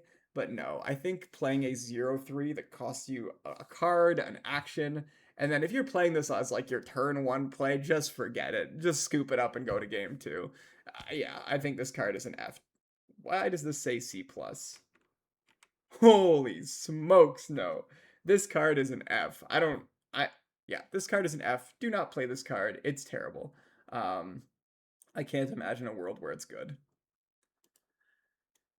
Next up is Peridia Bandit. It's a 2-cost Cunning Villainy ground unit at common. It's a 4/1 fringe with... That's it, actually. It's just a 4/1 fringe. It's a vanilla. Yeah, I mean, it trades with any turn 1 play that doesn't have a shield. It sucks against shields a lot. If you have initiative, you probably can just go face, right? Like, you play this, they play their turn 1 play. Most of the time, you can probably just go, okay, 4 to base, and then they probably have to run their turn 1 play into this, because if they don't, you can either keep racing them or use this to kill their turn 2 play, which will probably be like a 3/4, and then it feels pretty good, because after you play your turn 2 play, you have a 3-drop, and they only have a 2-drop. You're probably ahead on board pretty substantially there. I kind of like this as a turn 1 play. I am a little bit nervous about the 1 HP. There are ways to deal with that. Obviously, shields are a big one. Any shielded unit just kills this. Yeah, it's a little bit risky, but I think it's worth it. C might even be an underrate, but I'm going to give it a C. Next up is Fennec Shand. The Galaxy is Dangerous, who's a 3-cost Cunning Villainy ground unit at uncommon. She is a 3/3 Underworld Bounty Hunter with Ambush and Saboteur. Yeah, I mean, 3/3 Ambush, we've seen that before. We saw that on Sabine last set with some upside, and Fennec also has some upside. Saboteur means that she can come down, instantly kill a Mandalorian token. She can come down, instantly kill something that was hiding behind a Sentinel. Again, like I said, Saboteur is at a premium this set. Ambush is always at a premium, and this has both of them, which means that Gallius Rex buffs her. I don't think that's what you should be considering here, but hey, 5/5 Ambush Saboteur for 3 is pretty good, all I'm saying. Anyway, I digress. Yeah, this is Ambush, and it's good Ambush, so I'm giving her a B-. Next is Emperor's Champion, a 4-cost Cunning Villainy ground unit at common. It's a 3/5 Imperial with Shielded and Saboteur. So this kind of has the set's mechanics. Shielded and Saboteur. Amazing. Yeah, sure. So there's lots of ways to deal with shields this set, and this is one of them. This is a very good way to deal with shields, because A, it has a shield, so when it takes the damage back from you dealing with some shielded unit, it won't actually take the damage back. And then, of course, it's like a pretty well-statted unit, and it can, in a pinch, it can go face. There's a lot of versatility you can do with this. I think putting Shielded on a Saboteur unit to make it stickier is a nice call, and I think this is statted pretty well for what it is. I'm giving it a C+, and I could see that being an underrate. I like this card a lot. Next is Hellgate. Dooku was a Visionary, which is a 5-cost Cunning Villainy ground unit at rare. It's a 6/4 Separatist. With when defeated, you may distribute a number of advantage tokens equal to this unit's power among friendly units divided as you choose. Yeah, so it's a 6/4 for 5, which is an acceptable stat line, for sure. I mean, it kills leaders. And then it leaves behind 6 power worth of advantage, which is good. So this will sometimes be able to get in for 12, but not always, because usually this is all face up. The only thing that's not face up is where you're putting the advantage tokens that you can keep secret. This is like, the sequencing with this card is interesting, because you either have to take hits from all of your opponent's units and make sure everything is exhausted before you kill Hellgate, so you can run some smaller unit into whatever they put advantage on to nullify the advantage, or you just have to kill Hellgate as like first action, then he doesn't get the attack, but he still gets the 6 hit because your opponent puts advantage tokens, 6 advantage tokens on a unit, and then just runs into base. Of course, there is also the benefit of this being able to be divided as you choose. So if you suspect that it would be more beneficial for you to spread them out, you can do that. And yeah, I just think that this is a very strong aggro card, because not only is 6 power a decent amount for 5 resources, but this does that at least twice, usually. You're usually able to hit at least 2 times, and I think that that is going to be very, very nice. The 4 power does mean this suffers a little bit into Sentinels. There are a lot of Sentinels in this set that have 4 power. You really do want to be hitting base with this. Like, this is clearly an aggro card, and 4 power means that he can't just kill a Sentinel. He will need to kill, 4 power means that he can't just like kill a Sentinel for free. He will probably die doing so. But I think he's good, and I think he's a very strong aggro card. I'm giving him a B-. Obviously, he sucks if he dies on an empty board. Next is Carson Tiva. There's something going on, who is a 2-cost Cunning Heroism ground unit. at rare. He's a 1/4 New Republic with support, and while attacking, this unit deals combat damage before the defender. I'm into this. It's a unit which is like always relevant. I'm into this. It's a unit which is like always kind of relevant. You probably don't want to play this on turn 1, right? A 1/4 is not what you want to be doing, even if it has like first strike.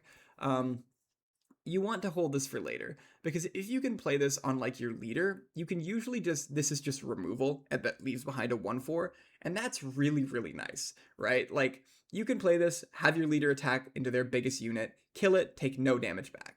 Absolutely bonkers good, if you can do that. And in an absolute pinch, he can exist as a turn 1 play, although you would really prefer not to do that. I'm into this. And this, I will admit, might be an overrate, but I'm going to call it a B. I think this is just sometimes just basically just removal that leaves behind a somewhat relevant unit. I mean, especially if you can give advantage to it. He holds advantage very well. Any other upgrade, right? First strike is a very strong keyword. Well, it's not really a keyword, but you know what I mean. If it was a keyword, this would have 2 keywords. You know what that means? Galleys Rax. I digress. I'm giving him a B. I think he's very strong. Most of my team also has given him a B, with one notable exception. Yeah, I think he's going to be quite good. Next is Inspiring Veteran, who's a 3-cost Cunning Heroism ground unit at common. He's a 3/3 resistance trooper with, when played, give an advantage token to each of up to 3 exhausted units. How many exhausted units can you have consistently?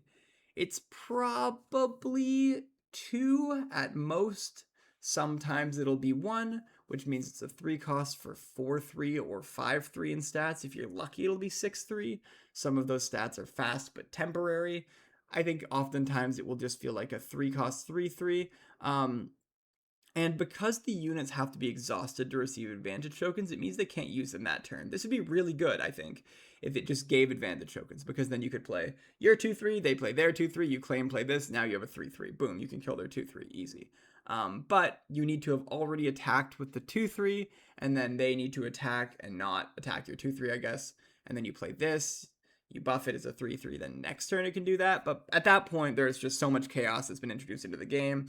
You're going into your 4 resource turn. Who even knows if your 2 drops are relevant anymore? So yeah, I think that it's not like an unplayable card, and I definitely will play it as like part of my curve in any yellow hero decks, but I think it's just fine. I'm giving them a C. Next is Kelleran Beck. Where are the others? A 4-cost Cunning Heroism ground unit at Legendary. He is a Force Jedi. He's a 3/5. And he has Ambush, and this unit gets +1/+0 for each other unit, friendly and enemy, with 0 power.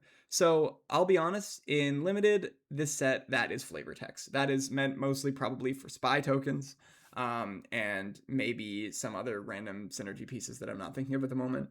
But yeah, not relevant for this set's Limited. What is relevant for this set's Limited is the fact he's a 4-cost 3/5 ambusher. We talked about a 4-cost 4/5 ambusher earlier, and I said that card was crazy good.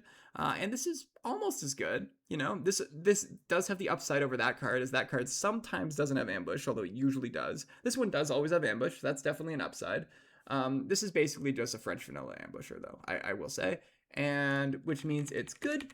It has to be, it will be able to kill it'll be able to kill most 2-drops. It'll be able to kill some 3-drops and live. It might even be able to snipe a 4-drop, possibly, depending on a few things.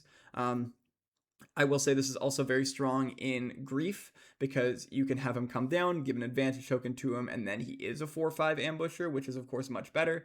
Yeah, I think he's solid. I'm giving him a B-. I think he will be probably pretty good and constructed, because if you're playing him in like Lando, you go Faith in Your Friends, make your spies, you do something else, you go Kelleran Beck, kill Hona or something, right? Pretty good. Anyway. Next we have Sabine Wren. I learned the hard way. She is a 5-cost Cunning Heroism ground unit at uncommon. She's a 4/5 Jedi Mandalorian Spectre that has Shielded, and when 1 or more upgrades attached to this unit, including from Shielded, you may exhaust a ground unit.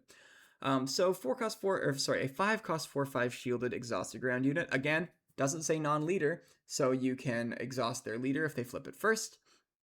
There is also a line you can do in Grief, which again is going to be one of the stronger leaders that Sabine will be played in.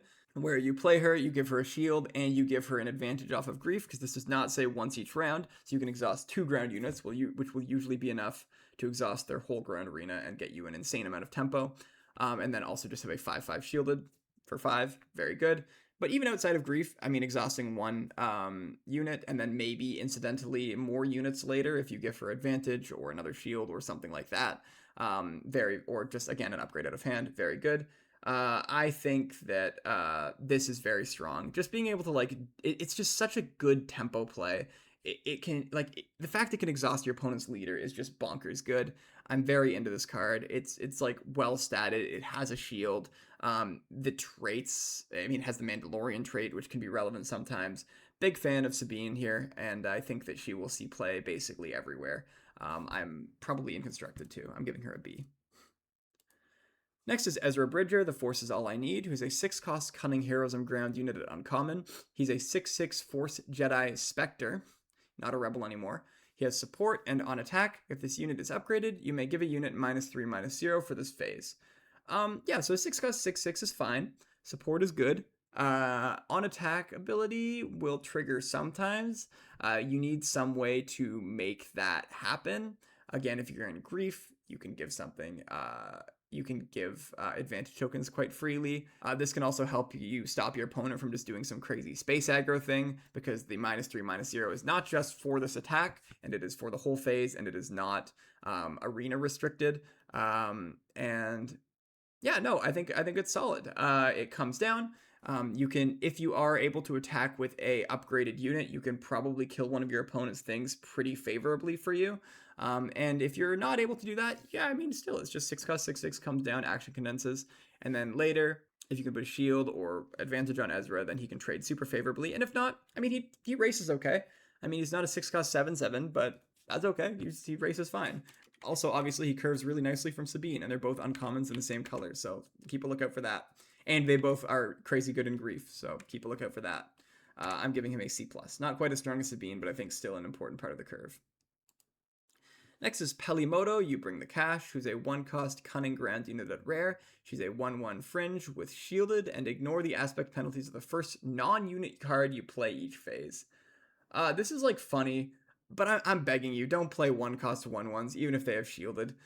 I guess you can't CAD ping this shield off because she has 1 HP, but no, this isn't real. If you play this and your opponent plays a real 2-drop, they're just gonna start racing you and they're gonna win.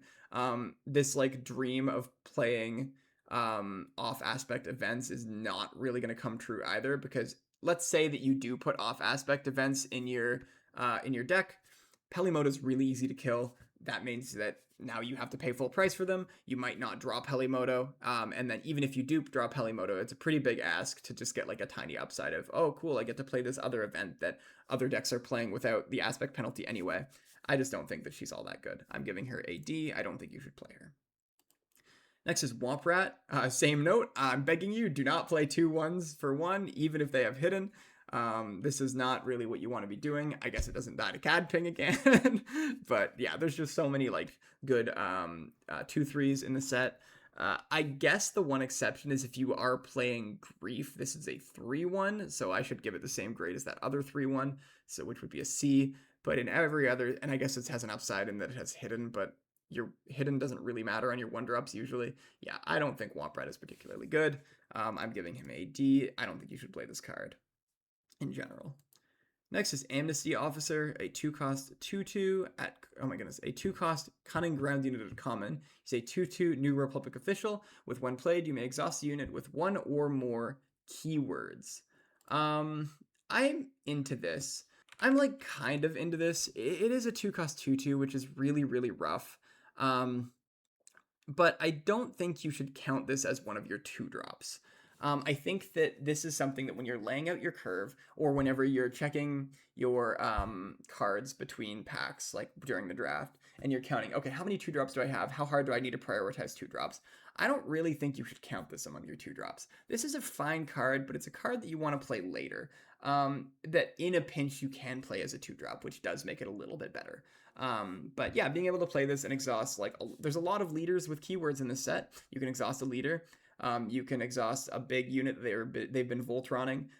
Yeah, like exhausting units is versatile, and I mean it leaves you behind a little unit as well, which is fine.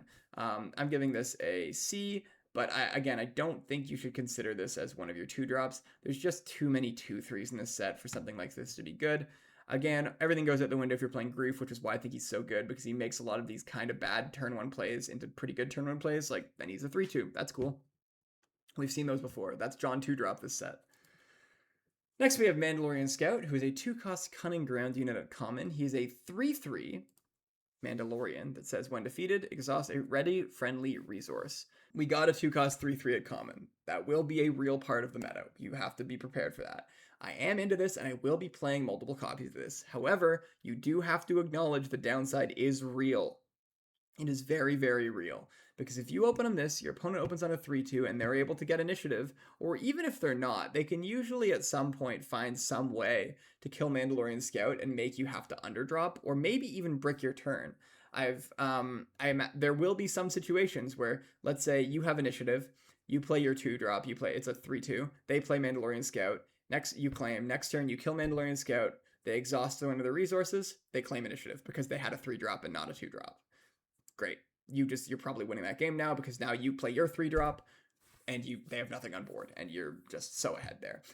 So definitely that is a real downside, but I think the upside of it being a 3/3 for 2 is very nice in a format with all of these 2/3s, some 2/2s, and again in Grief it's a 4/3. That's so cool. Wow. I need to stop saying in Grief, but for all of these yellow units it's really easy because he's yellow.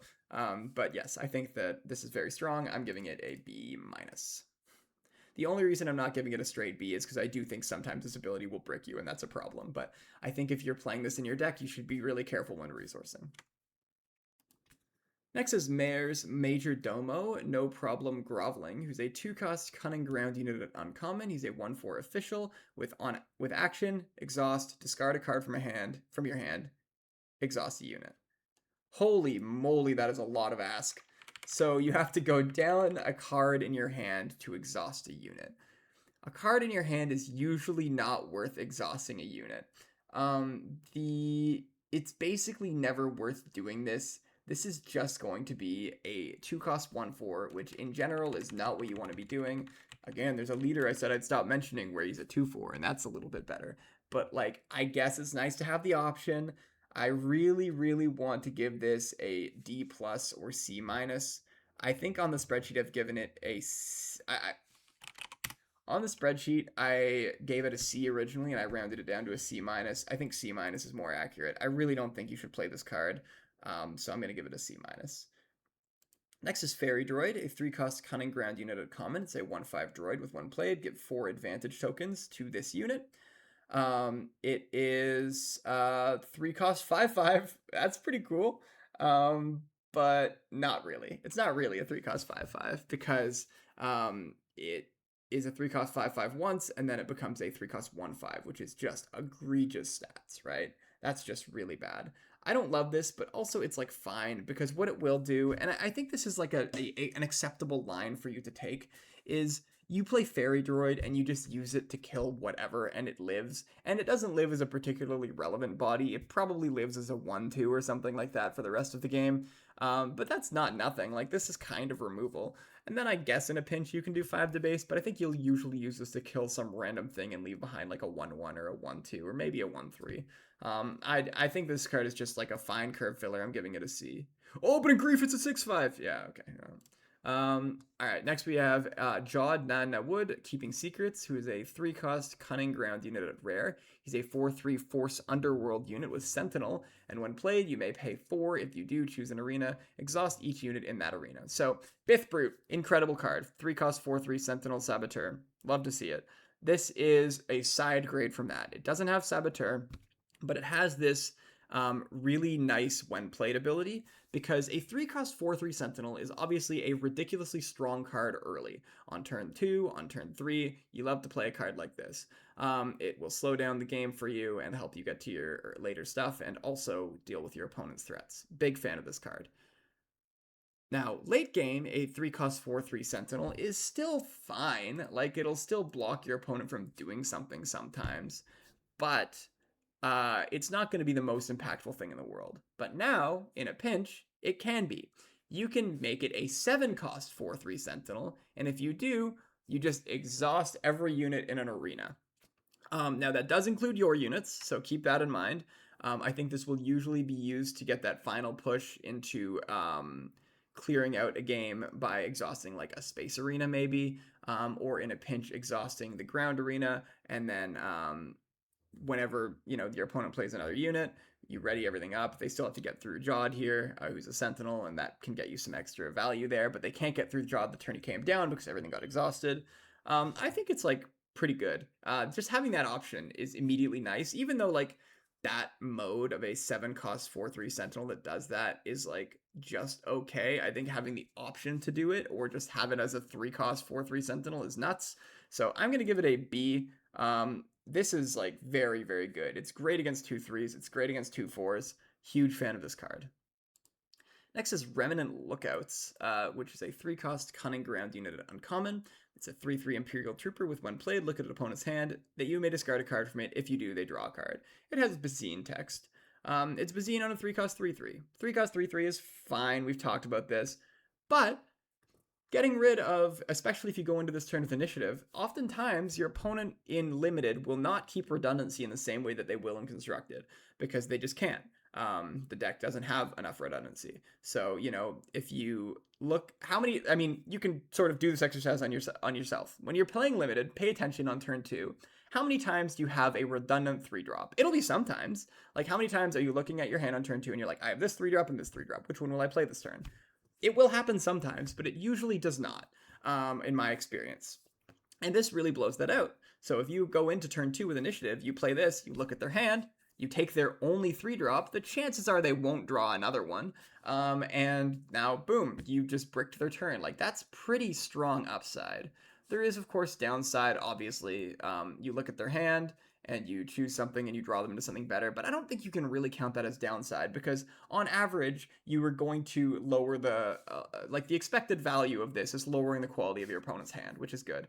Maybe sometimes you will look at their hand and they'll have 2 3-drops and you're like, all right, well, I can't brick their turn. But maybe you could take the better one, or you could take a later turn play, like maybe they've drawn the whatever bomb they have in their deck already, and you could just say, okay, well, I don't want to deal with that on turn 7, so I'll just discard that now, and they could draw a 2-drop or something like that, right?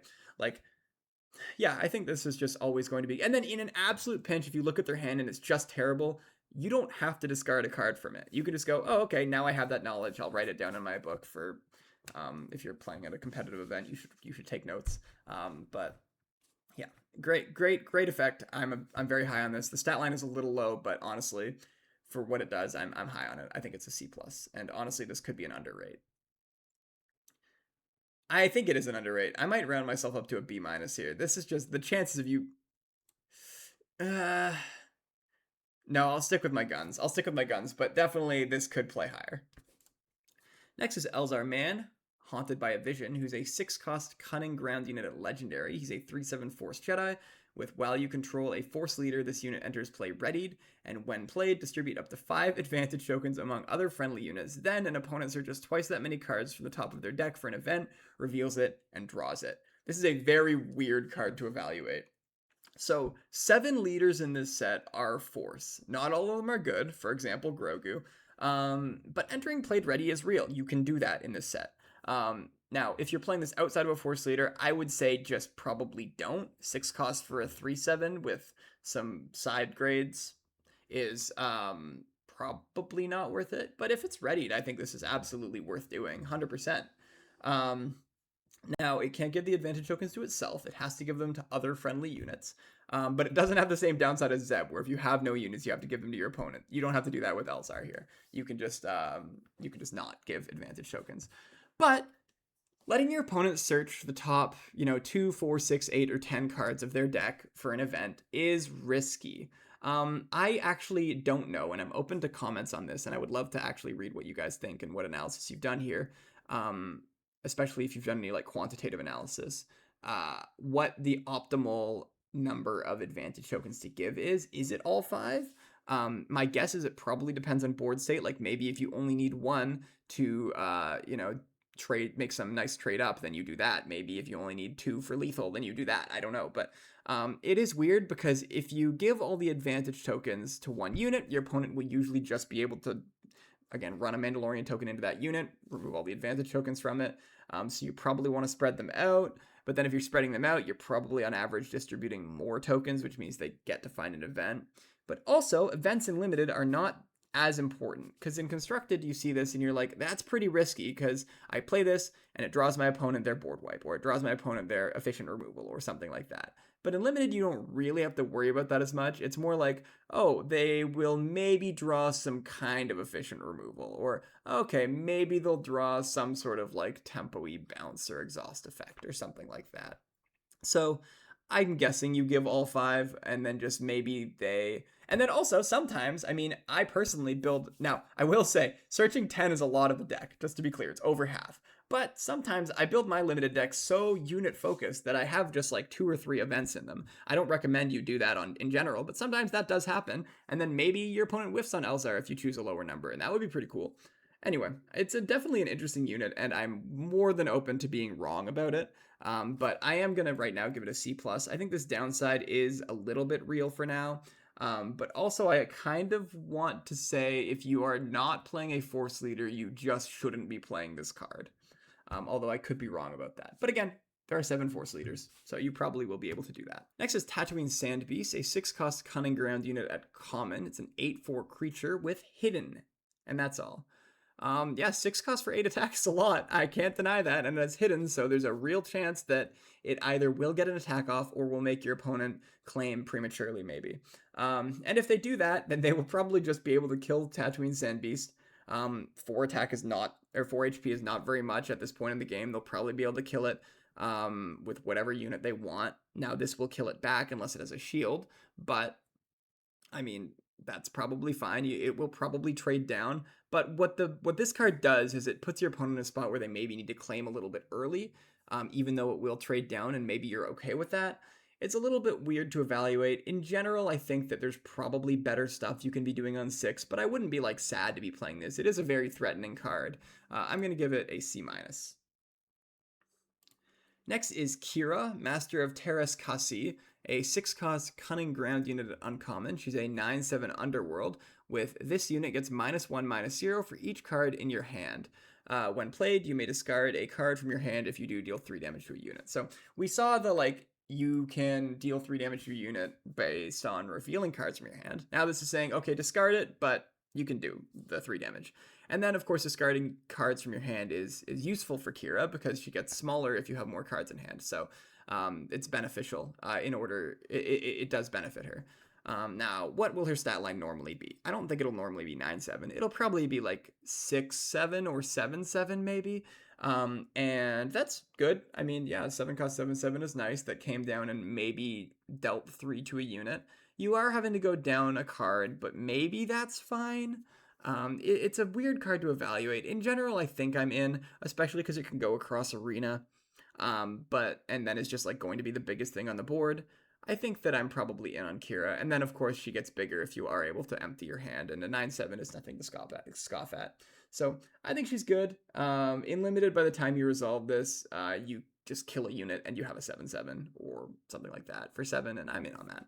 I think she is a B, maybe a B-. I don't think she's much higher than this, but I could be wrong. She is an uncommon, so you will expect to see her a decent amount.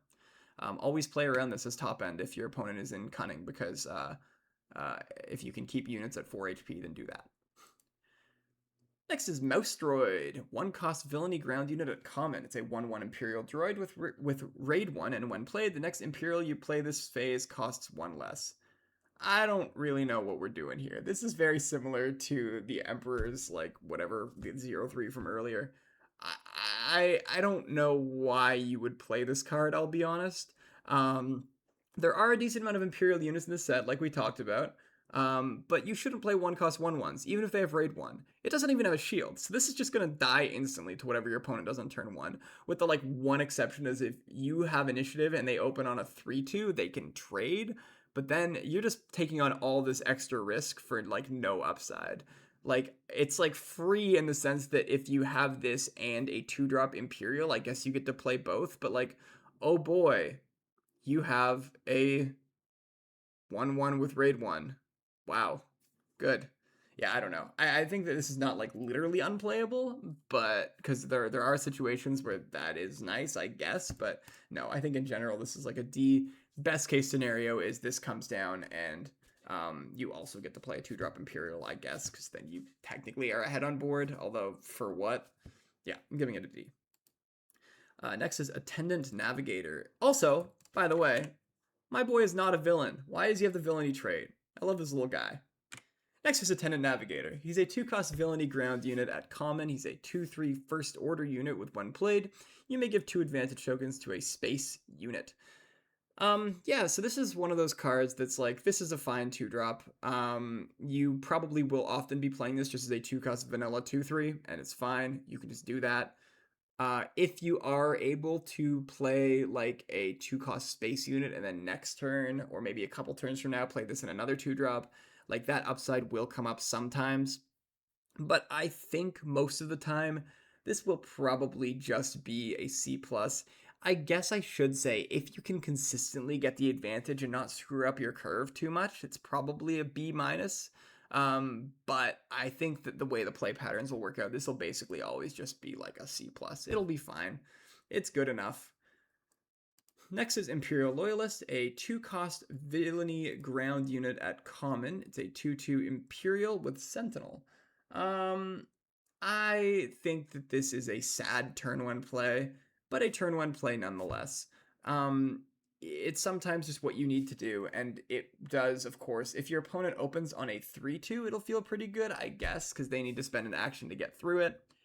I guess if they open on a 2/3, which is going to be the most likely opening in this set, I think, then it's going to feel really bad. Yeah, I just don't think that this is what you want to be doing for the most part. I guess if you're playing it in CAD, you can sequence it in a way where you play this and then they play their 2/3 and then you ping it and then they have to trade. Or if you don't have initiative, they play theirs, then you ping it and then you play yours. I don't know. It's weird. I think it's probably just fine. I don't know why I gave it a D+. I think that's too mean. It's probably a C-. I'm gonna give it a C-. But in general, I don't think you should be playing this card as your turn 1. It's like fine as a Sentinel you stick later, I guess. Also, it's an Imperial for Mouse Droid. Wow. Next is Mandalorian Super Commandos, a 3-cost villainy ground unit at common. It's a 2/5 Mandalorian Trooper with, while you control a leader unit, this gets +2/+0. So it's a 3-cost 2/5 that is sometimes a 3-cost 4/5. And when it's a 3-cost 4/5, that's really good, right? That's like an insanely good stat line. If there was a card that was just a 3-cost 4/5, I would be playing as many copies of that as I could get.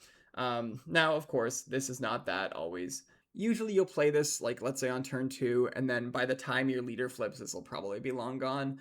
There's the other situation where you flip your leader and then you play this, or you play this and flip your leader. I guess that's fine, but then you're still just kind of playing a not super impactful unit, even if it is pretty efficient, where your opponent's probably playing like a 5-drop or a 6-drop. Yeah, I don't know. I think it's just fine. It's probably like a C. Next is Death Trooper Squad, which is a 4-cost villainy ground unit at common. It's a 5/4 Imperial Trooper, and that's it. No other text. It's a vanilla. So we saw a 4-cost 5/4 earlier that had, I think, Grit. That was a pretty solid card. And this is just, like, obviously worse than that. It's Reverse Awakened Specters. Wow. It's Denikawa Sretkeps, which is backwards Awakened Specters, of course. Yeah, I mean, it's fine. Like, it trades with the 5/5, which is nice for 4, making it maybe a little bit more valuable here. It can trade up pretty well, but it can also sometimes trade down depending on what your opponent's doing. Yeah, I think this is like a fine curve filler. There's not actually much to say about this unit. It's just what you expect for 4 resources in a very open color like just straight villainy. I'm giving him a C. Next is Darth Vader, Meet Your Destiny, who's a 5-cost villainy ground unit of special rarity. He's a 4/6 Force Imperial Sith that has shielded, and while this unit is ready, he gains Sentinel. So this is an interesting card to evaluate. I think he's pretty solid, but he can be a little bit awkward when you draw him late and just need a Sentinel, because when you play him, he's not a Sentinel. He's just a 4/6 shielded. And then next turn, he readies and he becomes a Sentinel. And at that point, you feel pretty good, because you just won't attack with him until your opponent's bigger threats have already attacked, or if they've like claimed or something like that. And sometimes you just won't attack with them at all. If, you know, your opponent tries to like be cheeky and do these like passes, you can just say, okay, I'll attack with my other units and then I'll claim. Like that can be something that you do. Yeah, I think this is like a very efficient unit. 5 cost, 4/6 shielded with Sentinel, but like we'll call it Sentinel with a turn of delay. It's on a bit of a fuse. But I think that is a more than fine stat line. It protects your leader very nicely. Of course, a shielded Sentinel is always premium. That's those two keywords go very well together. And Gallius Rax. Cool. Anyway, I'm giving him a B-. I think he's very solid. Next is Remnant Trooper Corps, who's a 5 cost villainy ground unit at common. It's a 6/5 Imperial Trooper with Hidden. That's it.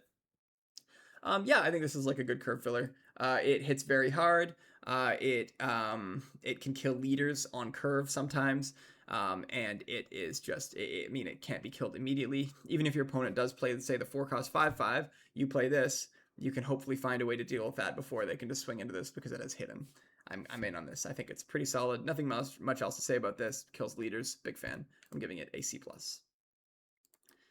Next is Neil, the Cutest Boy, a 1 cost heroism ground unit at rare. He's a 1/4 fringe unit with 1 played and on attack. The next unit you play this phase with 1 or less power and enters play ready. This is a card that there is probably sauce for, but it's probably constructed. This into Fairy Droid, though, is a readied 5/5 on turn 2. That's kind of funny. No, I think that this is, it's cool. It's a cool effect, and I'm looking forward to see what people do with it in constructed. I've heard talk about playing it in like Leia green with the Han from Lawless Time. Yeah, I think it's a solid effect, but probably not for limited. I mean, it's a 1 cost 1/4. That's what you expect for 1/4s, right?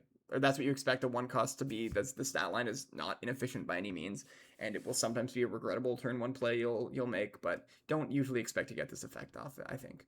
Yeah, I'm giving it a D+, but I am looking forward to him in constructed. Next is Covert Veteran, a 2 cost heroism ground unit of common. It's a 2/3 Mandalorian with Hidden, and that's all. Yep, I mean, this is also John 2-drop in your light side decks. This is just going to be a 2 cost 2/3. Hidden doesn't matter on turn 1 for the most part. Yeah, I think this is a, I guess there is that one ambush card, the 2-drop ambusher. So if you don't have initiative, or if you do have initiative, you play this, they do that. They can't ambush into it, I guess. I don't know. Yeah, so this is just a fine 2-drop. I'm giving it a C+ because I like having turn 1 plays.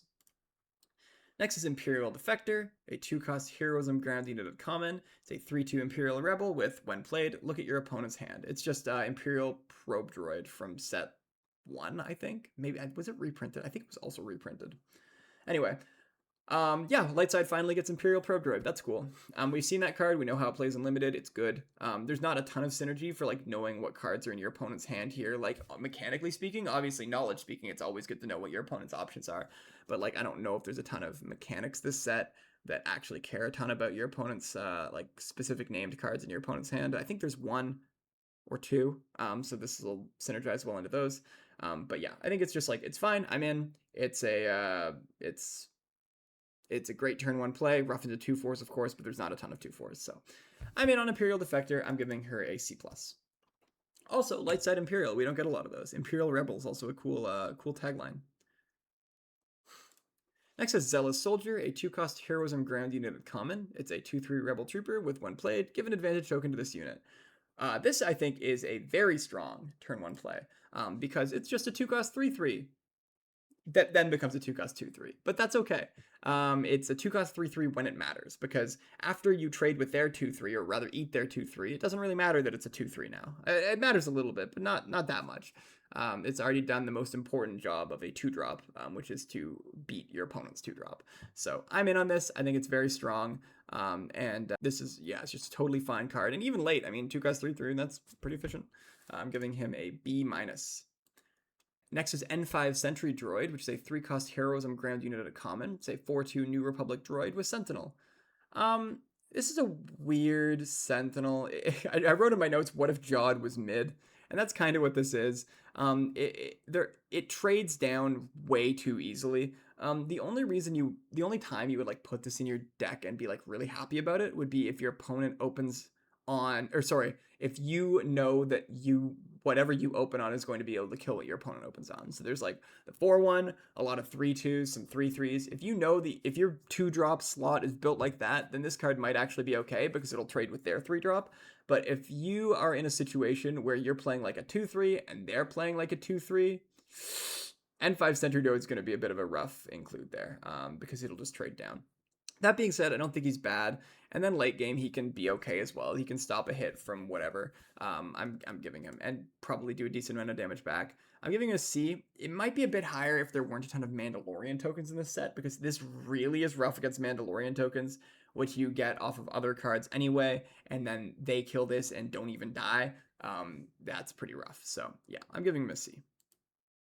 Next is Anakin Skywalker. You were right about me, who's a 5-cost heroism ground unit at special or starter rarity. It's a 6/5, oh my goodness, it's a 6/4 Force Jedi, and he has Hidden and Saboteur, and when played, give a shield token to another friendly unit, so not to himself. Hidden Saboteur, though, that looks like 2 keywords. You know what that means. Gallius Rax. Out of aspect. Anyway. This, is also, it's not a May. You do have to give the shield token, but it does say friendly unit, so it's not like Zeb, where if you play this on an empty board, you have to give your opponent a shield. Hidden Saboteur, of course, is a nice keyword because it really puts your opponent in check. It says, I don't care how many Sentinels you have, I'm playing this and then I'm claiming immediately, and I am going to deal 6 to your base. And there's nothing you can do about it. That can be definitely threatening here. The give a shield token is nice, especially because on 5 resources, oftentimes you'll have a leader unit out. You play Anakin, you give the shield to your leader. Now that's very strong. Yeah, very good. It would be better, of course, if you could give it to himself, but that's okay. I'm very high on Anakin here. I think he's going to be very strong, especially if you can give that shield to your leader. But also, again, doesn't need to be a ground unit, can be a space unit too. Big fan, I'm giving him a B-. Next is Rebel Infiltrators, a 5-cost heroism ground unit at common. It's a 4/6 Rebel Trooper with Restore 1 and Saboteur. I like this a lot. It's a good stat line. 5-cost 4/6 is like almost the premium stat line for 5-cost. Restore 1 makes up for it a little bit. Saboteur makes up for it a lot, right? Kills Mandalorian tokens very well.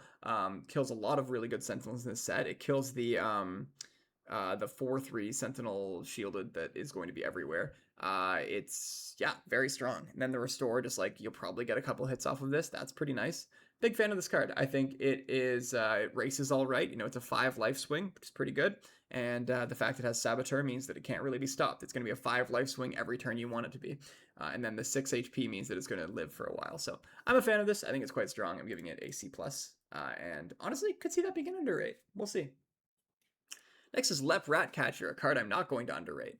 This is a 1-cost ground unit at common. It's a 1/1 droid with when played, you may deal 1 damage to a ground unit.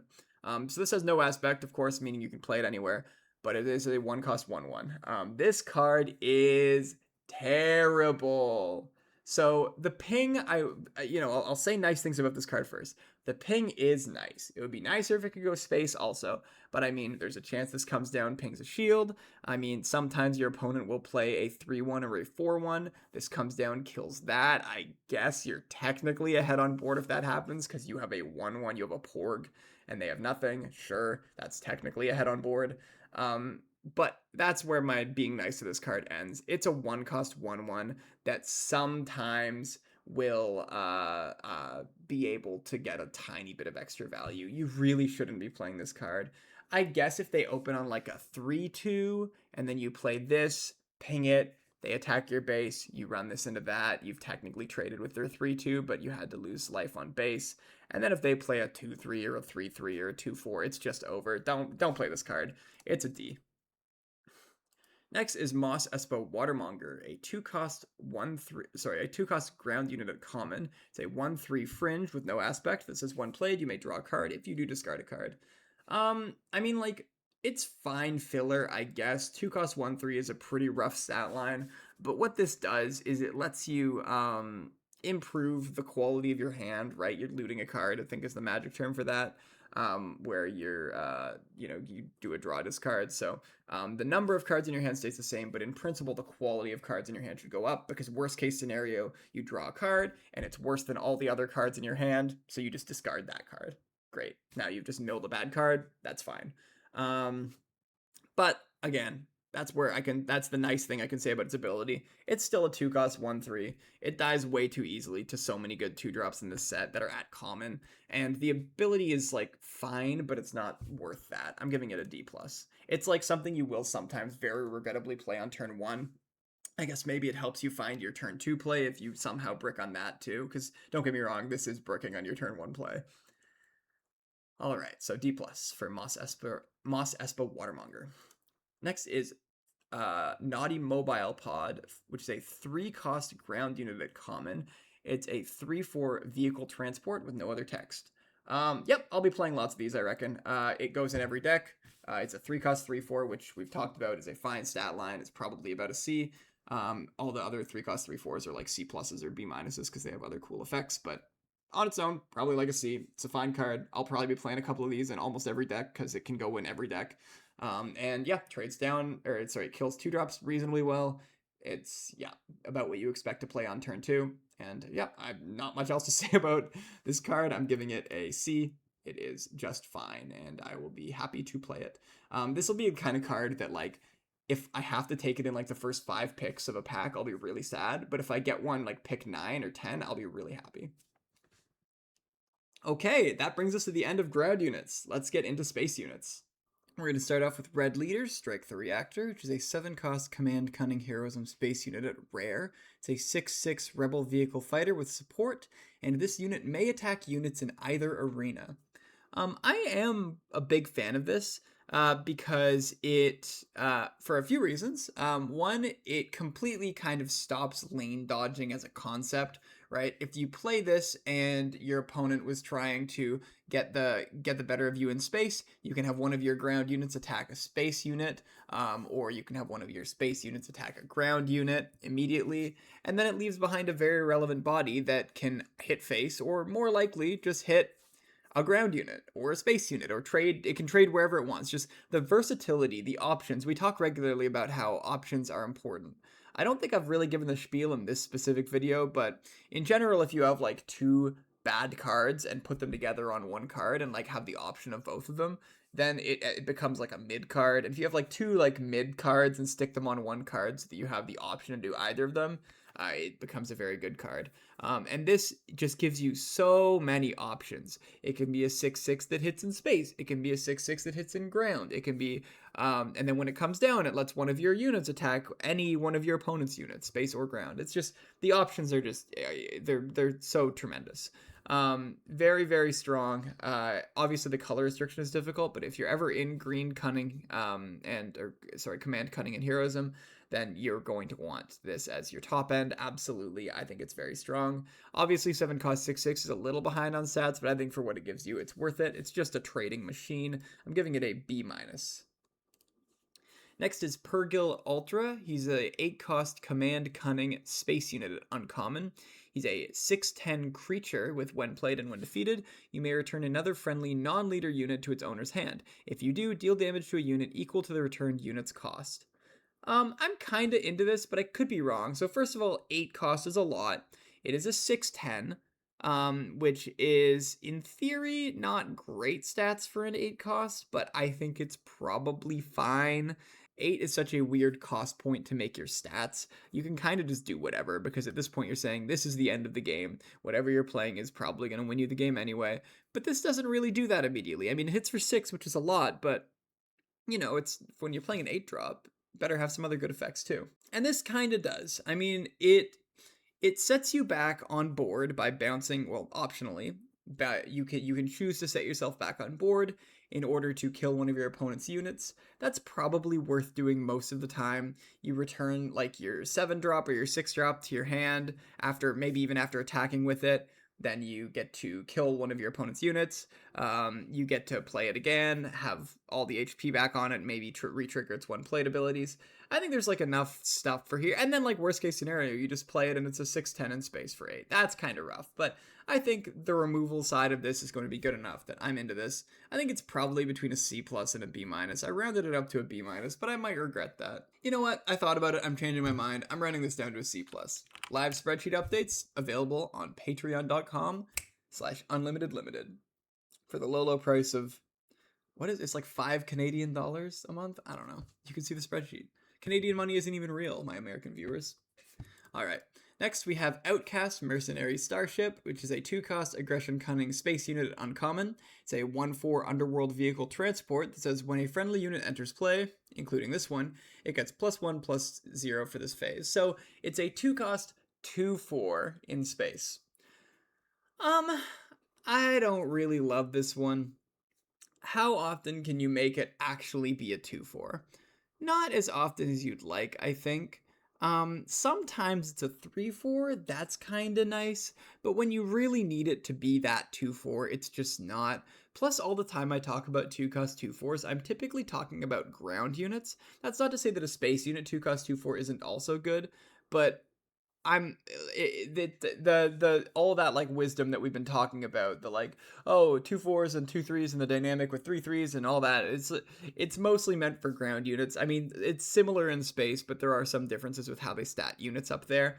And if you're playing a space unit on turn 1, your goal should probably be, I'm going to be racing my opponent in space, because otherwise you're just going to get outvalued by a surplus of high value ground units most of the time. And this doesn't really do that, at least not on its own. It needs that support. You need to be able to drop cheap units quickly in order to be hitting for, I mean, hitting for 2 with this feels okay. Hitting for more than that feels really good. Yeah, I think that it asks a lot of you. It's probably, there's like upside for sure, but it's probably between a C- and a C. I've rounded up to a C, I think, actually. So we'll see how it goes, though. I'm not super high on it. Next up is Corona 4, Justice for Alderaan, a 2-cost Cunning Vigilance Heroism Space Unit at Rare. It's a 2/3 Rebel Vehicle Fighter that says on attack, you may give a unit -2/-0 for this phase, and when defeated, you may defeat a non-leader unit with 0 power. So there aren't any non-leader units with 0 power that your opponent will just be playing. You need the on attack for that to do anything here. And this is definitely a very strong effect. Imagine this. Your opponent has a 3/2 in space. They have some random 2/3 on the ground that they got. You attack with Corona 4, trade into the space unit. You give the ground unit -2/-0. Corona 4 dies, you kill the ground unit.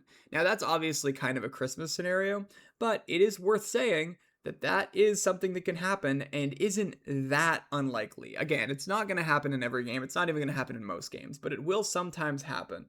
I think it's very cool. It dominates Space Arena early, right? Because even if you can't do that scenario, you can still, especially if you have initiative, just every turn be like, okay, I'll attack and either just basically free kill your space unit or kill your space unit and nerf a ground unit, or just go into base for 2 and make it so your ground unit deals 0 back. Like that, there's just a lot of really nice things that you can do with Corona 4. I'm giving Corona 4 a B. I think it is a premium 2-drop and one of the best 2-drops in the set, actually. Which makes sense. It has a very restrictive color identity, so if you're exactly in these 3 colors and you pull one of these, you're going to feel real happy. Next up is Scion Shuttle at Morgan's Bidding, which is a 2-cost Vigilance Villainy Space Unit uncommon. It is a 1/3 Imperial Vehicle Transport that has support, and while this unit is attacking, the defending unit gets -1/-1. This is a weird one. My team is actually very varied on this one. I think I'm the second highest on it, but it is quite a wide span. The highest grade my team gave it was a B, and the lowest is a D. I'm between there. I understand both sides of this.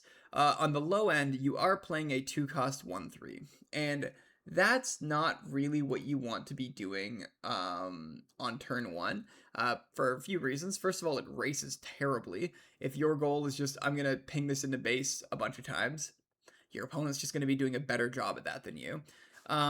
Now, this does trade into space units pretty well. If they play like a 2/2 or a 3/2 even, like this is able to kill those and survive. That's nice. Where I think this really shines is not on turn 1, but on a later turn.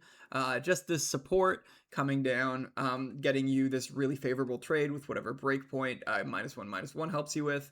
And then later, again, it's a somewhat relevant body with a very good ability that can, again, make your opponents have a more difficult time in space. Overall, I think it's a like B-. It might be a C+, but it's in that range. It's a little bit of a difficult card to evaluate, I think, which is why my team has such a wide spread on it. But we will see how it plays out. I'm looking forward to trying it, at the very least. But yes, I don't think that you should... I mean, like, maybe you can count this among your turn 1 plays. It's not quite as dramatic as the one I was talking about earlier, but it's still... If you can, I would consider this as not a 2-drop. Next is Reinforcing Light Cruiser. It's a 6-cost Vigilance Villainy Space unit at common. It is a 5/5 Imperial Vehicle Capital Ship with Restore 1, and when played, you may exhaust a unit. Yeah, I don't actually have too much to say about this. I think it's good. It's a decently sized ship, 6 cost 5/5. Restore 1 means 6 life swings every time it attacks. That's kind of nice. It exhausts leaders on curve. That's pretty nice. You know, your opponent flips their leader on 6, you just play this exhausted, or they flip their leader on 5, they get an attack in, you claim, whatever. You go to 6 resources, you play this, exhaust their leader. It doesn't need to be their leader, but that's probably what you're going to usually be doing with it, especially if you play it on curve. Yeah, I mean, it races pretty well. It's hard to deal with. It is just kind of a big dumb unit with a bit of incidental text. It's probably between a C and a C+. I'm just giving it a C. I think this is a good card. Next is Chimera, A Frightening Reality. It's a 7-cost Vigilance Villainy Space unit at Legendary. It's a 6/6 Imperial Vehicle Capital Ship with when played, you may choose a friendly unit and an enemy non-leader unit. If you do, defeat those units, and when an enemy unit is defeated, heal 2 damage from your base. So this is kind of a constructed menace, probably. I should say it doesn't kill leaders, and its stats are mid. After that, it's all upside.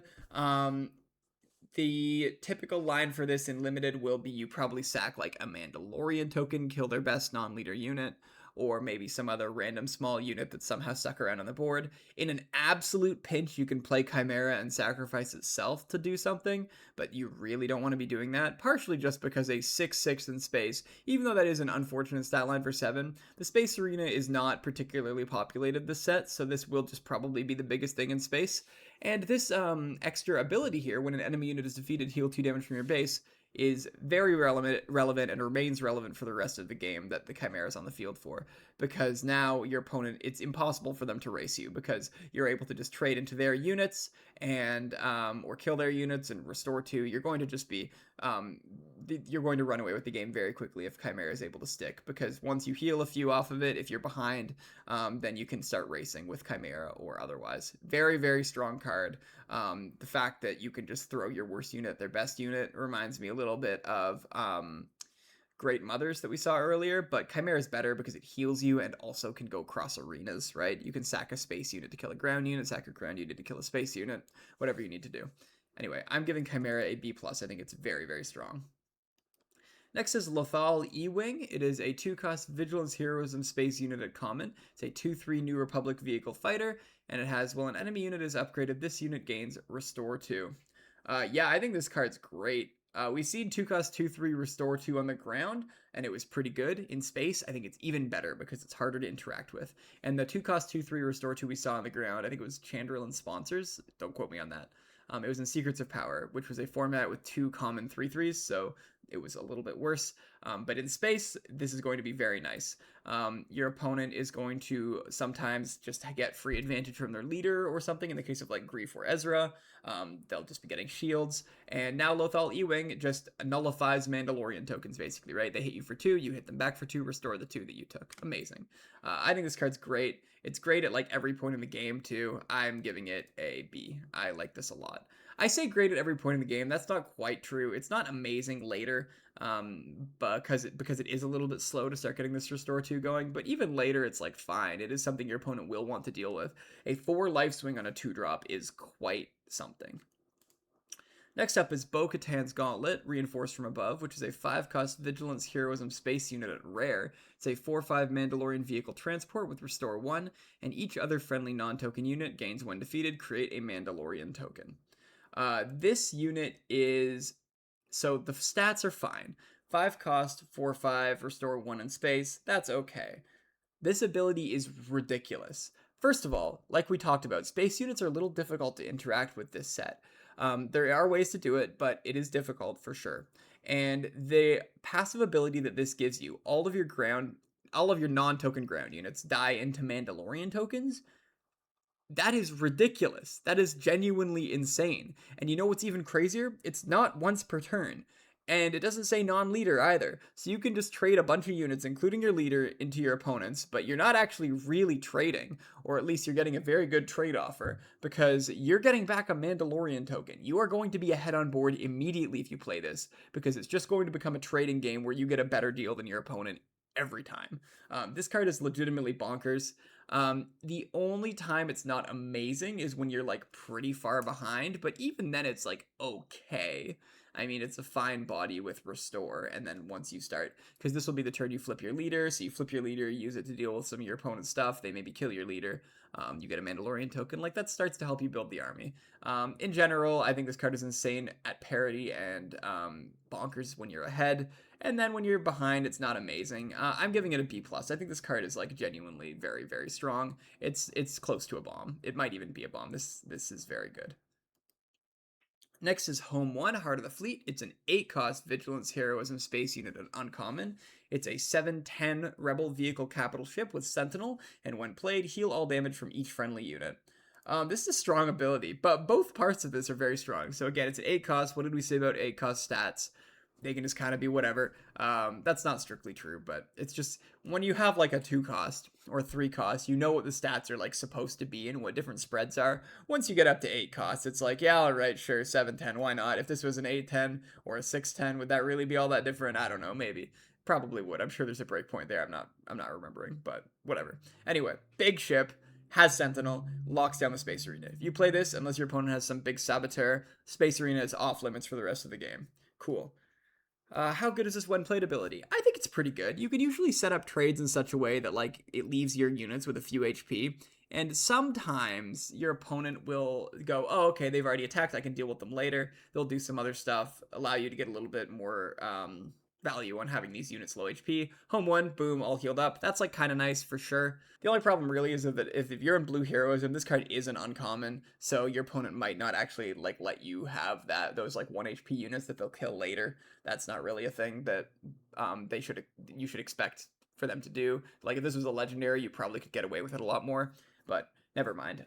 It's an 8-cost big ship, shuts down the Space Arena, hits pretty hard. I think if you can stick this, you're probably going to win the game unless you're immediately going to lose on the ground arena. I'm giving this a B- actually. I think that there will be some games where you are just like pretty hard losing on the ground. And yeah, this like kind of helps you on the ground a little bit by helping your unit survive a bit longer, but if your opponent's just going face, that doesn't really matter all that much. So B- for Home 1. I think it's a solid top-end win con for blue hero decks in Limited. Next is Battered Hallcraft, which is a 2-cost Vigilant Space Unit at common. It's a 2/3 vehicle transport with, when played, deal 1 damage to this unit and 1 damage to an enemy space unit. Yeah, I mean, this is fine. There are actually some situations where it's very good. And those situations are whenever your opponent plays a 1 HP ship when they have the initiative. And there are 4 of them that you can play in turn 1. 3 of them are at common, uncommon. There's TIE Striker, which we haven't gotten to. There's Flare Star Attack Shuttle, and there's Shinhachi's Fiend Fighter. 2 of those, especially TIE Striker and Shinhachi's Fiend Fighter, I think are quite strong, or at least very reasonable turn 1 plays. Quite strong is maybe an overstatement, but reasonable turn 1 plays. And this just completely blows those out. So in that situation, this card's awesome. In every other situation, I don't think it's that good. I mean, it's basically just a 2-cost 2/2, because this deal 1 damage thing isn't a May. It will deal 1 damage to itself. And then if there is no enemy space unit, tough luck, you still have to do 1 damage to itself. I think that so that sort of leads me to, if you have initiative and this is your only turn 1 play, do you pass? And the answer to that is almost certainly no. You probably just play this. They probably just play a ground unit. You take initiative, go on, whatever, do your thing. But, sometimes this will help you a lot if you don't win that coin flip. Very cool in that scenario. Otherwise, it's just a 2-cost 2/2 in space, basically. I guess there's incidental upside of, like, pinging a shield or whatever, but yeah. I think this card is fine. I'm giving it a C. Next is B-Wing Rearguard, which is a 4-cost Vigilant Space Unit at common. It's a 3/5 Rebel Vehicle Fighter that says, while you control a ground unit, this unit gains Sentinel. You usually will have a ground unit, and this comes out a turn or 2 before leaders, so in that case, you almost certainly will have a ground unit. 4-cost 3/5 Sentinel in space. Like, yeah, that's pretty good. I'm kind of into that. Space Sentinel stops those space aggro decks that will be some share of the meta, particularly in like a grief deck, right? This definitely helps into that, and I think that as a common, if you can play this and then have like another one or something like that, then you're going to be able to stop space aggro pretty aggressively. I'm giving it a C plus. I like this card a lot. It's just like decent stats for the cost. Sentinel's good. Yeah, big fan. Next is Nebulon C Frigate. It is a 5-cost Vigilant Space Unit at common. It's a 3/6 New Republic vehicle capital ship with, when played, you may heal 3 damage from a unit or base. I think this is like the fillerest filler of all time. You will usually find a utility for this, but man, what a rough stat line.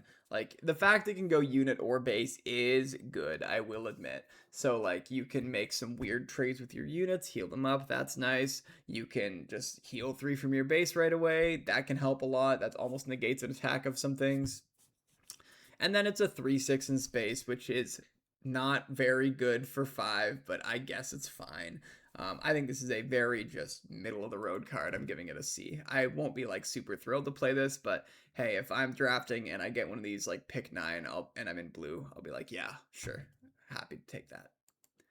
And our last blue card is Suma Verminoth, which is a 12 cost Vigilance Space Unit at Legendary. It is a 15/15 creature with Sentinel and on attack defeat all other space units. So this is the biggest thing. I almost said this is the biggest thing in space, or this is the biggest thing on ground, or this is the biggest thing in your game. This is the biggest thing in the game. I don't think there's a unit that's larger than this right now. And I think it's like by a lot too. I think the next biggest thing is Annihilator, which is a 12/12, I think. Don't quote me on that. Yeah, this card is like legitimately like, it's just huge. We all know that. If you play this, and like your opponent's just never getting in ever again in space unless they have a Saboteur. But let's talk about the if they play this thing. Also, if you play this and you like you get to untap with it and they don't just have hard removal and they just like use 4 mana to kill your 12 mana thing, you're just gonna win. Obviously, there's like basically no situation where you're playing a 12 cost creature where 15 damage wouldn't just win you the game. I cannot possibly think of a situation like that. So fair enough, I guess. But if you can play this, let's talk about that. So let's do a little bit of math really quick. You draw 6 cards. There's 24 cards left in your deck if you're playing a standard 30-card limited deck. Okay. You go to 3 resources. That's down to 22. You go to 4 resources. That's down to 20. 5, 18, 6, 16, 7, 14, 8, 12, 9, 10, 10, 8, 11, 6, 12, 4. Assuming you drew no other cards this game, there's going to be at most 4 cards left in your deck, and then when he's readied, there will be 2 cards left in your deck. So this will be at the end of the game, meaning your opponent will have also seen virtually their entire deck. So if they have removal, they'll probably just be able to use it on this, I guess. And then of course, if you've drawn any cards, you're just gonna die to mill. Yeah, I think that this card is I don't know why I'm still talking about it. It's obviously unplayable. Don't play this card, even though it's really funny and the dream is there. Don't do it. It's an F. Next is Remnant Interceptor, which is a 2-cost command villainy ground space unit at common. It is a 2/2 Imperial Vehicle Fighter with support and restore 1. Yeah, this is fine. Again, it's not like the kind of thing you want to play on turn 1. But if you have to, it's like not the end of the world. It is still a 3 life swing, right? The 2 and the restore 1 is cool. Giving something restore 1 just out of the blue later, sometimes your opponent can have calculated exact lethal and you just play this, attack with a unit, gain 1. That's kind of nice. Yeah, I think this has utility throughout the game. Obviously, it's not the best 2-drop in the world, but sometimes that's just how it goes. I'm giving Remnant Interceptor a C. I think it's just good. I might be convinced to move this up to a C+, but you know what? I am convinced. This is a C+. The utility having it across the game is nice. I like 2-drops a lot. Remnant Interceptor gets a C+. Uh-oh, I just noticed the rest of my team gave it a C. That's okay. Next up, we have Gozanti Assault Carrier, which is a 5-cost command villainy space unit at uncommon. It's a 4/6 Imperial Vehicle capital ship. With support and on attack, this unit gains Sentinel for this phase. So yeah, 5 cost, 4/6 in space, perfectly serviceable stat line. Comes in with support, cool. Get a little action sheeting in there. The on attack is fine. I think it's the on attack. I think is pretty good. It's a little bit difficult to know. So I should talk about the on attack in two ways. One with the ship itself, and the other as a with a unit that you use support on. And with the unit you use support on, I think it's pretty good. Again, the game is mostly, or this set is mostly going to be fought in the ground arena. So being able to play a pretty sizable space unit, attack with a big ground unit immediately, give it Sentinel, means that it'll slow down your opponent on the ground, which could definitely help get you ahead. And then also, again, just pinging for 4 in space every turn is going to be nice as well. And yeah, you probably won't be usually trading this into their space units. You'll usually just be going face as first action with this, because giving it Sentinel, of course, means that now they have to run into it, and you don't actually have to use your turn to do that, and you can instead focus damage on base. I think this is a solid 5-drop. I'm kind of in on this. Oftentimes it'll just give your leader Sentinel for a phase, which is nice if that's what you want to do, or it can protect your leader, right? You play you have some other unit, some 4-drop or whatever. You flip your leader, you play this, you attack with the 4-drop using support. Now your leader's protected a little bit. I think I'm in on this. It's probably like a C+. Next up, we have Ravager, a Ravager Final Imperial Command, a 9-cost command villainy space unit at Legendary. It's an 8/10 Imperial Vehicle capital ship that says Restore 2, and when you play a unit, you may have it deal damage equal to its power to a unit in the same arena. So, notably, Ravager does count itself. So when you play Ravager, you get to deal 8 to a space unit. Pretty good. So playing Ravager basically means that you kill a space unit. Except for a Ravager, I guess, if they have a Ravager also. But they're both legendaries, they're legendaries, so it's probably unlikely. Anyway, I digress. Yeah, so Ravager comes down, kills a space unit, and has Restore 2 every turn. That's just going to be like a absolutely insane, like you're not going to be able to come back from that if you can't close out the game immediately if your opponent resolves a Ravager. Also notably, when you play a unit, any unit, you deal damage to its power to a unit in the same arena. So that kind of gives every unit in your hand better ambush, because it still deals damage equal to its power in the same arena, but it doesn't have to take that damage back. So giving all of your units a much better version of the best keyword in Limited, pretty good, I'd say. Now again, it does cost 9, elephant in the room, and 9 drops are difficult. But I think that this is... Also, it's worth noting that this isn't cross arena until the following turn, right? Because when you play this, you're not going to have any resources left, right? So it's not like you could play this, play a ground unit, boom, you get to deal with a ground unit. When you play this, nothing changes in the ground arena. This does not affect the board at all in the ground arena.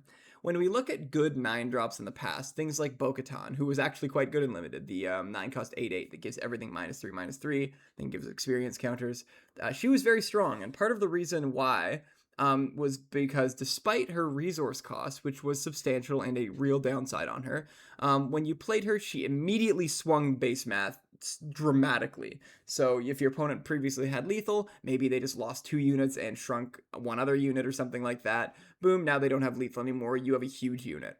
Ravager does that kind of, but not quite as much. Now, I will say, if Ravager sticks, it is stronger than Bo-Katan. But these big units need to really do something impactful if you play them, for them to be worth it. And Bo-Katan did. Again, if you resolve Bo-Katan, you probably win the game, which made her worth 9. If you resolve Ravager, I'm not willing to say that you probably win the game, because there is a chance that your opponent can still just close things out on the ground. There's a chance that they can almost close things out on the ground, and then even though you get this like nice ambush effect next turn, or this Restore 2, they can still close things out. It doesn't impact the ground arena. Obviously, space arena, it's yours now. You own the space arena for the rest of the game, but the ground arena, not so much. Now, don't get me wrong, I think it's good. And if you can untap and survive like a turn with it, you're going to be winning the game, right? Restore 2 is crazy. Like I said, you own the space arena now. You're able to just completely just clear out the ground arena by playing units and dealing damage to your opponent's stuff. But it needs to stick around for a couple turns. And let's be honest, if you stick your 9-drop for a couple turns, you're probably going to win anyway. Anyway, it sounds like I'm talking bad about this card. I'm just giving you guys, like, I don't know. I don't think this card's bad. I think it's good. I'm just giving everybody like an asterisk besides it. Just remember, this does cost 9. Some games you're just not going to be able to play it. If you draw this in turn 2 against an aggro deck, don't be afraid to resource it. But against a slower deck, this will win you some games. I'm going to give it a B-. Next is T6 Shuttle 1974 with a Mentor's Dedication, which is a 4-cost command heroism space unit at uncommon. It's a 2/6 Jedi vehicle transport with Sentinel, and an action, exhaust, give another unit +2/+2 for this phase. You may attack with that unit. So this is, I like this a lot. It kind of lets you just like not worry about space for a little bit, right? A 2/6 Sentinel in space on 4 is a substantial, that's a substantial body, right?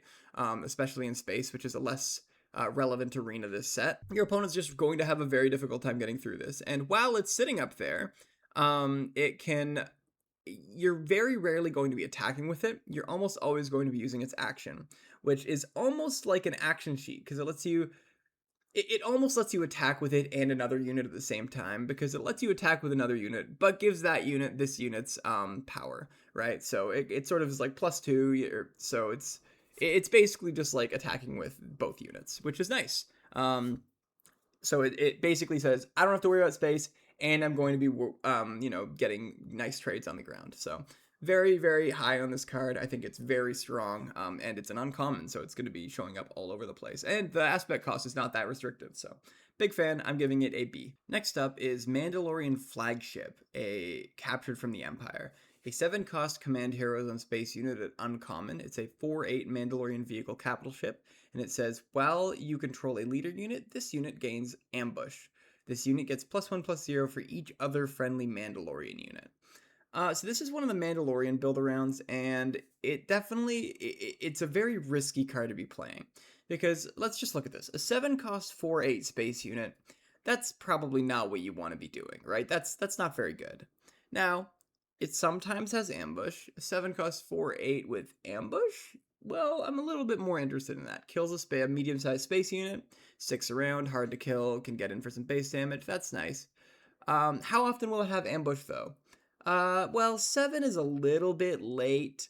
You will maybe sometimes still have your leader by now. If they flip on 6, you probably will have your leader going into this turn, maybe not coming out of it. If they flip on 5, the chance of you having your leader, I'd say, is probably a little less than 50%. Probably depends a little bit on the meta, but that's my guess. And so this sometimes has ambush, and then it gets buffed for each Mandalorian unit. So sometimes it'll ambush in for 5, sometimes for 6. I think you can probably consistently get this to ambush in for like 5, maybe 6, probably not more than that consistently. I don't know. I think that there's a lot of hoops to be jumping through here, and sometimes it's just going to sit in your hand, and it's going to be a brick, and it's going to be a 4/8 with no extra text, and there's just nothing you can do about it. Because once your leader's dead, this is just never going to have ambush. You can never turn that part back on. Even if you get a bunch of Mandalorians, cool, it's an 8/8 for 7. That is a good stat line, but no ambush, and that kind of asks a lot of you. So I think this is just kind of a little bit too slow. A little bit too poorly statted for me. I'm going to give it a C-. I don't think it's like the worst thing in the world, but I don't know. I think I will probably reluctantly play it at top end sometimes. Next is Outland Protector, a 1-cost command space unit at common. It's a 1/2 Sentinel that has the Imperial vehicle and fighter traits. Said that in a weird order, but you get it. 1/2 Sentinel for 1. So this is terrible at racing, and it's not particularly good at its job either. There's like 2/2s, a lot of 2/2s. There's that 1/3 that shrinks something. There's a million ways to deal with this. All this does is it slows things down for 1 turn, and I just don't think that's good enough most of the time. And I think that if this is what you're doing on turn 1, then your opponent is going to be very happy. They're just going to try to race you on the ground, or best case scenario for you, they're going to spend a turn killing it in space and then keep racing you. So my spreadsheet says D+. I'm giving this a D+. I think maybe the reason I rounded it up to a C- on the PowerPoint is because I was like, oh, okay, I guess it's technically like a turn 1 play, but man, this is a rough turn 1 play. So between C+ and D-. Next up is Consortium Star Viper, a 3-cost command space unit at common. It's a 3/3 fringe vehicle fighter that says while you have the initiative, this unit gains Restore 2. How good is a 3-cost 3/3 space unit? It's probably fine. It's not like great. Space unit and ground unit seem to have like a different sort of stats resource curve a lot of the time. Ground units seem to be a little bit better, right? If we saw a 3-cost 3/3 ground unit, we would be sad about that. But in space, that's probably pretty okay. While you have the initiative, it gains Restore 2. Cool. So it has Restore 2 like about half the time, depending on what kind of deck you're in and what kind of deck your opponent's in. I think this is probably just like a fine curve filler. I'm pretty happy to pick this up later in the pack. Pretty sad to pick this up earlier in the pack. I'm giving it a C. Next is Protectorate Fighter, a 3-cost command space unit at common. It's a 2/1 Mandalorian vehicle fighter that says when played, if you control a unique unit, create a Mandalorian token. This is a rough card. There are 8 unique 2-drops at common, plus some at rare and 1 at special. Probably not good enough to consistently be like, this is my turn 2 play, because I'm going to play turn 1 Bo-Katan or something like that, right? It's just probably a little bit too poorly statted for my tastes. And if you're playing this as a 3-cost 2/1, which you sometimes will unfortunately have to, that's just so tough. If you get a Mandalorian token out of this, it is good, and if you can consistently do that, I would say, sure, put it in your deck if you get a couple of those turn 1 unique units, but I think that it is going to be a little bit too difficult to do, especially because there's no unique units at common, right? They're all at uncommon and higher, so they will be slim pickings, and Protectorate Fighter, as a result, will unfortunately not be great. Now, of course, later, it's actually fine. If you're on 6 resources, you have your leader or something like that, you play this, sure. I guess it's fine stats for the cost, but in general, I think that you should probably avoid this unless you really know what you're doing with your curve. I'm giving it a C-, but that honestly could be an overrate. Next is Stolen ETA Shuttle, which is a 4-cost command space unit at uncommon. It's a 3/5 vehicle transport with hidden, and while you have the initiative, it gets +2/+0. So here's our 4-cost 5/5 in space, except it has an upside of hidden and a downside of sometimes it's a 3/5. Yeah, I think this is like pretty solid, honestly. If you build your deck with enough action cheating in the form of like support, then you will have the initiative a lot. And this is when you do have the initiative, like a 4-cost 5/5 in space is like kind of a ludicrous stat line. This and then hidden, I guess, is kind of nice upside. There will be times whenever your opponent will claim just so that this thing can't hit for 5, and that will feel really good when that happens to you. But yeah, I think this is even in the fail case, 4-cost 3/5 in space, I would probably very sadly play that card. But the fact that sometimes an absolute beater here, love it. I'm giving it a C+. Next is Bothan 5, New Republic Prison Ship, which is a 5-cost command space unit at rare. It's a 4/5 New Republic vehicle transport that says when another friendly non-vehicle unit is defeated, you may have this unit capture that unit from your discard pile. Use this ability only once each round. We did it. We brought back capture. I think it's only on this card. So this is fine stats for the cost, right? 5-cost 4/5 in space. I guess. It's not really that amazing. You can get a lot better for 5. But how good is this ability? I think it's very good. So when a friendly non-vehicle unit is defeated, so, most of your ground units, a couple of the space units, but not very many, only once each turn, this just gets to capture them, which is very strong because what it says is, this kind of reminds me of a mechanic in Magic, Suspend. Suspend is a mechanic in Magic where you pay the cost of a card, usually pretty efficiently, and then it just goes away for a few turns. If it says like suspend 3, it goes away for 3 turns. And then whenever the suspend timer is up, you get to play it for free. This kind of in a way reminds me of Suspend, except you never have to pay the cost, right? I guess the cost is playing a 5-cost 4/5. Fair enough.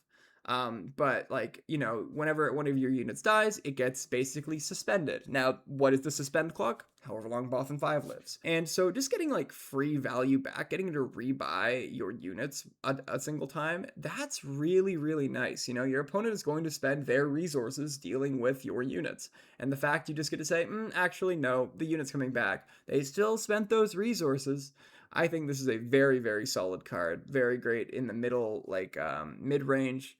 It does say capture the unit from your discard pile. Notably, to my knowledge, leaders do not hit your discard pile before they go back to the leader zone, so you cannot capture your leader with this if it dies. But any other non-vehicle unit, I think this is great. If you can even rebuy 1 unit with this, I think it's amazing. If you can rebuy more than 1 unit, especially if the units are bigger, absolutely bonkers good. I'm giving this card a B. That could be an overrate, but I think the stats are fine and the ability is great. Next up is Fang Fighter Squadron. It's a 5-cost command space unit at common. It's a 5/5 Mandalorian vehicle transport with support, and that's it.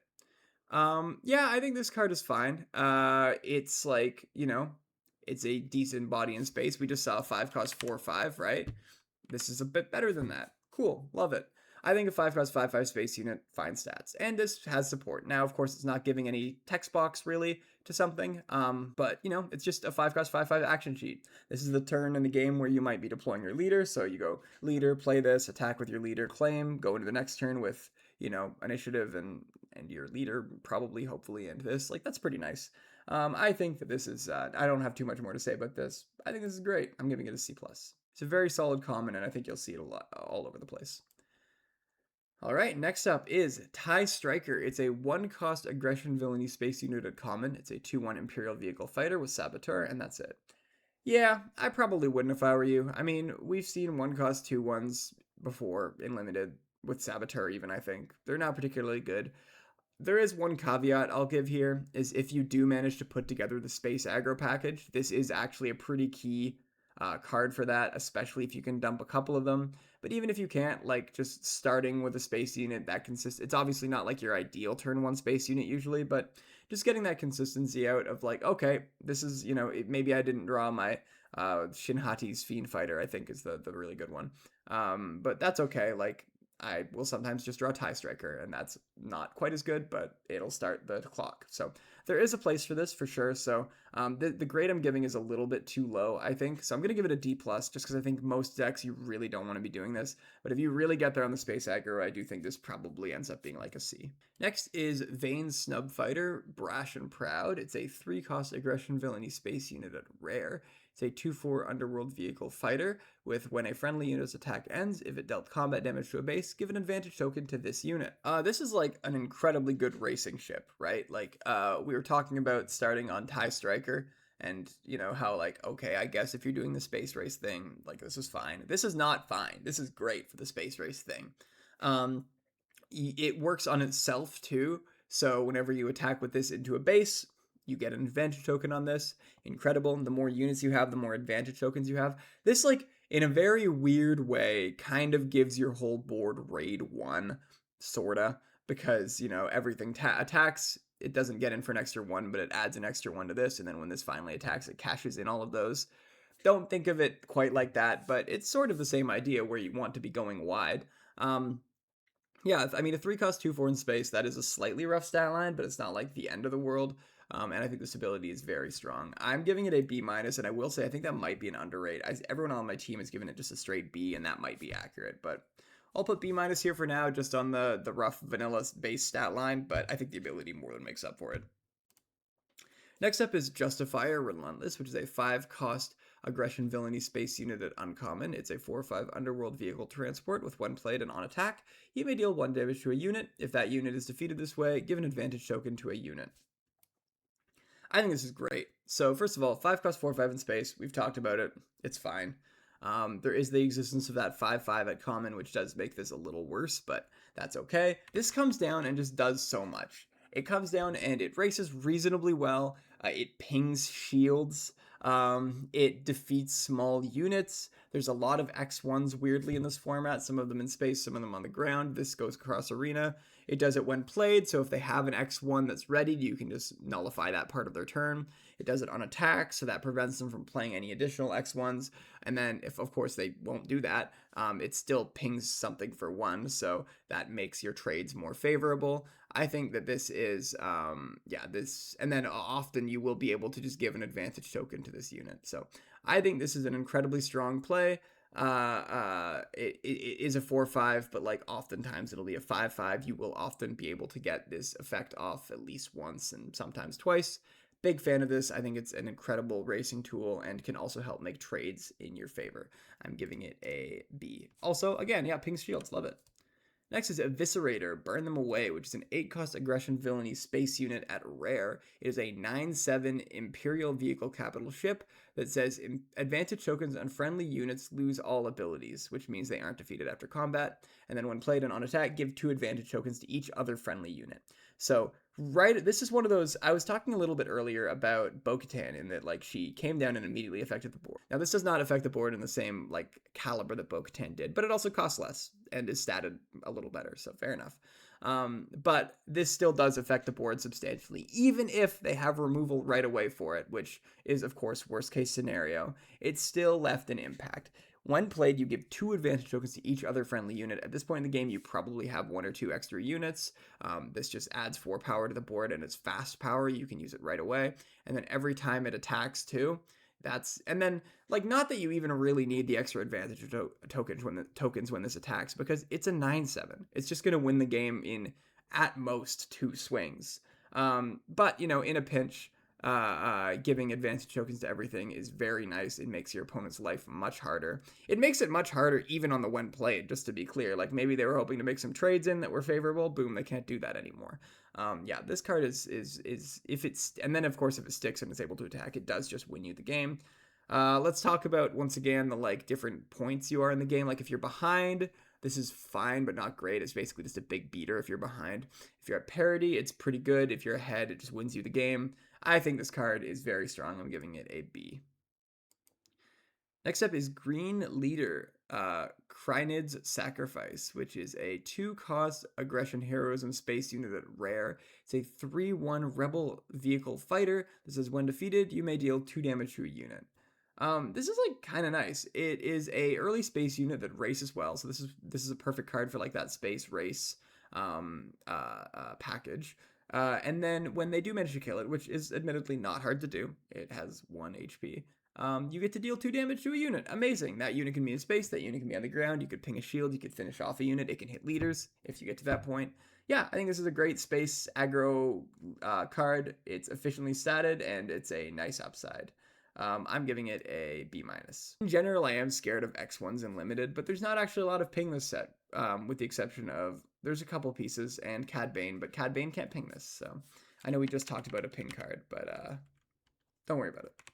There's not that many. Next up is Danger Squadron Wingman, which is a 4-cost aggression heroism space unit at common. It's a 4/5 rebel vehicle fighter that has on attack, you may give an advantage token to another unit. I like this a lot. It's a 4-cost 4/5, which, as you all know, solid stat line. But it's in space, which makes it actually maybe even better, because space units don't usually get quite as efficient stat lines around here, but this one does, and that is very nice. And not only that, like, they could have printed a 4-cost 4/5 vanilla space unit here, and I would probably be happy to play it. There might be one of those in this set, I'm not sure. But this is a pretty substantial upside. Every time it attacks, it gives advantage tokens to another unit. That can help swing math in your favor. This comes down around the time you're going to flip your leader. So you play this, flip your leader next turn. If you're playing a 5-flip leader, attack with this, put the advantage on your leader. You get to use it right away. That's cool. Yeah, I think this is solid. It's just like the upside, I described it as like really nice or something like that. It's definitely like a minor upside, but it is still an upside, and it's enough to push this card, I think, into the B range. I think this card's great. I'm giving it a B-.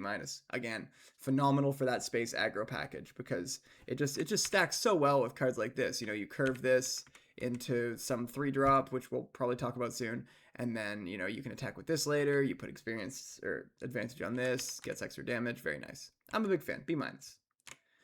Next is Alphabet Squadron U-Wing, Quiet Devotion, which is a 5-cost aggression heroism space unit at uncommon. It's a 5/6 rebel vehicle transport with overwhelm, and when the regroup phase starts, give an advantage token to this unit, or to a unit. Yeah, we're getting like efficient space units this set for Limited, which is pretty cool.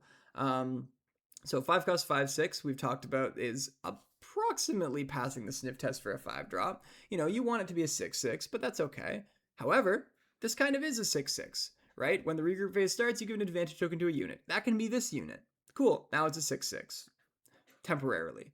But it also has a keyword, Overwhelm. As we talked about, you would pretty happily play a vanilla 5-cost 6/6. Overwhelm is actually very, very relevant here, which, you know, that like lets you get in. There are some space sentinels that this can just charge right through, because 6 HP is a lot.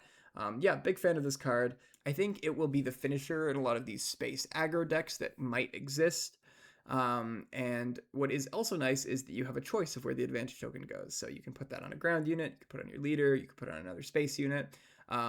Whatever you need to be doing in order to get squeeze the most damage out of this, you can do. And that, I think that having all those options is very nice. I'm giving this a B-.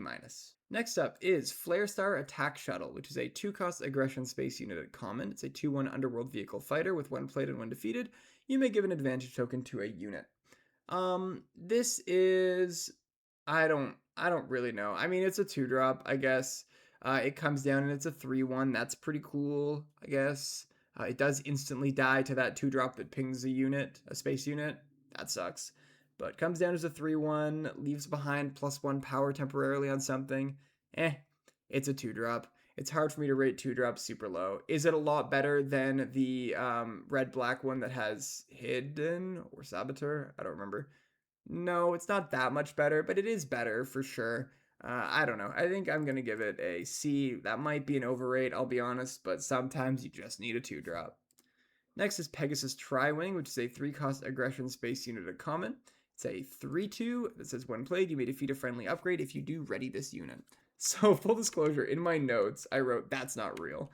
And I'm kind of right. It's kind of not real, but it also kind of is, because there are advantage tokens in this set.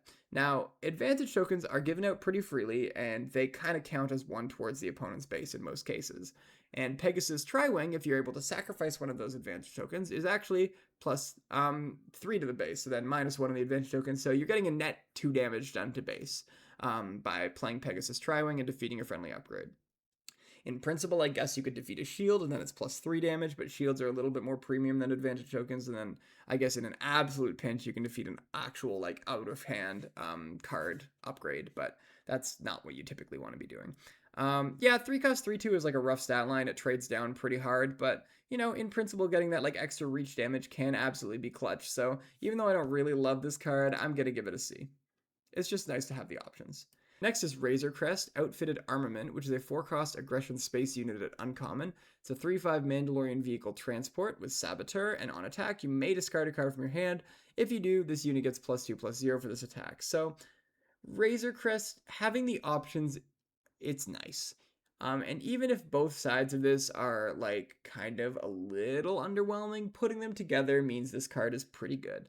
In a pinch, you can use this to kill something with 5 HP, or get in for that extra little bit of damage to base if you need to. Again, with Saboteur, it's very easy to just say, okay, I'm just racing now, even with all the good Sentinels. Options are nice, and honestly, it's like a little bit of an underwhelming body if there was no on-attack trigger here, like 4-cost 3/5 Saboteur, but, like, it's not that bad. Like, you'd still play that. So, yeah, I think this card is fine. I'm giving it a C+. Definitely, it's a good card for the space aggro deck, I'll say. Next is Star Fortress Heavy Bomber, which is a 5-cost aggression space unit at common. It's a 3/3 resistance vehicle transport that says when played, you may deal 6 damage to a non-unique ground unit. I like this card a lot, and the rest of my team has not rated it very highly, so full disclosure, I could be wrong, but let's get into why I like it. This is like almost, what I wrote in my notes is, what if Almost Vanquish came with a 3/3 space unit? I'm so in. This will be everywhere, great common. This is Almost Vanquish. Now, it can't hit unique units, which is relevant, but I will say that is more relevant in Constructed, where the curve of unique units you play is usually much more consistent than it will be in Limited. There will often just be some random big beater vanilla 6/6 that you play or something like that in Limited that this is able to kill nicely. And this does kill almost everything on curve, and even some stuff above curve, which is very, very nice, and leaves behind a space unit. So I think if you can get that off, it's great. Now, the non-unique ground unit is restrictions, right? I mean, first of all, ground unit, and second of all, non-unique means you can't hit things like leaders, right? Or other, like, relevant legendaries that might be carrying the game away that you would otherwise be able to hit with something like Vanquish. This is, I think, a downside, but not a big enough downside to make this card not good. I love the idea of playing not a huge space unit, but like a medium-sized space unit, and then also donking a ground unit. I think this will be a maybe part of the space aggro thing. If your opponent starts to be able to race you a little faster on the ground, you just play this, stop that right in its tracks. I think this, honestly, I love removal. I'm a big fan. This could be an overrate, I'll fully admit, looking at what my team is into with this. I could be wrong about this, but argue it in the comments, and hey, at the very least, maybe I'll have some cards to talk about in my most wrong video. So I'm giving this a B. Next up is Onyx Cinder, Adventure Awaits, which is a 6-cost aggression space unit at rare. It's a 6/6 vehicle transport that has hidden, and other friendly units gain hidden. I mean, yeah, it's solid space top end, nothing else really to write home about. It does give stuff hidden, I guess that's cool. Sometimes that is relevant. It's definitely one of the weaker limited keywords, although there are places where it's good. It also gives your leader hidden, so that's cool. You can flip your leader and, oh, they can't attack them this turn, and if it's a 6-flip leader, then that's perfectly uncurved. Like, that's kind of nice. 6-cost 6/6 means it'll probably be the biggest thing in space, but your opponent will probably be able to do something a little bit more impactful on the ground. Hard to say. I think this is fine. It's probably between like a C and a C+. I'm running it down to a C. It's a stat stick mostly. All right, into the cunning cards, we have Shinhachi's Fiend Fighter, Compact and Agile, which is a 2-cost cunning villainy space unit at uncommon. It's a 3/1 vehicle fighter that has, when defeated, you may give 2 advantage tokens to a unit. If this unit wasn't defeated by combat damage, you may give 3 advantage tokens to that unit instead. So there you go, the counter to that ship that pings 1. But the problem is, if you play this on curve and that on curve, then you don't have any units to give the 3 advantage to. But hey, there you go. Yeah, this race is really great. I mean, it's a 2-cost 3/1. We've seen that already. And then when defeated, it makes something else really big, right? Usually it'll be +2. Sometimes it'll be +3, but usually it'll be +2. Big fan of this. I think that it will race very well. It's a good 2-drop, and it's key for that space aggro package. I'm giving it a B-. Next up is Snub Fighter Squadron, which is a 4-cost cunning villainy space unit at uncommon. It's a 4/3 underworld vehicle fighter with ambush, and when played, deal 1 damage to a space unit. I like this a lot. Maybe I undersold the amount of ping in this set. I don't know, it's possible. This is understated card, of course, but ambush, best keyword in limited, and this when played ability is really nice too. There will be some situations where you're able to kill a small space unit and ambush this into a bigger space unit. That is a nice, it'll feel like a 2-for-1. There will be situations where your opponent has like some shielded space unit and you play this, ping the shield, ambush into it, and kill it. That's like a 1-for-1, but it could feel nice. Yeah, I think this is good. And then if you ever get the nuts scenario where you slam this and you kill something small and it sticks around, like obviously that's crazy as like a 4/1 or something like that. Yeah, this card is good, and ambush is always good. I will never rate ambush low except for that time that I did and I was wrong, so never again. I'm giving it a B-. Next is Gorian Shard's Corsair Pirate Warship, which is a 6-cost cunning villainy space unit at legendary. It's a 6/5 underworld vehicle capital ship that says damage dealt by friendly underworld cards is unpreventable, and when played and on attack, you may deal 2 damage to a unit. So, just to be clear about what this means, shields prevent damage, and if damage is unpreventable, then shields cannot prevent it, which means that if you deal damage to a shielded unit with this or with an underworld unit or card, then it will not ping the shield, but it will go under the shield. So if you have a 3/3, if your opponent has a shielded 3/3 and you do this, it will be a shielded 3/3 with 2 damage on it. The shield will still be there. But of course, if they have a Mandalorian token, which is going to be the more common scenario, this just kills the Mandalorian token outright. Every time it attacks as well as when played, which is very, very cool. I think it's a pretty solid top end for any yellow villainy deck. I mean, 6-cost 6/5 space unit is nothing amazing, but it's like fine. And then the fact that this will immediately affect not just the ground arena, any arena.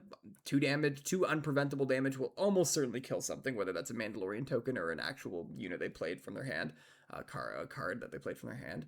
And then every time on attack, you're dealing 6 to base, and also just like destroying something or making math better in your favor on the ground or also in space. Like, yeah, I'm very high on this card. I think it's incredibly good. Any big space unit that has removal stapled to it, I'm immediately in on. It's kind of an auto win if your opponent's strategy relies on Mandalorian tokens, but even if it doesn't, it's still a great effect. I'm giving it a B+. Huge fan of this card. Next up is Executor, which is an 8-cost cunning villainy space unit at special or starter rarity. I should Google that before starting these videos so that I don't sound dumb when I say both. It's a 5/12 Imperial vehicle capital ship that says this unit gets +1/+0 for each upgrade on other friendly units, and when played, give an advantage token to each other friendly unit. So 8 cost 5/12, 12. We've talked about 8 cost cards and their stat distributions a lot this video, so I won't belabor that.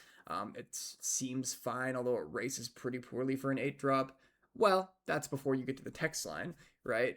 Giving an advantage token to each other friendly unit is probably going to be maybe 2 advantage tokens or 3 advantage tokens, maybe.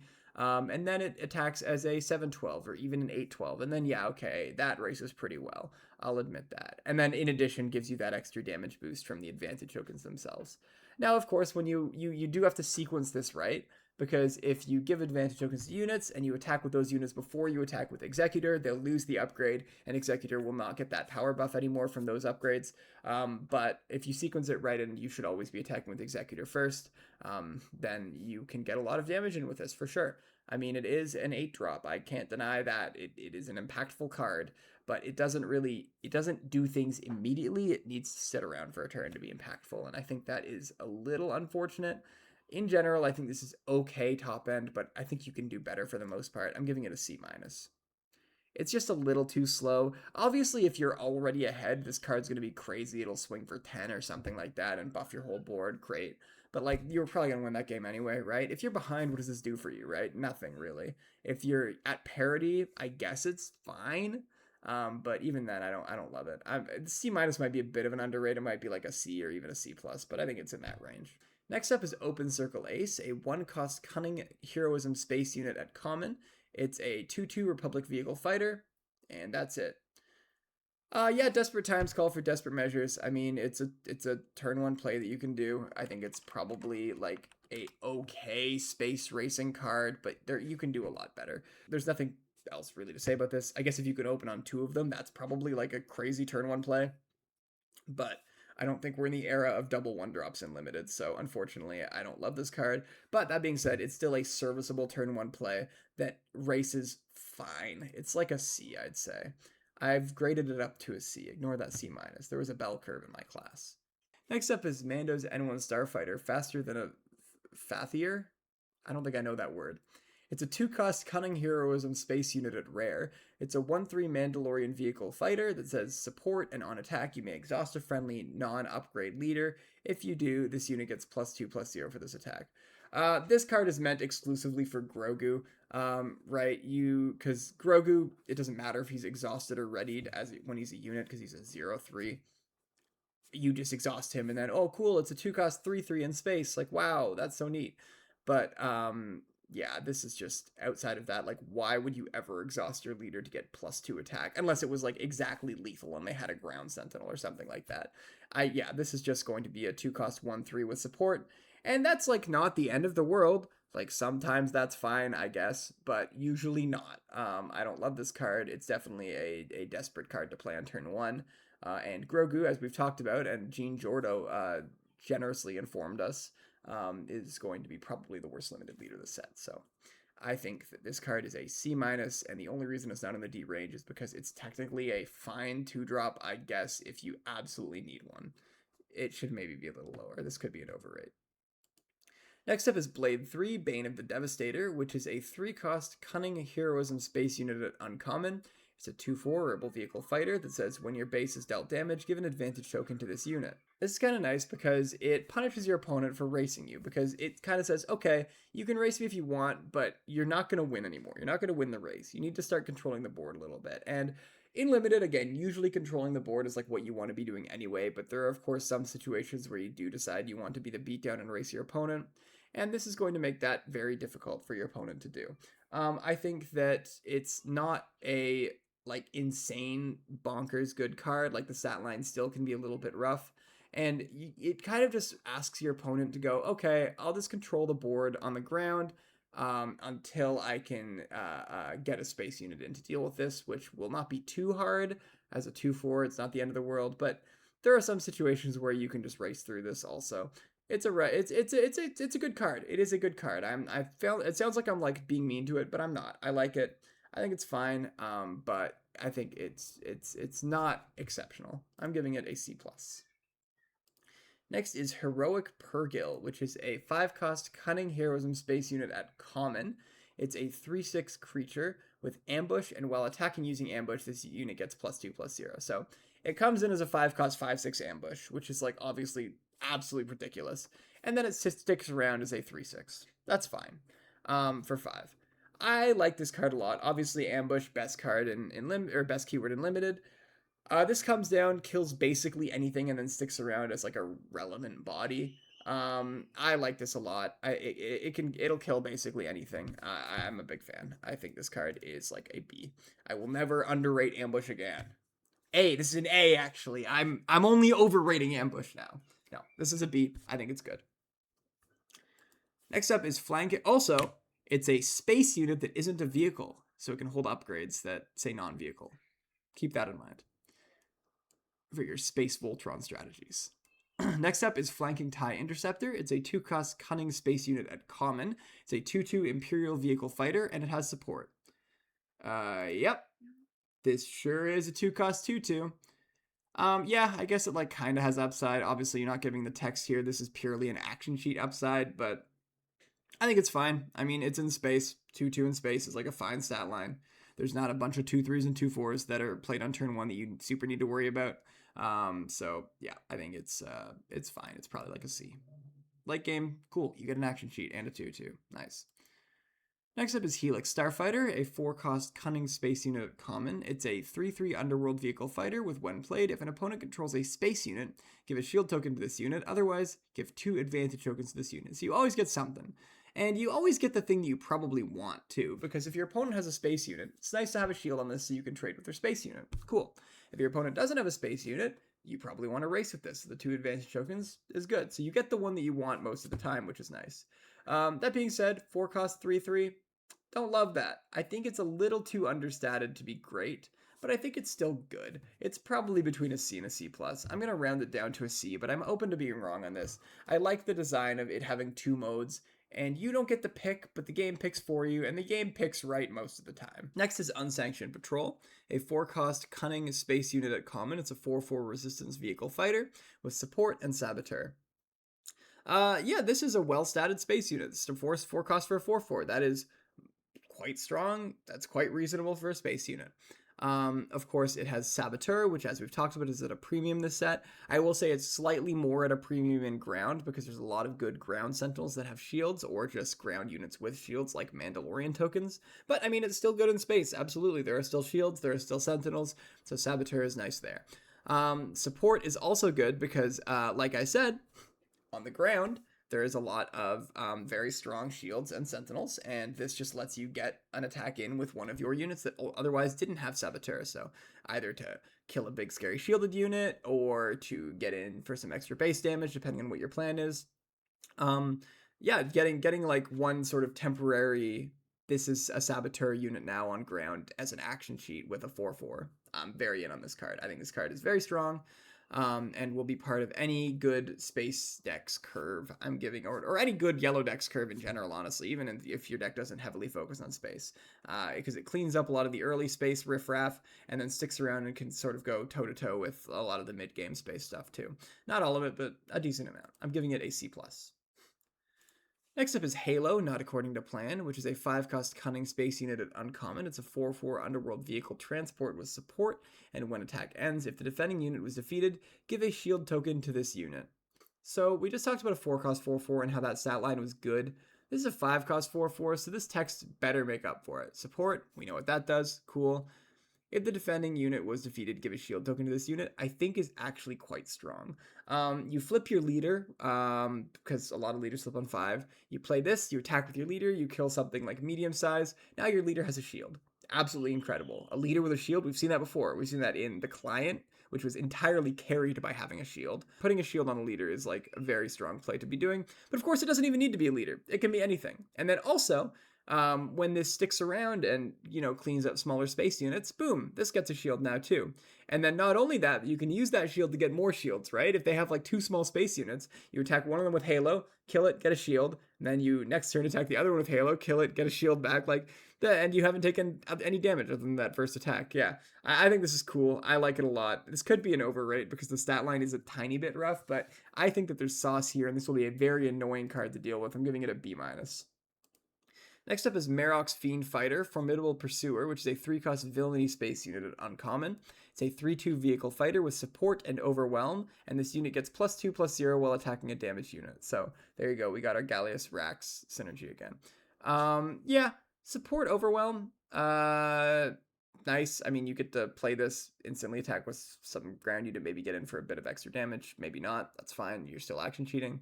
And then also, of course, the +2/+0 when attacking a damaged unit comes in too. This is a very strong card. Not only is it good on turn 2, kind of, like it's fine on turn 2, it's great later. Imagine you have like you're like 1 or 2 points off lethal, your opponent slammed a sentinel in both arenas, you have big units but you're kind of helpless behind these sentinels. Boom, you just win automatically off of Marok's Fiend Fighter, because you make the sentinel damaged in some way, you Marok's Fiend Fighter, attack with your biggest unit into it, overwhelm for 5, win the game, right? Like, this is going to close out so many games, and it's an uncommon, so you always need to be worried about it. You should always be playing around Marok's Fiend Fighter when possible, which means I think this card is going to be very impactful and limited. Even though it's a little bit weak on curve, I'm giving it a B-. Next is Eye of Scion, delivered from Exile, which is a 7-cost villainy space unit at Legendary. It's a 5/8 Imperial Vehicle Transport with action exhaust. Search the top 8 cards of your deck for a unit that costs the same as or less than this unit's power. Play it for free. It enters played readied. This is a weird card with like kind of a lot to talk about, but in general, I think it's mostly a joke. 8 cards in your limited deck will be most of your deck, or not necessarily most, but a large portion of your deck, maybe most, depending on when you do it. So that's good. And then so let's say it hits like half your deck. Next time you do it, you'll hit the other half of your deck. Maybe that's something. And yeah, this is technically like infinite value, but it's very slow infinite value. I mean, you're playing a 7-cost 5/8. That's like low stats.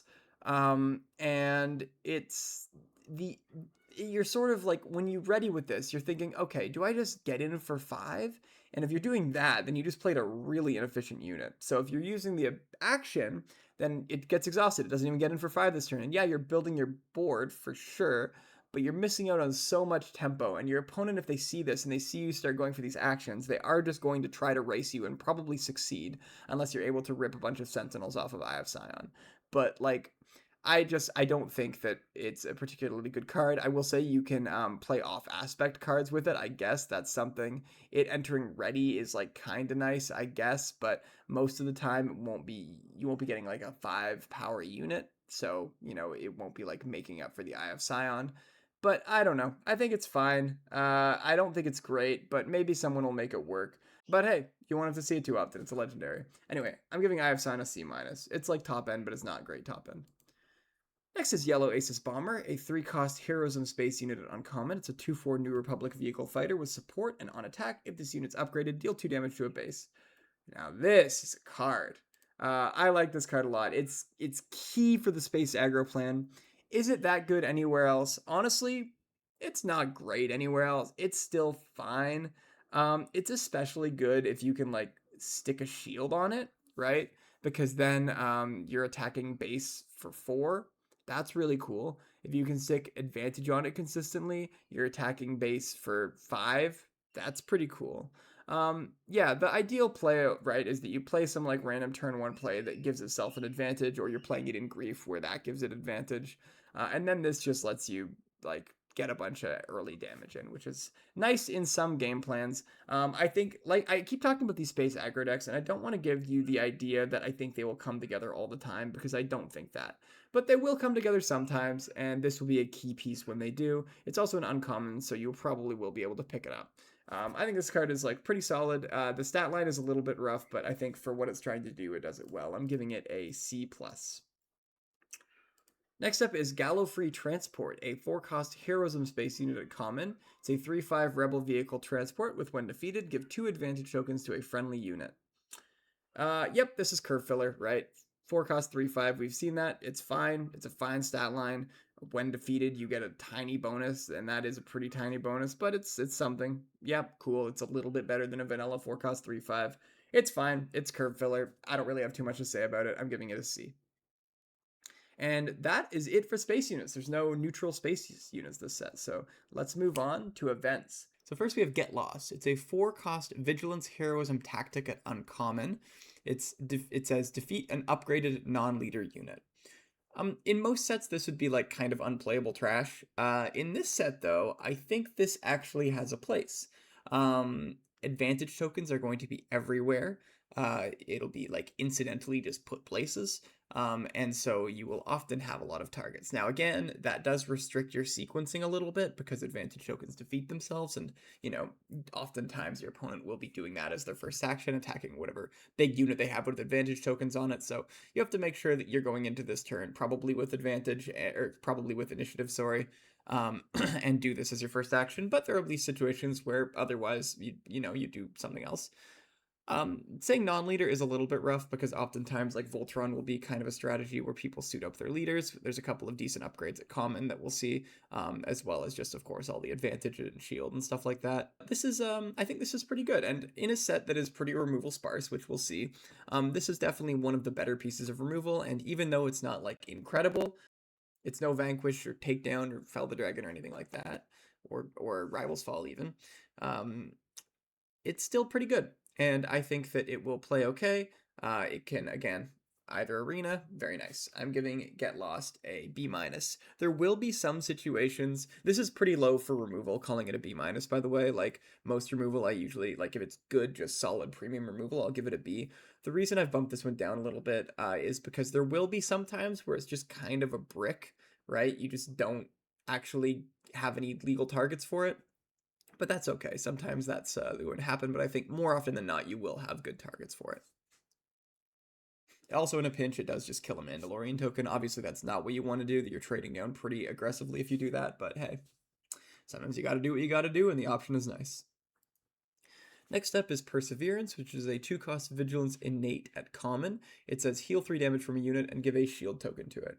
So usually I'm not a big fan of cards that like don't affect the board, either adding to it with like a unit or removing from it in the case of like removal, of course. So effects that just say, spend some amount of resources, get some amount of healing. I guess you could like kind of argue that affects the board a little bit because, if you're healing a unit, maybe that unit gets more favorable trades now. But I think with a card like, typically though, these cards end up playing worse than they look. Like in 9 times out of 10, you would just prefer to have a 2-drop. But this one, I will admit, it's a strong effect. Like 2 cost to heal 3 and give a shield. That's like pretty good rate. You can, of course, do it on your leader. That maybe is probably the best place for it. A shield token on a leader is quite good. And then, of course, healing 3 from your leader usually means it will survive an extra attack. So this will, like, make your leader survive 2 extra attacks. So I think it's actually pretty good if you put it on your leader. If you put it on a non-leader, it's whatever. I think that this is probably one of the stronger versions of this effect that we've seen. And while I'm not super high on it, I have to give it a little bit of props for being very efficient at what it does. I'm going to give it a C. Don't have too many of this type of card, though. Like, I think you want to cap out at 1 copy of this in your blue decks. Next up, we have Reforge, which is a 2-cost supply that's Vigilance. It is rare and says, defeat an upgrade on a friendly unit. If you do, search the top 8 cards of your deck for an upgrade that can attach to that unit, reveal it, and play it on that unit. It costs 4 less. This is an interesting one because the effect here is one that I usually don't like in Limited, and maybe someone will find a way to do something goofy with it in Constructed, but honestly, I would be kind of surprised. This is better in this set than other sets for the same reason that Get Lost is, in that you have advantage tokens just going around. So you're able to sacrifice an advantage token, which really has the effect of sacrificing 1 damage on your opponent's base, so that is definitely something, but it's not too substantial. Top 8 cards of your deck in Limited, again, that's like at least a third of your deck, probably a lot more. For an upgrade that can attach to a unit. Now, there are a couple of good ones in this set, like I mentioned. There will be situations where this just whiffs. Not very many, because you don't probably want very many upgrades in your deck. Maybe 2, maybe 3. Probably not any more than that. So that will hit usually, but sometimes you will just pay 2, sacrifice an advantage token, look through your deck, go, oh, fail to find, shuffle, bottom. and you're feeling very behind when you've done that. Because not only have you gone down a card in hand and resources, but you've also gone down in a little bit of board presence by sacrificing that upgrade, whether it was an advantage token or a shield token. You're never sacrificing like a real upgrade with this, almost certainly. Again, 4 is a substantial discount, and you can play a lot of the good upgrades for 4 less for free, which is nice. But yeah, and then of course this always just gets blown out by like removal. You know, you play this, you're down a card in hand, you're down 2 resources, your opponent just says, okay, get lost, and now you're blown out by removal even more than just typically playing an upgrade would be. I think this card is unfortunately not very good. I'm giving it a D, but I think that you will sometimes play it, and it won't be like the worst card in your deck, but it's definitely going to be top 4 worst cards in your deck, or top 8 worst cards in your deck, if you will. Next up we have Buy Time, which is a 3-cost vigilance tactic at common that says create a Mandalorian token and give it Sentinel for this phase. Do you guys remember, I guess this is kind of Droid Laser Turret, but there's a more analogous one. Village Protectors, I think. 2-cost, 3-cost, 2/2 Shielded Sentinel. That's kind of what this is. Now, of course, this is a little bit worse because it only has Sentinel for this phase, so next turn, your opponents can get around it. Whereas that Village Protector was very annoying from top to bottom. Still, though, I mean, like, this is just a very inefficient Mandalorian token, right? A Mandalorian token is worth 2, so you're paying an extra 1 to give it Sentinel for a phase.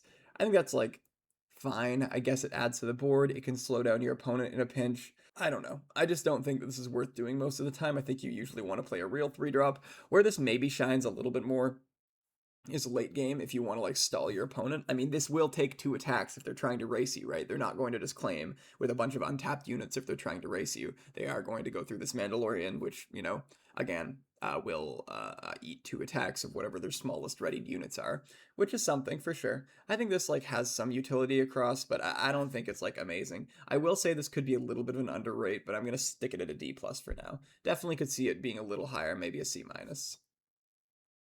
You know what? I'm feeling generous. I'm changing my spreadsheet. We're gonna call this a C-. It does buy you time though. That is what this does. Next up is Foundling Rescue, which is a 4-cost vigilance plan at common. It says you may defeat a unit with 2 or less remaining HT? Hit points. You may defeat a unit with 2 or less remaining HP. Create a Mandalorian token. I will never underrate removal. That also gives you something.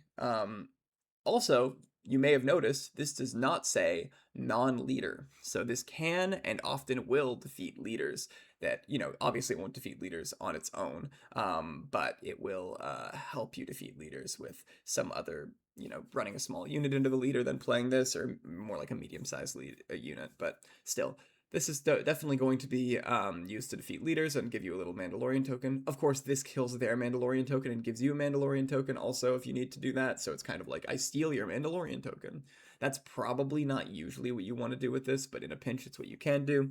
I think oftentimes this will be, because blue is not really the like space aggro color, so oftentimes you will not be the space aggro deck if you're playing this. So being able to just kill one of their space units and and get a bigger ground presence, that's kind of nice. Yeah, I mean, I like removal. Again, I think this will usually just be used on a leader, which is great.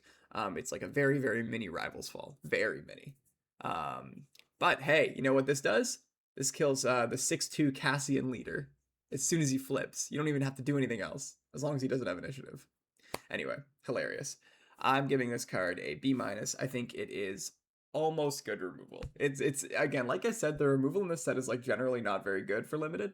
So all of the like bad removal is actually kind of good. And this is like kind of bad removal, but it's actually good because it's the best option in town, right?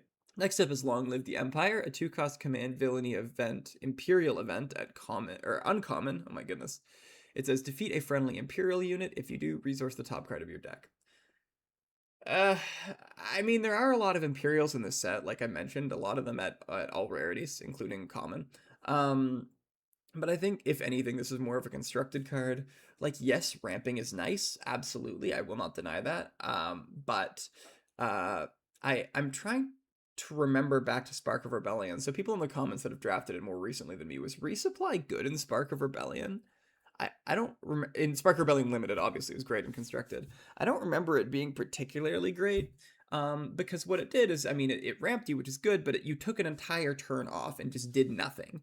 And that in limited, you get behind on board presence, and that's a real issue. That being said, this is actually even worse than that, because you're not just taking the turn off, but you're actually going behind on board. You're, defeating one of your units. So yes, this, if you do that, this is resupply. I guess that's something, but and you get to flip your leader a turn earlier. That's definitely like the best use case for this. Is you get to flip your 6-flip leader when they're flipping their 5-flip leader. You get to flip your 5-flip leader a turn before they get to flip their 5-flip leader. If you're playing a 5-flip leader, you get to flip that 2 turns before they flip their 6-flip leader. Like, those are all like great cases for you, but it's just I just don't think that the juice is worth the squeeze here. You, first of all, you have to get that early Imperial unit, because also think about this like late game. This is like actually just an F late game, right? You're never going down on board presence when you're on 7 resources to go up a resource. That's just not happening. Early game is when you want this, so there is like the chance that you whiff on an Imperial unit early game, although again, if you built your deck properly, you probably won't, but hey, it happens sometimes, so that definitely is points away from this card. And then even if you do open on your 2-cost Imperial unit, it's pretty rough to just like on turn 2 do nothing and board presence yourself. Anyway, I've talked enough about this card. I just don't think it's very good. Obviously there is like the nut scenario where your opponent like misses their 3-drop and then you go into the next turn like not that behind, but yeah, I don't think that that's what you want to bank on, so I'm giving this a D. Next is Dathomiri Magics, which is a 6-cost command villainy force event that rare. It says if you control a force unit, this event costs 1 less to play, and play up to 3 non-vehicle units that each cost 2 or less from your discard pile for free. So again, green is typically not the like space aggro colors. That's like a red-yellow thing. Not exclusively, but that's like the signpost, I guess, if you will. So the non-vehicle clause probably doesn't matter in most decks that would consider running this.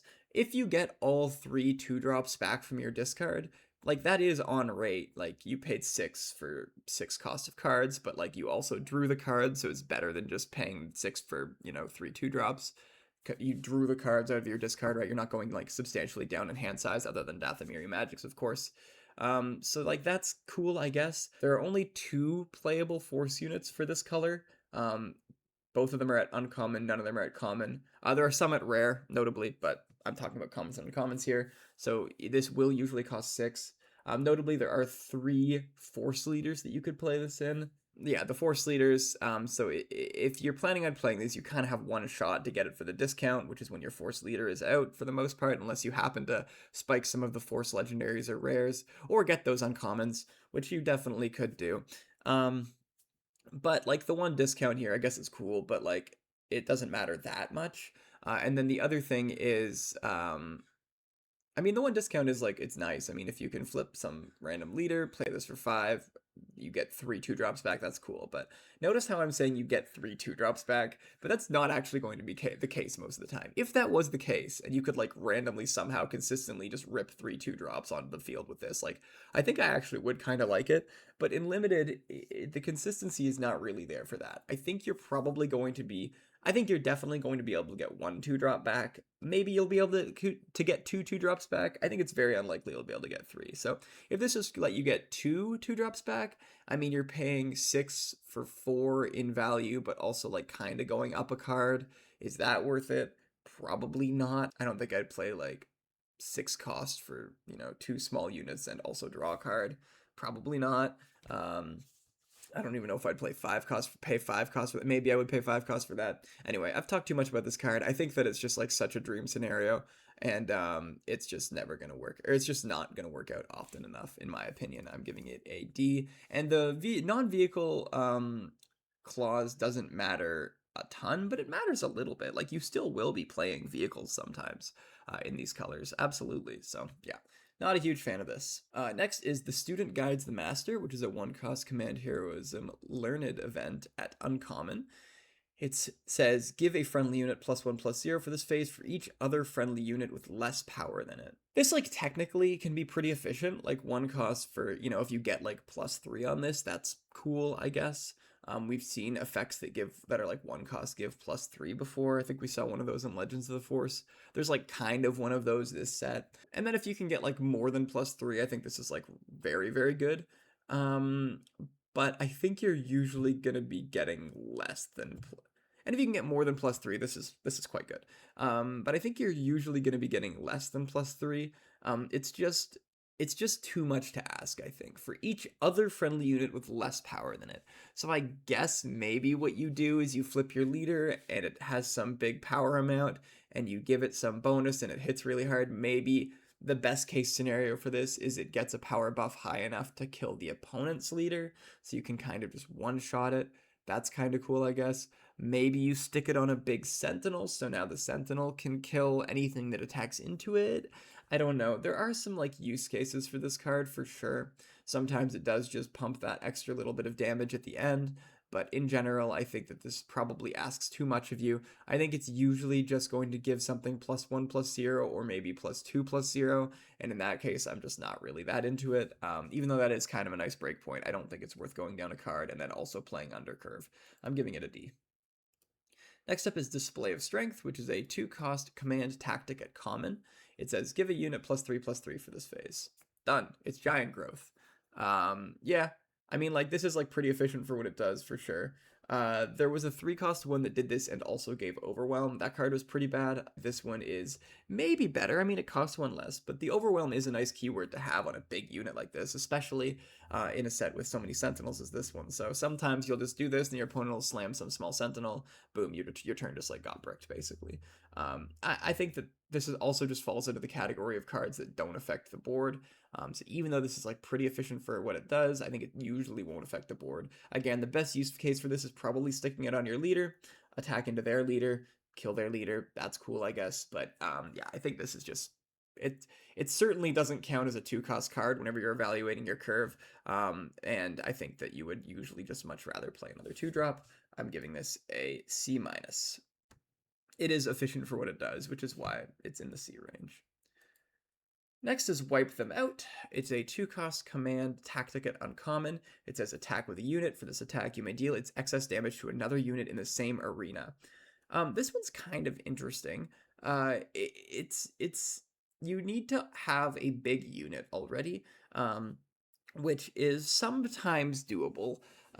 In limited, a little bit more so than constructed because of all the removal going around constructed right now.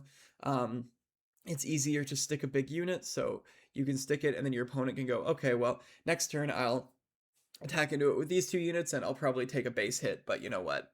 It's fine, I get to deal with their big threat. Whereas this just kind of helps you get around that, right? Like you say, okay, wipe them out, attack with a unit, kill some small unit, kill some other maybe even bigger unit, maybe equal-sized unit.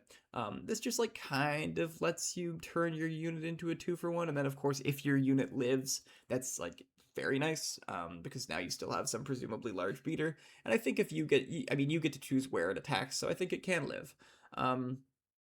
Yeah, I think that it's definitely a real card, and so it should be something you're looking out for whenever you have a slightly wide board and your opponent has 1 beater. Just be careful that they might have this card. It is only an uncommon. I think it's removal, and again, it's not great removal, but like I said earlier, this set does not have great removal, so mid removal becomes good removal. I'm giving this a C+. Next up is Turning the Tide. Speaking of mid removal, which is a 3-cost command event tactic at common. It says choose a unit, deal 1 damage to it for each friendly unit. So this is one of those. It's like fine removal, but it requires you to have a board. I think I'm into this. It can kill leaders sometimes if they flip their leader onto a board that's like kind of wide. It will never like one-shot a leader probably, but it might be able to like, you know, you turning the tide and then you attack a small unit into it to kill the leader. Like that's kind of cool. It doesn't have an arena restriction, so it can help with lane dodging if that's what you're trying to do. You know, if you have a bunch of space units, although again, green is usually not the color you're doing that in, but sometimes it will be. You have a bunch of space units, they have like a big scary ground unit that's looking like it might race you, maybe it has restore, I don't know. You play Turning the Tide and you can go from space to ground, or vice versa, if they have a big space unit that's kind of scary, you can go ground to space. That's nice. I say ground to space. It's not really like any arena to any other arena. It's just from your hand, counting all of your units to their unit. Yeah, I think it's nice. I like that it doesn't say non-leader. I like that it doesn't say like ground unit. It's just very versatile. And again, I think that obviously this is really bad removal if you're behind, but I think at parity it's okay, and ahead it's pretty good. I think that if you're behind claws, though, is a real big issue. And also at parity, sometimes it's not good either, because parity sometimes means you both have 2 units, in which case this is 3 cost, daring raid, which is not worth 3. Yeah, I'm giving this a C+, though. I think that it's fine removal in a set with bad removal. Next up is Hold Them Off, which is a 4-cost command event tactic at uncommon. It says choose a friendly unit. That unit deals damage equal to its power divided as you choose among any number of units in its arena. So this is like a massively nerfed Overwhelming Barrage. I've called it Whelming Barrage, in my notes. One of the reasons why Overwhelming Barrage was so good, and I would argue the best limited card that's ever been printed in this game, is because it gave your unit a lasting buff that lasted the whole turn, so they could either use it to get into base or make another trade, which would be favorable to you. It let you, divide up damage however you want, which this does, and it let you use the power buff that it gave you to divide up even more damage, and it let you do it across whatever arenas you want. This is about half of those things. Like, it does make your unit, it deal its damage divided as you choose. That's like kind of the best part. But the other parts should not be ignored and are very strong. This doesn't help you with lane dodging decks in the same way that Overwhelming Barrage did. This doesn't help you with if you have like a smaller unit and you needed to trade up. This doesn't do that. What this does do is it takes one of your bigger units, maybe your leader, maybe not, and it sort of leverages that to hopefully wipe the ground arena, or the space arena, depending on what you choose here. And I think it does that okay. I mean, you'll usually, if they have a bunch of shields, you'll be able to go 1 damage, 1 damage, 1 damage, and then, 3 damage to something that doesn't have a shield. That's cool. I think this is like a very, again, it's not great removal, but I will never underrate Overwhelming Barrage, and I don't think I should underrate Whelming Barrage either. In a set with mid removal, it's pretty good, I think. It's still incredibly versatile. Oftentimes it'll be reasonably skill testing, because you won't always be able to kill all of their units, so oftentimes the playline will be like, kill your like scariest unit and then like distribute like 2 or 3 more damage across some other units maybe. How do you distribute that damage? Depends on the board state. So that's kind of a cool little puzzle you have to solve. I like this card. I'm giving it a B-. It's certainly nowhere near Overwhelming Barrage, but it does cost 1 less, so there you go. And the aspect signs are less restrictive. Next up is Stronger Together, which is a 4-cost command event learned at common. It says create 2 Mandalorian tokens. Yep, this is 4 costs for 4 foreign stats with 2 shields. I mean, that's like worth it, sure. The fact that the stats are spread out across bodies is also kind of nice. It makes it less susceptible to just a single hard piece of removal. I think this is good. It helps any cards that care about Mandalorians, because if you play this, you're going to stick Mandalorians for at least a few turns. They are difficult to kill. Yeah, I mean, 4 cost for 4 foreign stats is definitely not like exactly what you want to be doing, but the shields are nice and the distribution is nice. It's probably just like a C. You're probably fine to be running this. It's a very action-intensive card is the only problem, because instead of attacking with a single 4/4 unit, you now have to attack separately with 2 different units. Next up is Operation Cinder. It's a 6-cost aggression villainy disaster plan event at rare. It says deal 5 damage to your base, then deal 5 damage to each unit. So this is the board wipe this set. So board wipes aren't like that good in limited. Like, there are situations where they are for sure. I mean, part of the reason why they're even a little bit okay is because you never really play around them in limited, because they're basically always at legendary. Think about Super Laser Blast, think about Single Reactor Ignition. Sometimes your opponent gets you with that because they're holding it in their hand and they know, okay, I have to keep a couple of threats, and you as the opponent don't know that you have to keep a couple of threats in your hand. You just go, okay, I'm going wide so I can win, and then they blow you out with a board wipe. That happens sometimes, for sure. But in general, I think that board wipes in limited are just not amazing, partially because the reason why they're great and constructed is because once you play a board wipe, you're hopefully in some kind of like more control-y shell, and your like big late game units will be able to handle whatever stuff they put on, whatever smaller units they put on the board after the wipe. Keep in mind as well that they are able to rebuild before you. That's true in constructed as well, of course. Like you play this and wipe the board, let's say, they're able to stick units right away, whereas you just spent 6 resources, so you probably are going to have to claim, and you're going to be behind on board immediately. And sometimes that's worth it. Sometimes you have to, like, again, punish a super go wide strategy and then just accept that you're going to be a little bit behind on board, whereas before you were a lot behind on board. Absolutely, that's an improvement. And sometimes this will just catch people off guard, but the problem is this is best against those like aggro decks that go wide and try to race you down. And just donking 5 into your own base into those aggro strategies is a real big problem. Sometimes it will just be a literally unplayable card because you have taken 25 damage or something like that, and you think, man, I wish I could wipe the board, but my board wipe just literally on resolution loses me the game. So I think that there will be too many situations like that for this to be good. Of course there will be some situations where this gets there, and you know what, in those situations that's really cool. But I think that, and this is like the cheapest board wipe we've seen, I think, like this, unless you count Overwhelming Barrage, which fair enough, that's like kind of a one-sided board wipe. But yeah, I don't know, I don't think this card's going to be particularly good. In aggro decks you don't really want to play it because if wiping the board is usually disadvantageous for you. Mid-range decks, I guess you maybe want to play it if you can stick some big units that don't die to this before you play it. And then I guess control-y decks probably don't actually want it, even though that would be the shell you would imagine wants it, because they probably have already taken a lot of damage to their base, and would rather...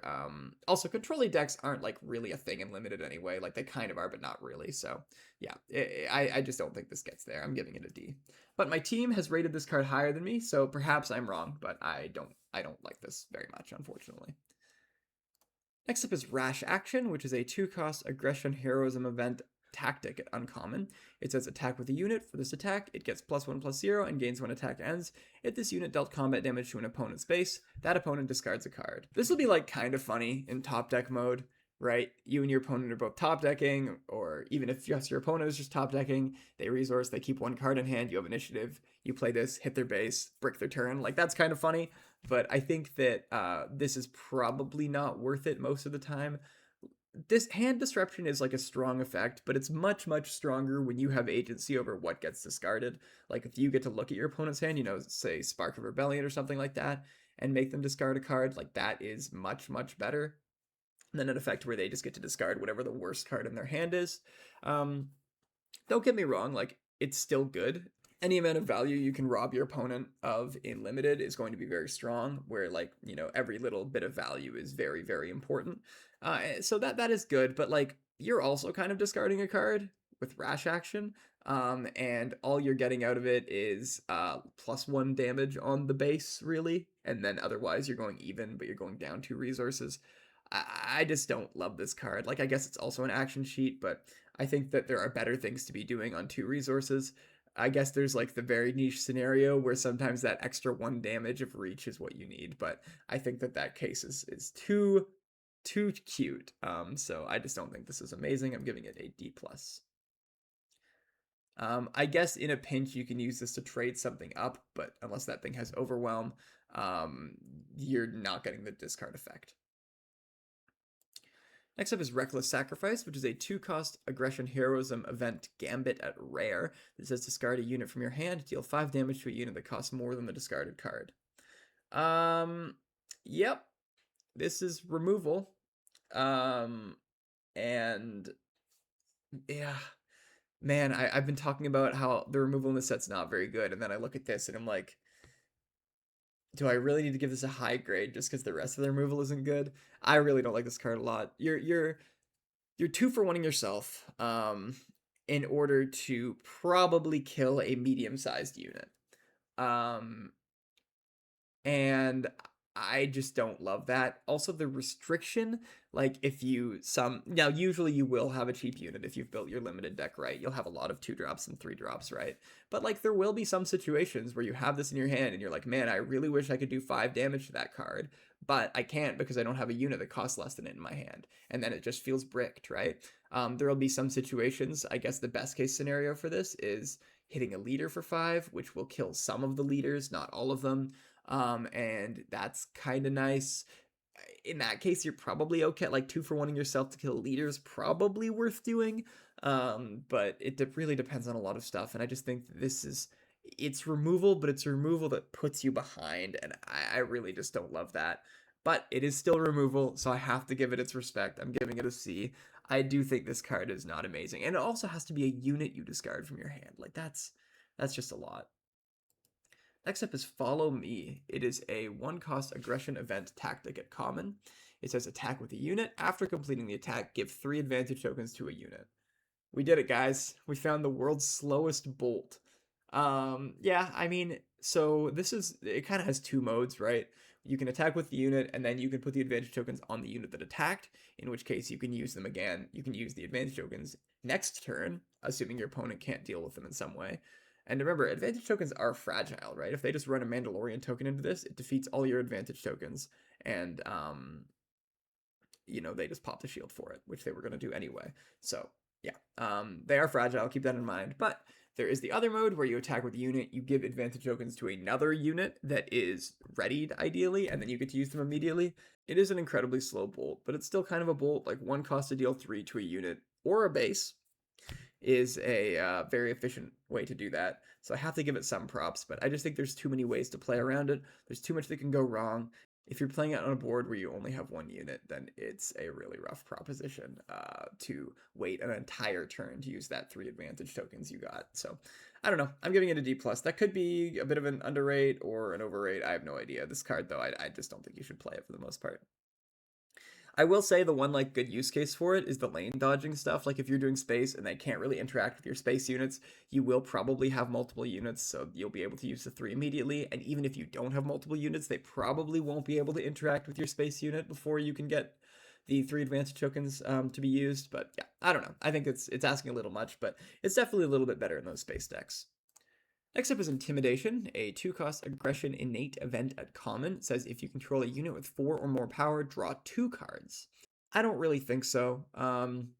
2 costs to draw 2 is good. Like that is above rate. I think we've gotten 3 costs to draw 2 in the past. So this is good for sure. But it definitely asks a lot of you. You can't just run this early as a piece of curve filling. You have to run this later game, and if you run this later game, it's probably okay. If you're on 6 resources, you probably do have a unit with 4 or more power. You can use this, draw 2 cards. You can probably still play a 4-drop that you drew off of this. I guess that's a line that's actually not the end of the world.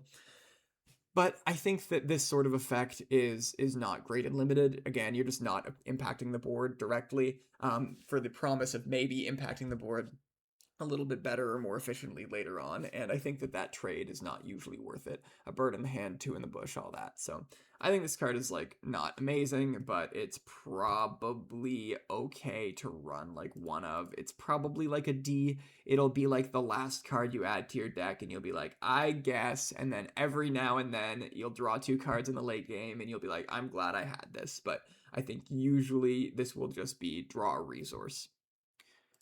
Next up is Treacherous Minefield, which is a 2-cost aggression event plan at rare. It says choose an arena. For this phase, each unit in that arena gains on attack, deal 2 damage to this unit. So this is kind of interesting. I'll just tell you right away, I don't think it's good. Giving your opponents a choice is always rough, and this does. This gives them a choice for each of their space units or ground units, usually probably space, but I don't know. To say, okay, do I want to deal 2 damage to this unit and still get into base, or do I just want to knock it into base? And they'll choose whatever's best for them. Of course, this is on attack, so it happens before the damage, which means if your opponent has units that have 2 or less HP, they no longer can attack with those unless they really care about getting the when defeated ability on them. So that is kind of nice. It will shut down some percentage of your opponent's arena for a phase. Notably, it also shuts down your arena, but I think this is the kind of card you play when you're trying to lane dodge, or when your opponent is trying to lane dodge, you sideboard this in. I don't think you could try to avoid playing this in the main board. Best case scenario, it makes your units soft trade up as well, right? You attack with whatever units you want, you play this. If your opponent, or early in the action phase, you can play this, and then not attack with your units, let your opponents maybe make some decisions with theirs. than if they've dealt 2 damage to their units. Maybe you get some nice trade-ups, but again, it's all face-up. Like, your opponent knows that, okay, if this unit has 2 less HP on it, my opponent will be able to trade with it in like a favorable way. So yeah, I think that just giving your opponent all these choices is not amazing, and it's also a symmetrical effect, although I will admit you can usually make this asymmetrical by picking whatever arena you are less present in. I just don't love this. I'm giving it a D, but it definitely will have some use cases.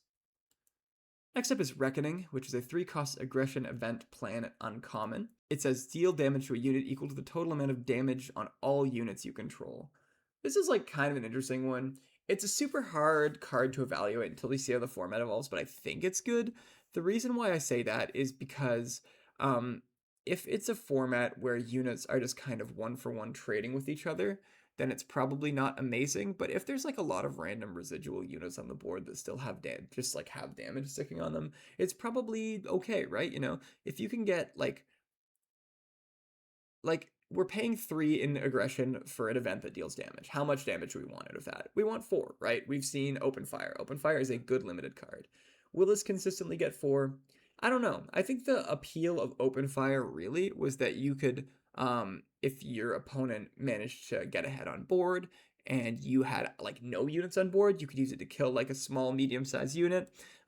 If your opponent had you know, or was trying to like lane dodge you and you both had some ground unit, you could use it to just snipe their space unit, something like that. I don't know. I think that it's I think that if you can get 4 on this, it's good. If you can get 3 on this, it's probably still good, right? We have Let's Call It War, which of course has other upside, but I mean, sometimes you just play 3-cost deal 3 with that in limited and you felt okay. If it gets you 2 damage, that's probably just not worth it. And of course, if it gets you 1, then that's just really bad. Again, there's a lot of shields in this format too, so direct damage is maybe a little bit less good. And also because of the shields, units might be taking a little bit less damage. So that could definitely nerf this card too, but I'm interested to see how this card plays out. I have a hunch that it will still be good, and you'll usually be able to get 3 to 5. And of course, if you get more than 4, this card is like insane, right? If you are able to have like the Christmas Land scenario where there's a bunch of damage on your units and you could do this for 7 and just one-shot their leader for 3, like obviously that's crazy.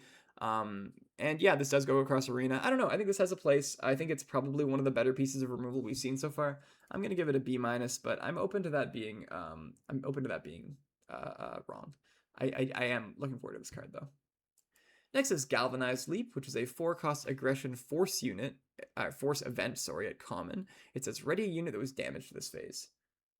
Like, it's funny, and obviously there's the insane dream where you've like Voltroned your leader and they're starting to attack into it, and you attack base for like 8 or something, and then you Galvanize Leap, boom, ready your leader, attack base for another 8, and also wipe their board and deal 16 in 1 turn because they have to run all their units into it. Like, yeah, I mean, that's like the dream scenario, but like realistically, this is going to be like, I don't know. I think that this will usually be your opponent attacks into something, makes it damaged, you attack their base, whatever, then your opponent goes, okay, now I don't have to deal with that right now, I'll do something else, I'll play a card, whatever, and then you play Galvanized Leap, ready your unit, and then your opponent will go, oh, okay, I was hoping to use this unit to go base, but now I will just use it to kill this unit, and you've like made their decision change slightly, but like, you spent 4 on a card for that, so it's not worth it. Obviously, there are like scenarios between those 2 scenarios, and I think the most common use for this will be getting your opponent to claim, and then you can go, okay, Galvanized Leap, go in, get a bunch of damage, and that's cool. There is some cool play patterns with this, where if you have like a full health unit, you can attack and kill a smaller unit of your opponent's, and then ready your full health unit and then go in again, like that's kind of cool, or ready your no longer full health unit, sorry, go in again, that's kind of cool. It's notably 0 damage is not it being damaged, so if your unit had a shield on it and they popped the shield this turn by attacking into it, that does not count as the unit being damaged to my knowledge, which means that you cannot ready it with Galvanized Leap. Yeah, the fact it needs to be damaged this phase is also a downside. I don't think it's like bad, because there usually will be a use case for this, but I think that it will be useless often enough that I don't really want to play it, and then sometimes it'll just feel like a brick, unfortunately. But I'm gonna give it a D+. I think there is surprise with this card for either trading or pressing lethal, putting your opponents in check. So D+ for Galvanized Leap. Next, we have Rehabilitation, which is a 5-cost Cunning Villainy event. It's a Learned at Rare. And it says, choose a non-leader unit. Give that unit -3/-0 for this phase, then take control of it. At the start of the regroup phase, its owner takes control of it. So I've heard mixed things on this card. I imagine it is quite strong. You can usually use it to kill a unit, whether that's the unit that you stole or a unit that they still have. You know, if you steal a big unit, you can use that to kill a small unit. The -3/-0 definitely hurts. The fact it doesn't ready the unit definitely hurts. And the fact it just gives it back, like, at the end of phase, it doesn't come back exhausted, really. It doesn't come back to their hand. It just comes back and it's ready. That's, like, definitely rough. Obviously, the dream scenario for this is you take it and you use it to kill one of your opponent's big units, or finish off one of your opponent's big units that also finishes off the unit that you stole here. That's kind of nuts. There's other cool scenarios where you steal a sentinel and then you can get into base and your opponent suddenly can't. Like, that's kind of a nice scenario. There's a lot of cool options here. I've talked to some other players who I think are quite good at limited, and they are not very high on this card, and say that the play patterns, they're not expecting them to work out very well. So it definitely could be the case. But as a former Magic player, it's really hard for me to undervalue stealing effects. Those are so good in limited. And they're even better in a game where you can, like, choose where they attack, right? Because in Magic, if you steal a card, your opponent could just maybe choose to not block with whenever or you steal a creature, assuming you don't have, like, a sacrifice effect, your opponent can just choose not to block with whatever, and then they'll get their creature back. But they're still strong because there's so many synergies and sacrifices and whatever you can do. But in Swooth, they're even stronger in a sense because you get to just exactly choose where they're attacking. But of course, the -3/-0 is real, and it will make that harder, because now you're sort of stuck. Okay, well, do I steal a small unit, then run it into a big unit, and just accept that it's just a very slow vanquish that only works at a small unit? Do I take a big unit and just rob them of an attack for a turn and use it to, like, maybe kill a small unit, but my big unit will survive, and then it'll go back to them at the next turn? Like, maybe, I don't know. There's just a lot of downside here, I think, unfortunately. The dream scenario is you steal an Imperial unit and then you sacrifice it to ramp. Whoa. Although that costs 7 resources, so you probably don't care about ramping at that point in the game. Anyway, I'm getting a little bit ahead of myself here. I think this card, I'm gonna give it, and this could be my, like, most wrong this set, but I'm giving it a B-. I think that the -3/-0 is a real downside, but it's still kind of removal. At the very least, it'll slow down your opponent's game plan pretty substantially. And then there are, like, high rolls that you can do with it where you 2-for-1 your opponent. And I'm in on that. So B-, but we'll see. Next up is Fateful Goodbye, which is a 2-cost Cunning Heroism event innate at Rare. It says, if a friendly unit left play this phase, distribute 3 advantage tokens among friendly units. If a friendly leader unit left play this phase, distribute 5 advantage tokens instead. So we've seen the rate for 3 advantage tokens. It's 1. You pay 1. And so paying 2 for 3 advantage tokens is rough, especially when it's conditional like this. Now, I will say you get to distribute them, which is definitely an upside compared to sticking them all on 1 unit. But I don't think it's like insane. But of course, if you're paying 2 and you get to distribute 5 advantage tokens, like, that's pretty nice, I'll admit. But that you can only do that once per game, right? There's only one time in the whole game where a friendly leader unit will be leaving play this phase. Well, unless you're playing Grogu, which is, I guess, where this is wanted, because it's probably actually pretty good in Grogu. But Grogu's terrible and limited. Don't do that.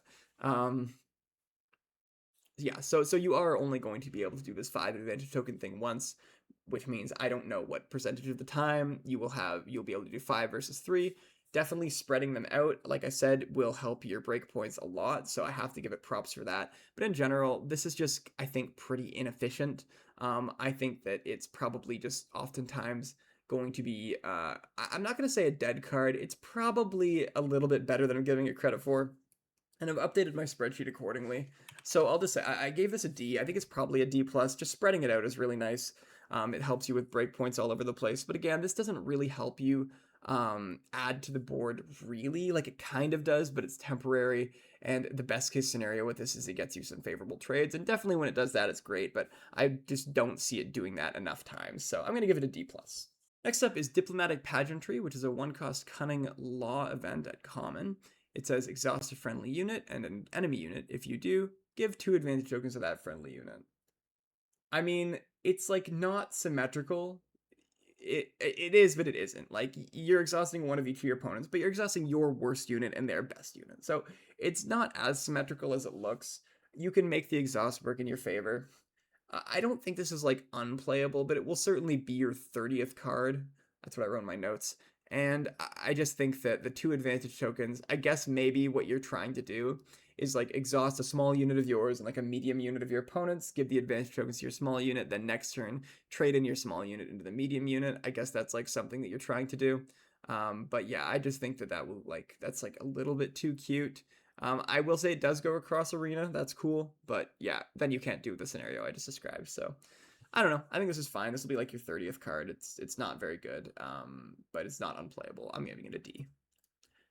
Next is Full of Surprises, which is a 2-cost cunning event trick at common.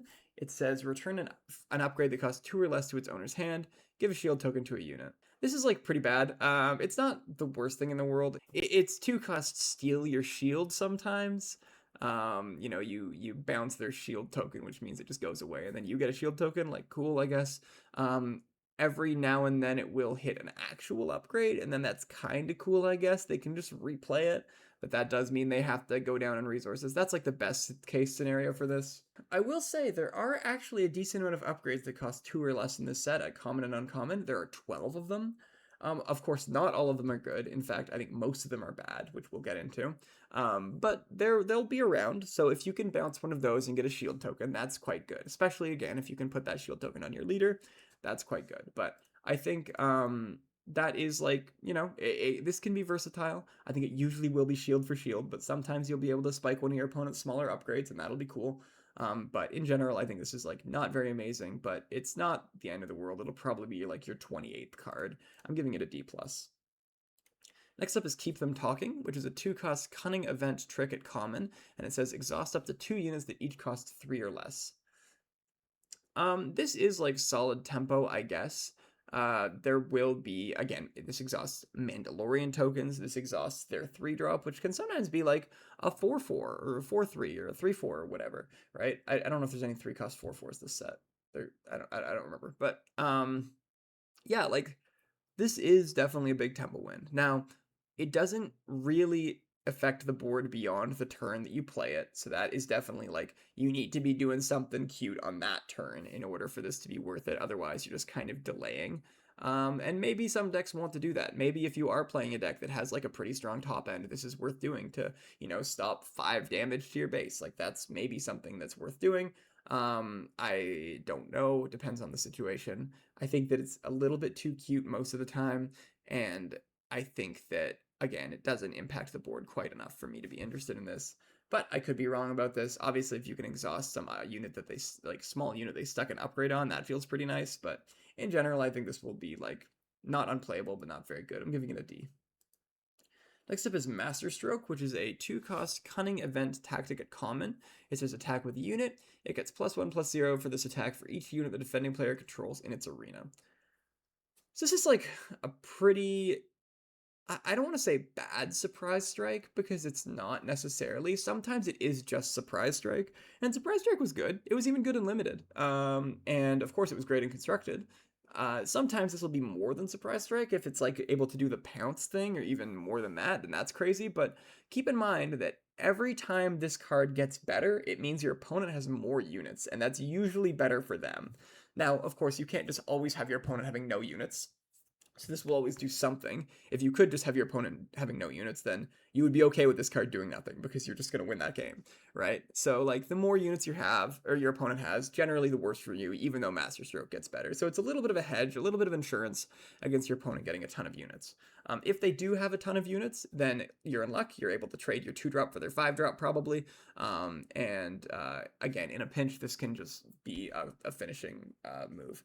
I don't think it's like bad. Like, I don't think it's unplayable. I will say, if you're ahead on board, you should probably play around this, especially if it's like a race situation. You're kind of ahead on board. You're maybe a couple actions from winning, and your opponent doesn't seem like they could have lethal. I would definitely play around this if they're in yellow. but I don't think that this will be like as ubiquitous as like Surprise Strike or in Constructed Aggressive Negotiation, where it doesn't matter what color your opponent is playing, you have to play around Aggressive Negotiation. This will not be that. I don't think anyone will be playing this for 4, but hey, maybe they'll see Aggressive Negotiation success in Constructed and go, yeah, okay, I'll play this in my green-blue deck and completely get my opponent off guard. Sure, I guess that's something you can do. But no, I think that this is probably not actually amazing, despite the fact some real pioneers will try to play it out of Aspect. I'm giving it a D+. Next up is Sense Through the Force, which is a 2-cost Cunning Force event at Rare. It says choose a number, then search the top 5 cards of your deck for a card, reveal it, and draw it. If its cost is the chosen number, you may give 3 advantage tokens to a Force unit. I have a question for the judges in the audience. What does name a number mean? Does it need to be an integer? Can I name -1? Can I name -5.8? Can I name pi? I don't know. Can I name 5,003? Does it need to be an integer that has a associated card cost? I don't think so. I have no idea. I genuinely don't know. I'm just being cheeky.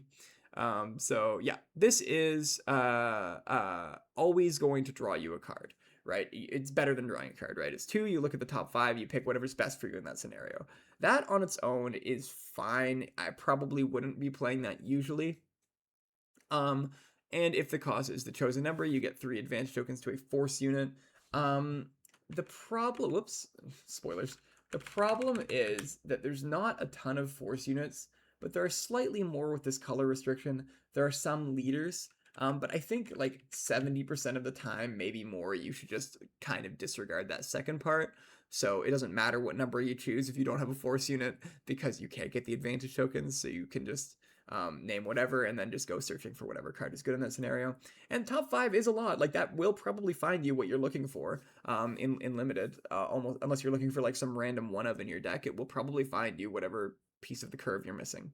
I think this is a better card late game. Obviously, you don't want to be playing this super early. You want to play an actual 2-drop and then an actual 3-drop, whatever. But in like the late game, if you're, in like kind of a top deck war and you're looking for your big bomb, this will definitely help you find it. I think it's good. I'm kind of into this. I think it gives you enough of an option that I think it's a fine card, and then every now and then getting 3 advantage tokens will be nice, but I think usually it's not that. It's probably between a D+ and a C-. I've rounded it up here. Next up we have, so it's a C-. Next up we have Far, Far Away, which is a 3-cost Cunning Event Gambit at Uncommon. It says return a friendly non-leader unit to its owner's hand. If you do, return an enemy non-leader unit to its owner's hand. Okay, so Waylay was great. Beguile was great. Am I about to underrate the next, like, reverse power creep of that effect? No, I don't think I am. I think that this card is just not actually as good as those by, like, a lot. Waylay was great because it was just unconditional. Oh, you have to replay that card now. And if I'm bouncing anything that costs more than 3, then that's like kind of a tempo win for me because I only spent 3 on this effect. And then of course, if you're able to drop their like 7, or like they play their 7-drop, you go Waylay 4-drop, you're probably going to win that game of limited, right? Then Beguile was good because there were a decent amount of upgrades that were decent. And also, I mean, usually most limited curves stop around 6 anyway, so like, yeah, I guess you couldn't bounce their Shadow Crawler, but you didn't want to do that anyway. It has Ambush. You didn't get to bounce like a lot of their like crazy top end, but like most of the like mid to top end you could bounce, and that was good. And then it gave you information about hand, which was relevant in that set as well. So I think that and then Beguile ended up being like kind of ridiculous. You would play it out of Aspect. Far, Far Away is the next step down from that, where yes, you are able to bounce anything again, any non-leader, just like Waylay, so upside from Beguile. But having to bounce one of your own things is really hard. Part of the reason why those 2 previous cards that I mentioned were so good is because it would just leave you ahead on board, and this doesn't. Like, it's 1 for 1. Now, I guess what you can do is you can attack with a unit, and they'll attack with a unit. Then you bounce your exhausted unit and their readied unit. That's like kind of a tempo win, but it's not near on the caliber of those other 2 cards. Obviously, with the upgrades in this set, sometimes that's going to be good. If they ever decide to suit up a Mandalorian token, then that's going to really blow them out because they just lose that unit entirely. But I mean, you usually don't want to be bouncing a Mandalorian token unless they do suit it up with a bunch of upgrades. Yeah, I guess if you have like a nice ambusher or something with a solid when played, then this could be good. But in general, I think that this is not near as strong as the previous iterations of this effect. But it sounds like I'm being mean to this card. Like, I do think it's actually not bad, and I think it'll see some play because again, it's removal in a set where removal is not very good. So I am gonna still give it a C plus just because I got to put respect in the name of those previous two like unsummon effects. But um, I just think this is I don't know. I don't think it's gonna be near as good as those. All right, next is a 2-cost villainy event. It's exploit advantage. It's a tactic at common. It says defeat a friendly upgrade. If you do, draw 2 cards. Trade offer. I give you an advantage token. You give me 2 cards. That's a pretty good trade offer. It's like technically a good deal, but again, it doesn't affect the board. We saw earlier a 2-cost draw 2 cards if you have a unit that costs 4 or with 4 or greater power. I think this is like roughly that good. It might be a little bit better just because I think advantage tokens are going to be a little bit more free than that. And then in a pinch, you can also pitch a shield token. I think this is not that good, but it is going to be played in some decks, and sacrificing an advantage token is good value for drawing 2 cards. So I don't have much else to say about this. I think that, again, probably don't play this, and if you do, only play 1 copy, but I'm just still going to give it a C-, maybe D+ in that range. I've rounded it up to a C-, but that could be delusional. We'll see. Next up, we have One Must Destroy to Create, which is a 3-cost villainy event at rare. It's a plan, and it says defeat a friendly non-leader unit, then you may play that unit from your discard pile for free. This is like pretty clearly meant for some sort of constructed deck that cares a lot about when defeateds and when played, stuff like that. Maybe the Thrawn deck where you double the when defeateds. This is just another way to go, okay, double legacy run, also replay legacy run. Like, that's pretty good. Like, I think this card will see constructed play. But in limited, the synergy is just like you just need so much synergy. I guess I think this will often just be it heals one of your units to full HP. I just don't think so. If there's any negative upgrades, then I guess it blanks those. That's something. Maybe I'm missing a synergy, but I really just don't think this card is playable. I almost gave it an F. I gave it a D-. The only reason is because, like, I guess there are some when defeateds. There are some when played. I guess this retriggers ambush. Like, there are some niche cases where this is fine, but like honestly, I should be giving this an F. It's just not good at all. I guess in a pinch also it heals one of your units. That's something, but yeah, don't play this card. Next up is Choose Your Path, which is a 2-cost heroism event, Force Mandalorian at rare, and it says choose 1. If you control a Force unit, heal 5 damage from your base, and if you control a Mandalorian unit, create a Mandalorian token and give an advantage token to it.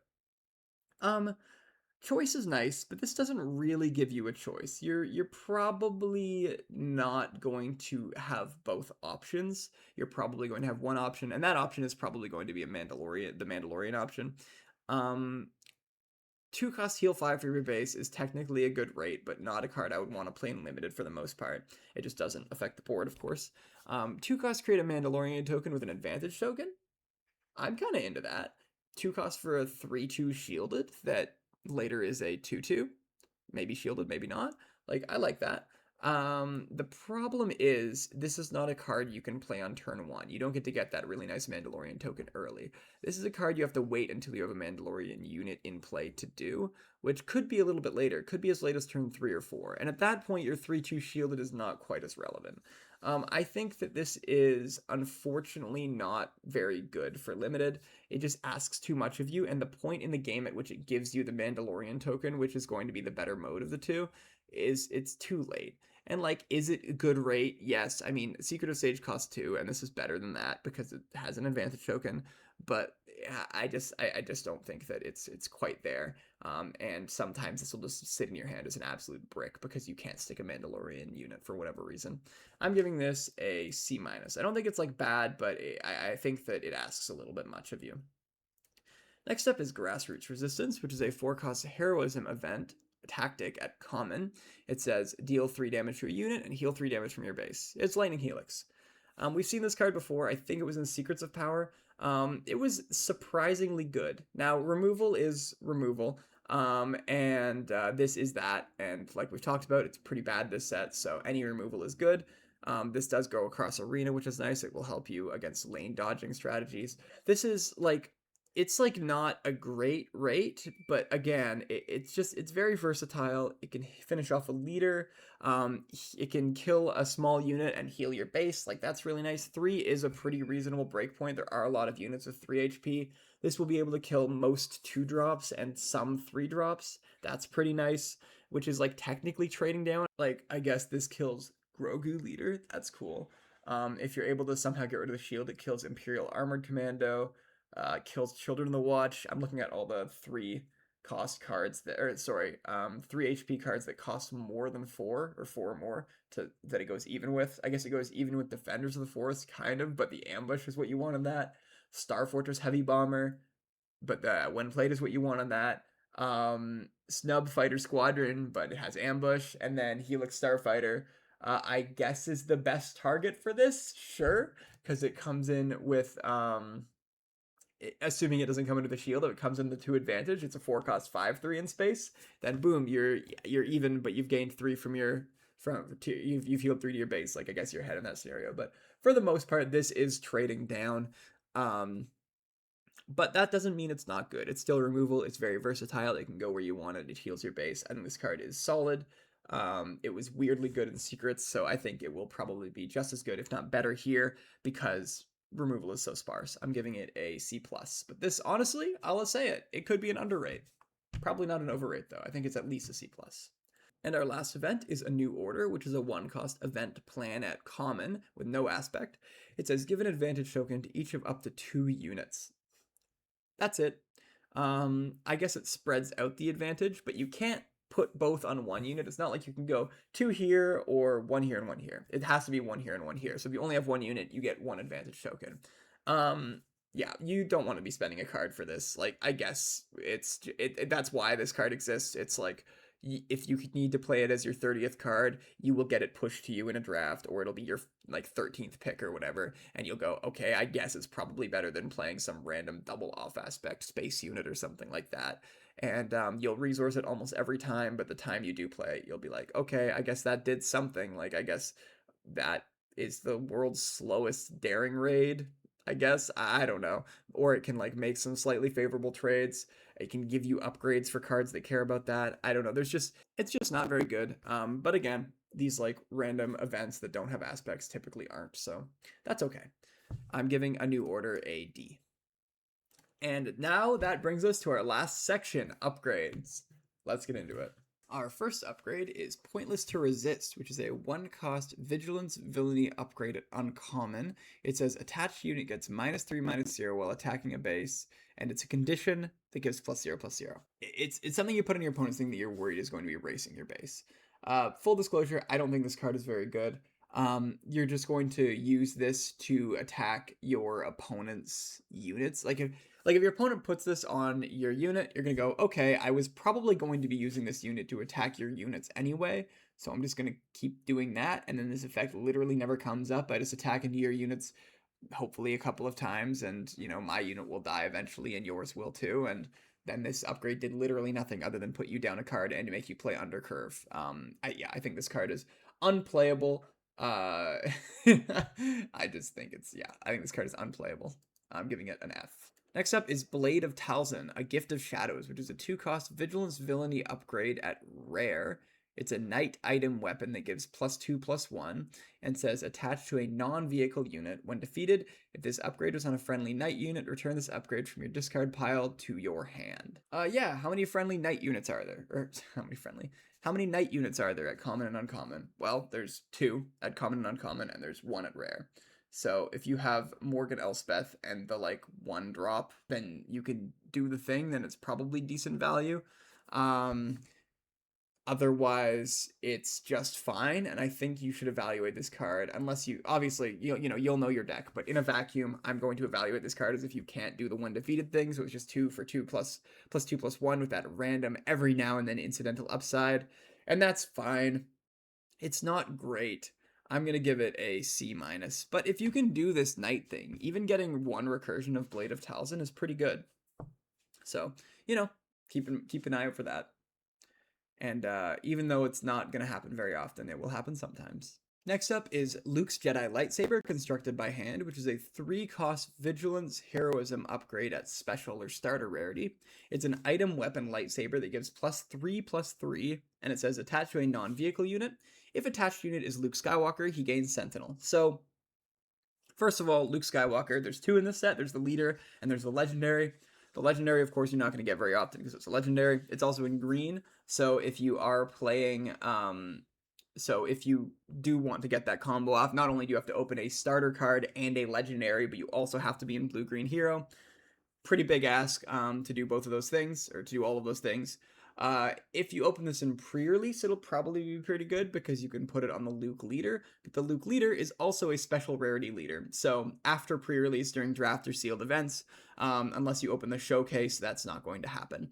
But I mean, hey, upside is upside. This is definitely upside, but I think you should usually just value this as 3 cost for +3/+3, which is Mastery. Mastery was great.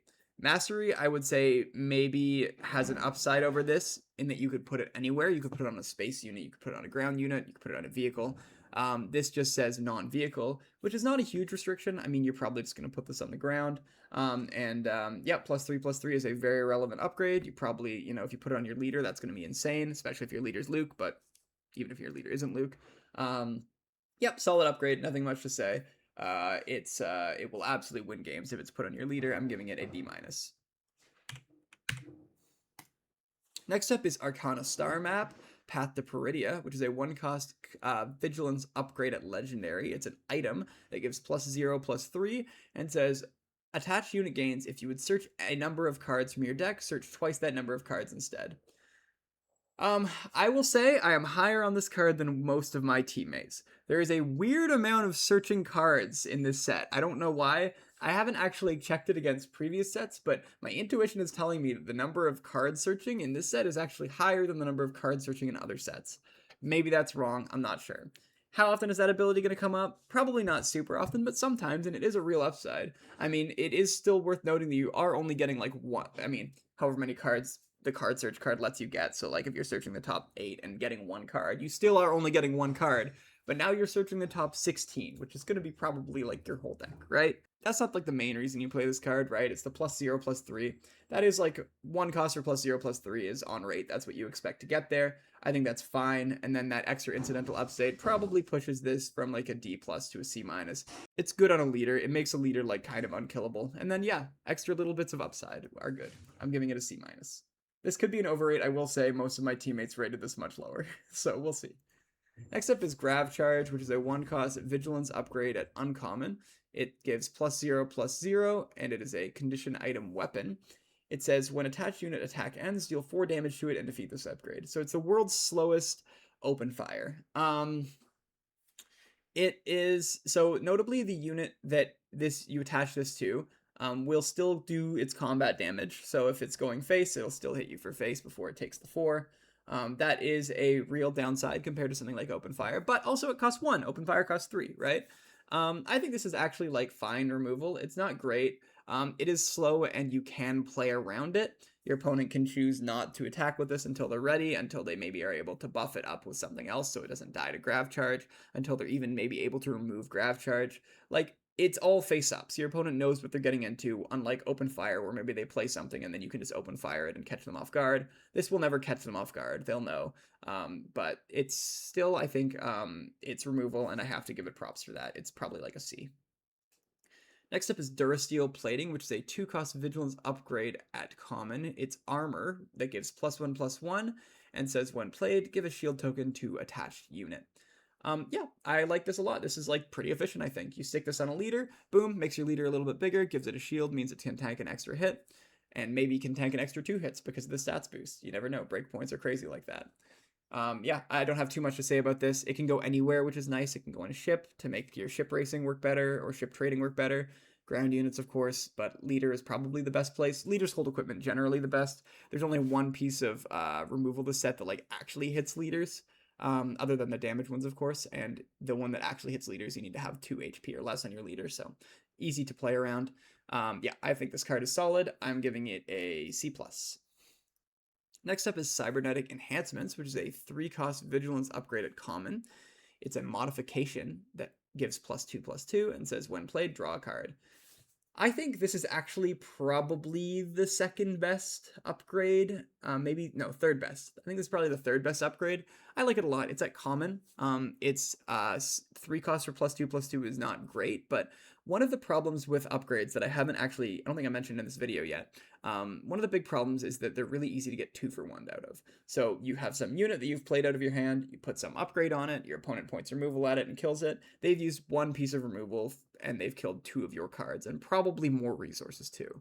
Now, obviously, if you put cybernetic enhancements on a unit and your opponent removes the unit immediately, that still sucks, but it sucks a little bit less because they have gone down 1 card, and you've also only gone down 1 card, because you play unit and upgrade, this upgrade immediately gives you a card back.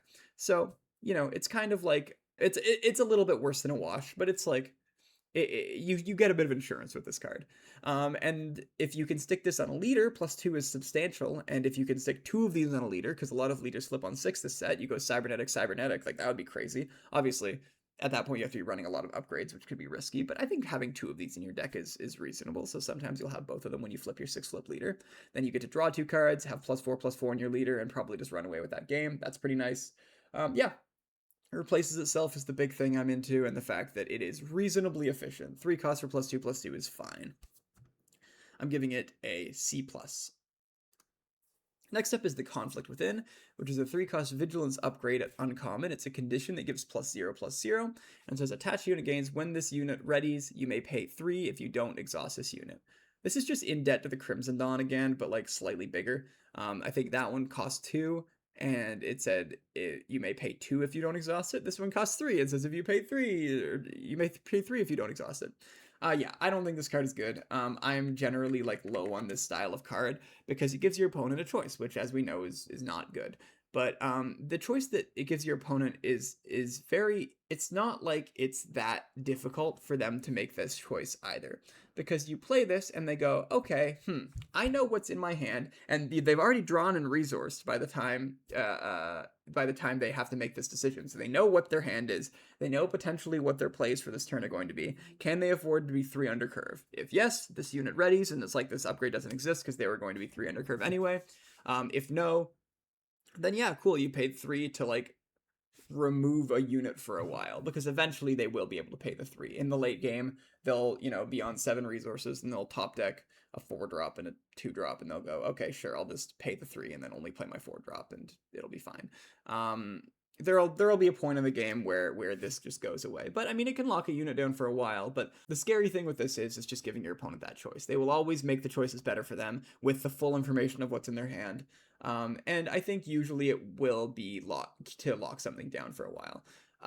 The other problem with this card kind of is that depending on how sequencing goes, they're taking their 3 resource turn off for this, which can be like maybe fine if you're putting this on their efficient 3, but like, I don't know, they still have that 3. They still have that 3-drop, and eventually it'll come back, and it'll come back whenever they want it to come back to. I don't know, I think just giving your opponent, I've talked too much. Obviously 3 is a lot, so the unit will remain exhausted for a couple of turns, so you're paying 3 to exhaust the unit over a couple of turns probably, but I think that giving your opponent a choice is just so brutal. I'm giving this a D. Next is Sabine's Lightsaber, which is a 2-cost Command Heroism upgrade at rare. Its subtitle is Not Alone. It's an item weapon lightsaber that gives +2/+2. You attach it to a non-vehicle unit, and if attached unit is Sabine Wren or a force unit, it gains Restore 2. Sabine unit isn't uncommon. Sabine leader exists also. There are some force units, so I think you'll actually be able to get this Restore 2 sometimes. So 2 costs +2/+2, Restore 2, I think that's like a really strong upgrade. That's probably somewhere in the B range. The fact that sometimes as Restore 2, it's also quite susceptible to removal, means that it's getting knocked down a little bit. But I could see this being a very strong play, especially if you put this on something with a shield, like Sabine unit, for example, has a shield, and then also has synergies for when you put upgrades on her. So be looking out for this synergy. I know it's a rare, but the Sabine unit is an uncommon, and the Sabine leader is, I think, a common. And they both hold this really, really well. So just keep an eye out for that. I think it's probably between a C+ and a B-. I'm going to give it a C+ for now, but I could be wrong about that. I think this is definitely a strong upgrade. Next is Warrior's Legacy, which is a 3-cost command upgrade at common. It's a learned that gives +2/+1 and says attached unit gains when defeated, create a Mandalorian token. It's an upgrade that leaves behind a unit. 3 cost for +2/+1 is fine. Again, this kind of has the same thing as cybernetic enhancements, where if worst case scenario, your opponent 2-for-1s you with removal when you play this on a unit, you get back a little something. In that case, you get a card. In this case, you get a Mandalorian token. I think that's makes this substantially better because it stops you from getting completely blown out, which is the real problem with putting upgrades on units. Because upgrades on units have a big upside, you know, they're going to be the biggest thing. They can race really well, they can trade really well, but they have to have that real downside. And when a card like this has a 1 played or 1 defeated that is actually relevant, then that mitigates the downside for sure and helps you focus more on the upside. I like Warrior's Legacy. I'm giving it a C+. Also, it doesn't even need to go on a non-vehicle. You can stick this on a space unit. Helps with the space race. That's cool. Next up is the Darksaber, Icon of Leadership. It's a 4-cost command upgrade at Legendary. It gives +4/+2. It's a Mandalorian item weapon that says attached to a unique non-vehicle unit. Attached unit is a leader unit and gains the Mandalorian trait, and attached unit gains while you're paying costs this unit provides its aspect icons. So right away, that last line of text doesn't matter in Limited. That's just never going to come up. The only time it ever comes up, I guess, in Limited is if you're playing 2 off-aspect cards that are off-aspect in the same way. So if you're playing like a red-blue deck, or sorry, if you're playing a red-green deck and you're playing a like 2 or 3 blue cards that are unique units, I guess, but genuinely you could think of that last bit as flavor text. That will basically never come up. Attached unit gains the Mandalorian trait, comes up, there's fringe cases for that. Attached unit is a leader unit. That's good. So that means that anything that says non-leader can now no longer hit whatever Darksaber is on. A lot of the removal in this set says non-leader, and it's 4-cost for +4/+2. 4-cost for +4/+2 is fine, not great. The real utility and why everyone's talking about this card is because it upgrades a unit to a leader. And this is a huge flavor win for a lot of reasons. I mean, even just like mechanically within the game, a like leader units provide their aspects to your deck. So whenever you make a new unit a leader, it's providing its aspects to your deck. Like I like that a lot. That's really cool. It needing to be attached to a unique non-vehicle unit is a little bit rough. There are, of course, unique units, but in Constructed, you can have a curve built of unique units if you want that. That's not so much going to be the case in Limited. There are some, and you will sometimes be able to do this, but just know that every now and then the Darksaber will be a brick in your hand, and that loses it a lot of points for me. There's one guaranteed unique unit that you know you're going to have, that's your leader, and putting +4/+2 on your leader is going to be crazy good, don't get me wrong, but then you're losing that like leader unit effect because your leader unit is already a leader unit. Still though, +4/+2 there is great, and if you are ever able to stick this on a unique and your opponent can't like deal with it immediately, you're going to be able to race them, and this is a racing card. +4 attack is brutal, so definitely a very strong effect. But I think the chances of it just being bricked bring it down just out of the B range for me. I could be wrong about that. I know a lot of people are very high on this card, but I'm going to tentatively give it a C+, although that is the lowest grade of anyone on my team, so we'll see. But I'll stick with it for now, although I could easily see this being in the B range for sure. Maybe a B-. Next up is Deadly Vulnerability, which is a 1-cost aggression villainy upgrade at uncommon. It's a +0/+0 condition that says if attached unit would take damage, it takes twice that much damage instead, and while attached unit is defending, the attacker loses overwhelm. I don't really see this working. I guess it's fine if you put it on a leader, like your opponent's leader, because then you can maybe like trade a small unit into it. I like that they put the contingency of overwhelm on this because or taking away overwhelm, because obviously if you're able to double your overwhelm attack, that's kind of crazy. But yeah, I think that this is just a little bit of too much of a pipe dream here. There's too much that can go wrong with this. I think that it's just a D-.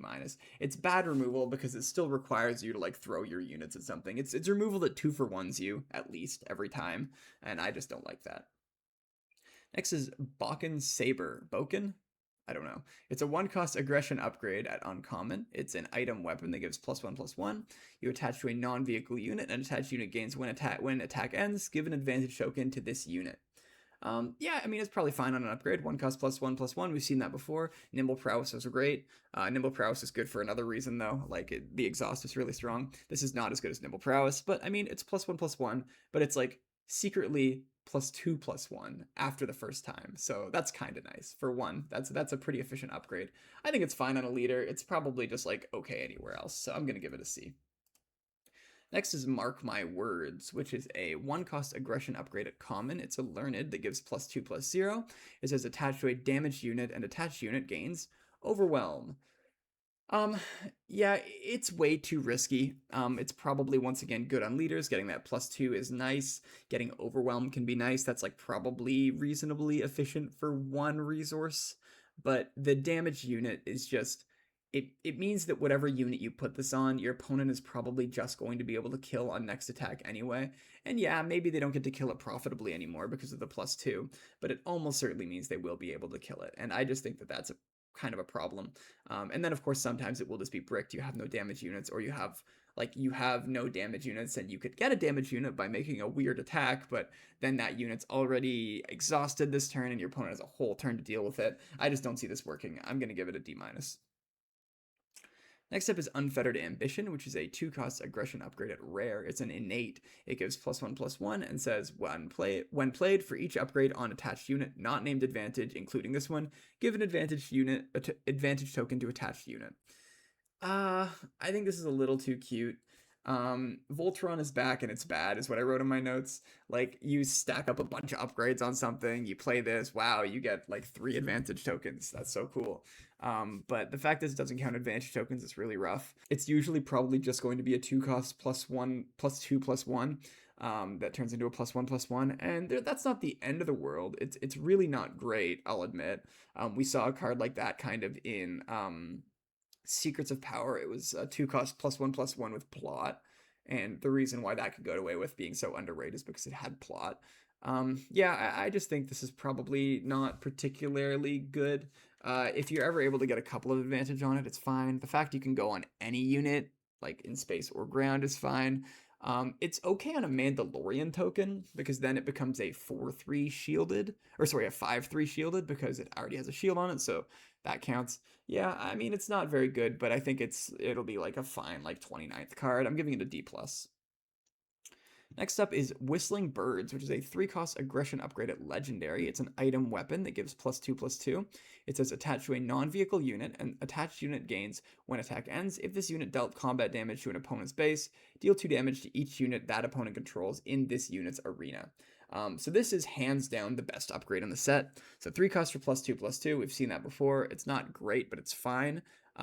This is restricted to non-vehicles, but it's just a absolute beater. You can put this on your turn 1 play if you want, and then it's just the biggest thing on the board and just races your opponents so well, right? Like, you put this on your turn 1 play, they play their 3-drop, you go, okay, I go face, kill your 2-drop, and do damage to your 3-drop, and this is still bigger than your 3-drop. Next turn, I go to your base, I kill your 3-drop for free. I've just put 8 damage on your base and killed like all of your units, and I still have my big unit. Like, this card is just absolutely ridiculous early game, and it's even pretty good up until like the leader flip. It's good on a leader. After that, it probably loses some of its utility, but like, if you can get this down in the first 4 or 5 turns of the game, you're gonna be winning the game. It's ridiculous. It doesn't help you lane dodging, but it kind of does, because yeah, sure, you're not dealing the 2 to the space arena if you put this on a ground unit, but like, that's okay. You're racing them so incredibly well. Yeah, I think this card's great. I'm giving it a B+. Next up is Nowhere to Hide, which is a 2-cost Cunning Villainy upgrade at uncommon. It is a condition that gives -2/-0 and says attached unit gains Sentinel. So this is, again, options are good. It's versatile. You can put this on one of your opponent's units, whether that's in space if they're trying to lane dodge you like that, or you can put this on one of your units to give it Sentinel and sort of block your opponent from being aggro for a turn. I don't think it's like a particularly great upgrade, but I like having options. If it was 2 costs for -2/-0, that would be terrible. If it was 2 costs to give a unit Sentinel, that would be pretty bad. But when we stick 2 bad cards together, and make it so that we have the option between the two, it's probably like a C. That might be a bit of an overrate. It could be a C minus. No, you know what? I'm writing it down to a C minus. Yeah, I don't like this card. Next up is There Is No Conflict, which is a 2-cost Cunning Villainy upgrade at special rarity. It gives +2/+2. It's an innate, and it says when played, return any number of other upgrades on attached unit to their owner's hand. Yeah, I mean, 2 costs for +2/+2 is nice. Nothing else about this really. It's just 2 costs +2/+2 for the most part. The when played ability will happen if your opponent does decide to stick some like negative upgrade on your guy, I guess. You're never using this to bounce one of your opponent's upgrades to their hand unless they somehow have stacked like an ungodly amount of advantage tokens and are presenting lethal. That's just not happening, but I guess in a pinch that is something you can do. But just keep in mind, if you attach a or if you bounce a like actual card upgrade to their hand, they can just replay it because it just goes to their hand. But 2 costs for +2/+2 is nice. You're almost always like 99% of the time using this on your own stuff, and 95% of the time you're not actually bouncing any upgrades. It's just going to be vanilla 2+2/+2. But hey, incidental upside is nice. I'm giving it a C+. Next up is DDC Defender, which is a 1-cost Cunning Heroism upgrade at uncommon. It gives +1/+0. It's an item weapon that says attached to a non-vehicle unit. Attached unit gains on defense. You may deal 1 damage to a unit in this unit's arena and exhaust it. This is weird. Your opponent probably is just gonna ignore this for the most part, unless they can one-shot whatever you put it on, and then they'll just do that as like last action of the turn. On defense means your opponent kind of gets to choose all the time. So sometimes this will just feel like 1 cost +1/+0, and that's not really that great of an upgrade. So I don't know. I think this is like kind of underwhelming. Maybe it would be good on a Sentinel. That's what I'll give it. If you have a good Sentinel down, you put this on the Sentinel. I could see this being very annoying to deal with, and that's what's keeping it out of the D range for me, because if they run a unit into your Sentinel, you can ping and exhaust some other unit that they were going to run into your Sentinel. It just makes them very sticky. So if you can stick this on a Sentinel, I think it's very good. Otherwise, I think it's pretty bad. I'm going to average it out to like a C-. Next up is Heightened Awareness, which is a 1-cost Cunning upgrade at common. It's a Force upgrade that gives +0/+2, and it says attached unit gains when the regroup phase starts. Give an advantage token to this unit. So it's like secretly +1/+2. Whoa, that's so cool. 1 cost for +1/+2 is like kind of fine. Like that's cool.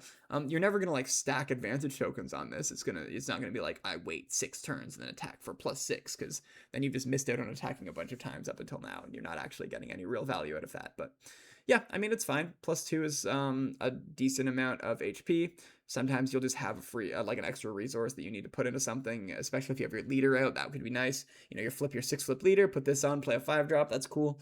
Yeah, any upgrade you can put on a leader, I'm immediately in on a little bit more.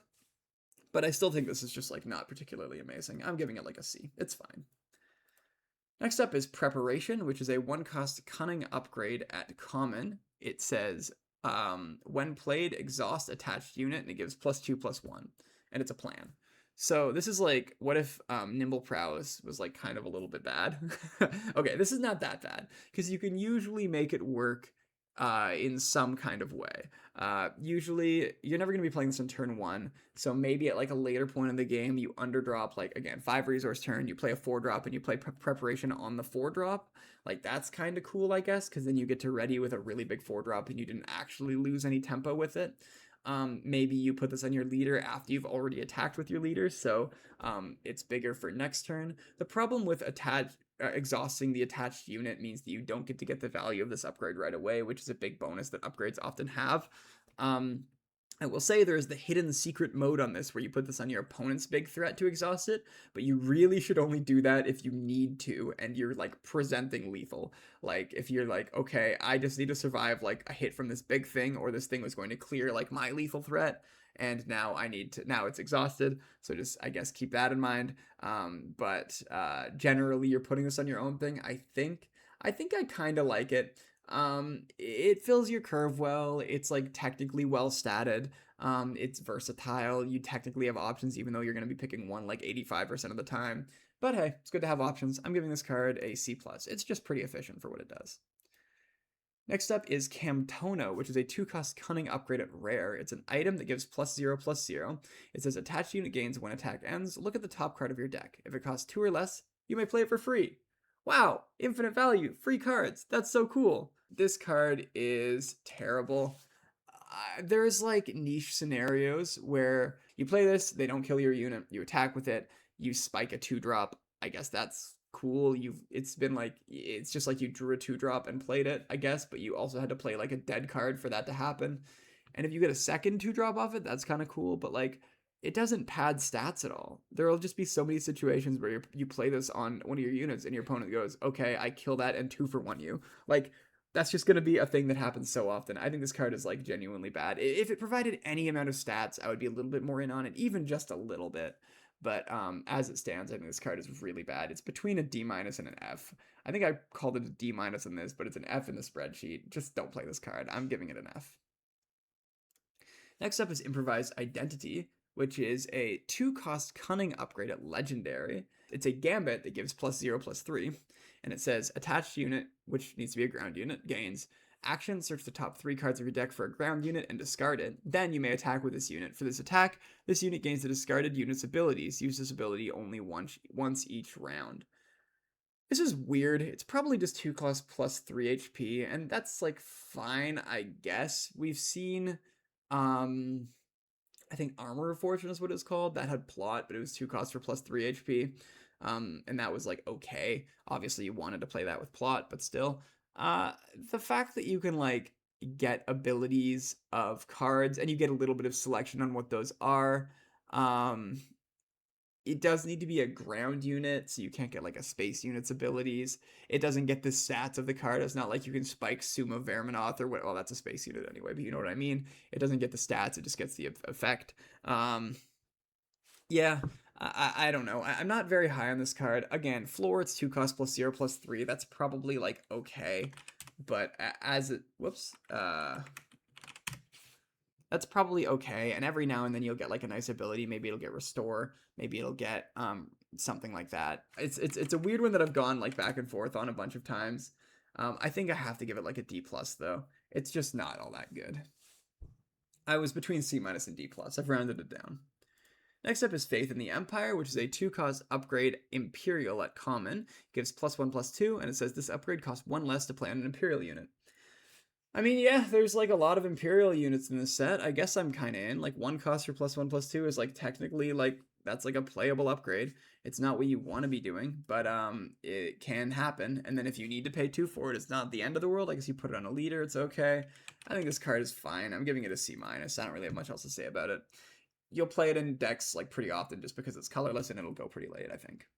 Next up is the Way of the Mandalore, which is a 2-cost upgrade with no aspect. Oh, also, I don't think I mentioned, Faith in the Empire has no aspect. Alright, next is the Way of the Mandalore, which is a 2-cost upgrade with no aspect at common. It's Mandalorian, and it has +2/+0, and it says this upgrade costs 1 less to play on a Mandalorian unit. Yeah, it's +2/+0 for 2, or 1 if you put it on a Mandalorian. The 1 for +2/+0, I guess, is like a pretty decent rate, especially a lot of the Mandalorians, including all the tokens, have shields, so, you know, that's cool. I guess it's a 4/2 shielded in that case, and you only had to pay 1 to make that happen. I guess that's okay, but in general, I think that, like, this isn't really what you should be doing. I guess if you put it on your leader also, that's fine, but yeah, I think that there are much better upgrades to play, and I would much rather just play a 2-drop than this in almost every case. Obviously, if it costs 1, remember that you are still going down a card to play it. So even though it costs 1 resource, the more relevant cost is a card. So I think this card is fine. You will play it pretty often again just because it's a common, and I think it'll go pretty late and it'll go in every deck. I'm giving it a C-. Whew. Okay, we got through it.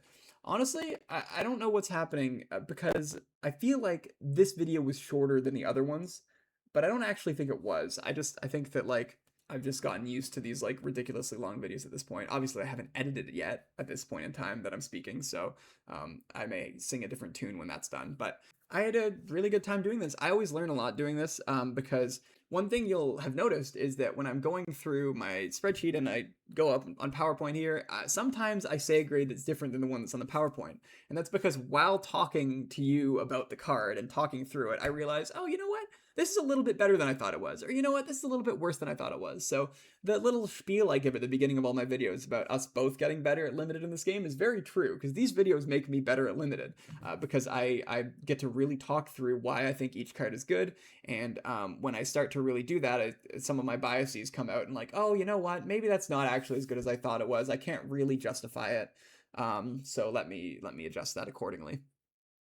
So I update the spreadsheet, and of course, because it's real time, I don't update the PowerPoint. So the grade that I say is the more accurate one. Also, thank you so much for watching. I know it was a very long video. It always is when I'm doing these, but I hope that you learned as much as I did, because if so, then you learned a lot, because I learned a lot. So hopefully that is the case. You've just listened to me for like 8 hours. Probably want to be done listening to me for a bit, but I feel like I need to yap for a couple minutes at the end of these, like I usually do. So, things that you should be doing. I am begging you, please leave a comment about cards that you think I'm wrong about things that I missed, about even just cards I was like actually just like I read the rule text wrong or something like that, or I made an incorrect assumption about like some judge calling thing that I hypothesized.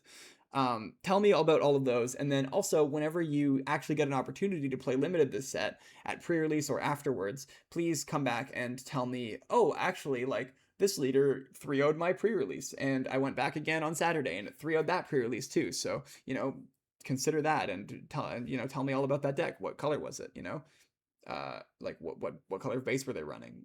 Stuff like that. I would love to hear it. Genuinely, tell me all about your pre-release. I do this for the love of the game. I want to know. I do this because I enjoy talking about this game, and I want you to talk about this game to me. So do it in pre-releases. What else should I tell you about? Oh, follow me on Blue Sky. I don't post a lot there, but I want to. There's like a small Star Wars Unlimited community there. They're not like related to me in any way, just like broad Star Wars Unlimited community. So it'd be really cool to grow that, and I should become more involved in it because they're cool people over there. What else? I have a Patreon. So I made a draft simulator because I thought it was a cool idea. I know a little bit of, computer programming and stuff like that. So I was like, yeah, sure, I'll try my hand at that. And I did, and it worked, and I like it, and I was really happy with it. And then like a month after I made it, someone else made like a way better draft simulator with a better UI that you can draft with other people. So I don't use my own draft simulator anymore. I just use theirs because they actually know how to program and they're not just a bit of a hobbyist like me. But that draft simulator still exists, and I intend to update it for this set, although again, you should probably just be using the free one. But if you want access to mine, Patreon, I have that, and it's behind that. I will be uploading all my notes and grades that myself and my team put together for this video, and that will be available on Patreon in like an Excel file or a Google Sheets file. I haven't figured it out yet. So if you want to check those out and see what different players thought about different cards, they all left pretty nice notes. So definitely worth checking those out. You can see where people agree with me, where people disagree with me, where people may agree with you or disagree with you. That will be very handy. So I'll put that on Patreon. I'm going to Galactic, and I've actually qualified for the main event. Very lucky. The last PQ I was intending on going to, I ended up winning. So very lucky there. I'm going to the main event, which means I do have to do a draft of this set in the competitive environment of Galactic. So if you learn some cool stuff, some synergies, some strategies for limited in this set in particular, I am very much interested in hearing about them. You can leave a comment, you can message me on Blue Sky, you can send me an email, that'll all be in the description. Very, very cool. Please, again, I'm begging you. Okay, I love limited in this game. I want to learn as much as I can about it. I really enjoy it. So please tell me all you can about it. If you see me at Galactic or any of these other events, come say hi, okay? I have like a resting Sith face, so if you see me at an event, don't assume I don't want to talk to you. I definitely do. I just look like that, okay? That's just how I was born. Okay, I've yapped long enough. Thank you so much. Again, please leave a comment. I'm actually also I think you're supposed to like and subscribe or whatever for engagement, but I don't care about that. I do a little bit, but mostly about the comment. Please leave a comment, please. Okay, thank you. Also send me screenshots of your limited pools and what decks you built with them. Very cool. Anyway, that's all. Thank you so much, as always, for checking this video out. Thanks for Gene Jordo's Jort Report with Coruscant News Network, and thank you all for listening to this video. Have a fantastic rest of your week. Enjoy pre-release. Tell me all about it. And as always, may the Force be with you. So what I told you was true, from a certain point of view. A certain point of view?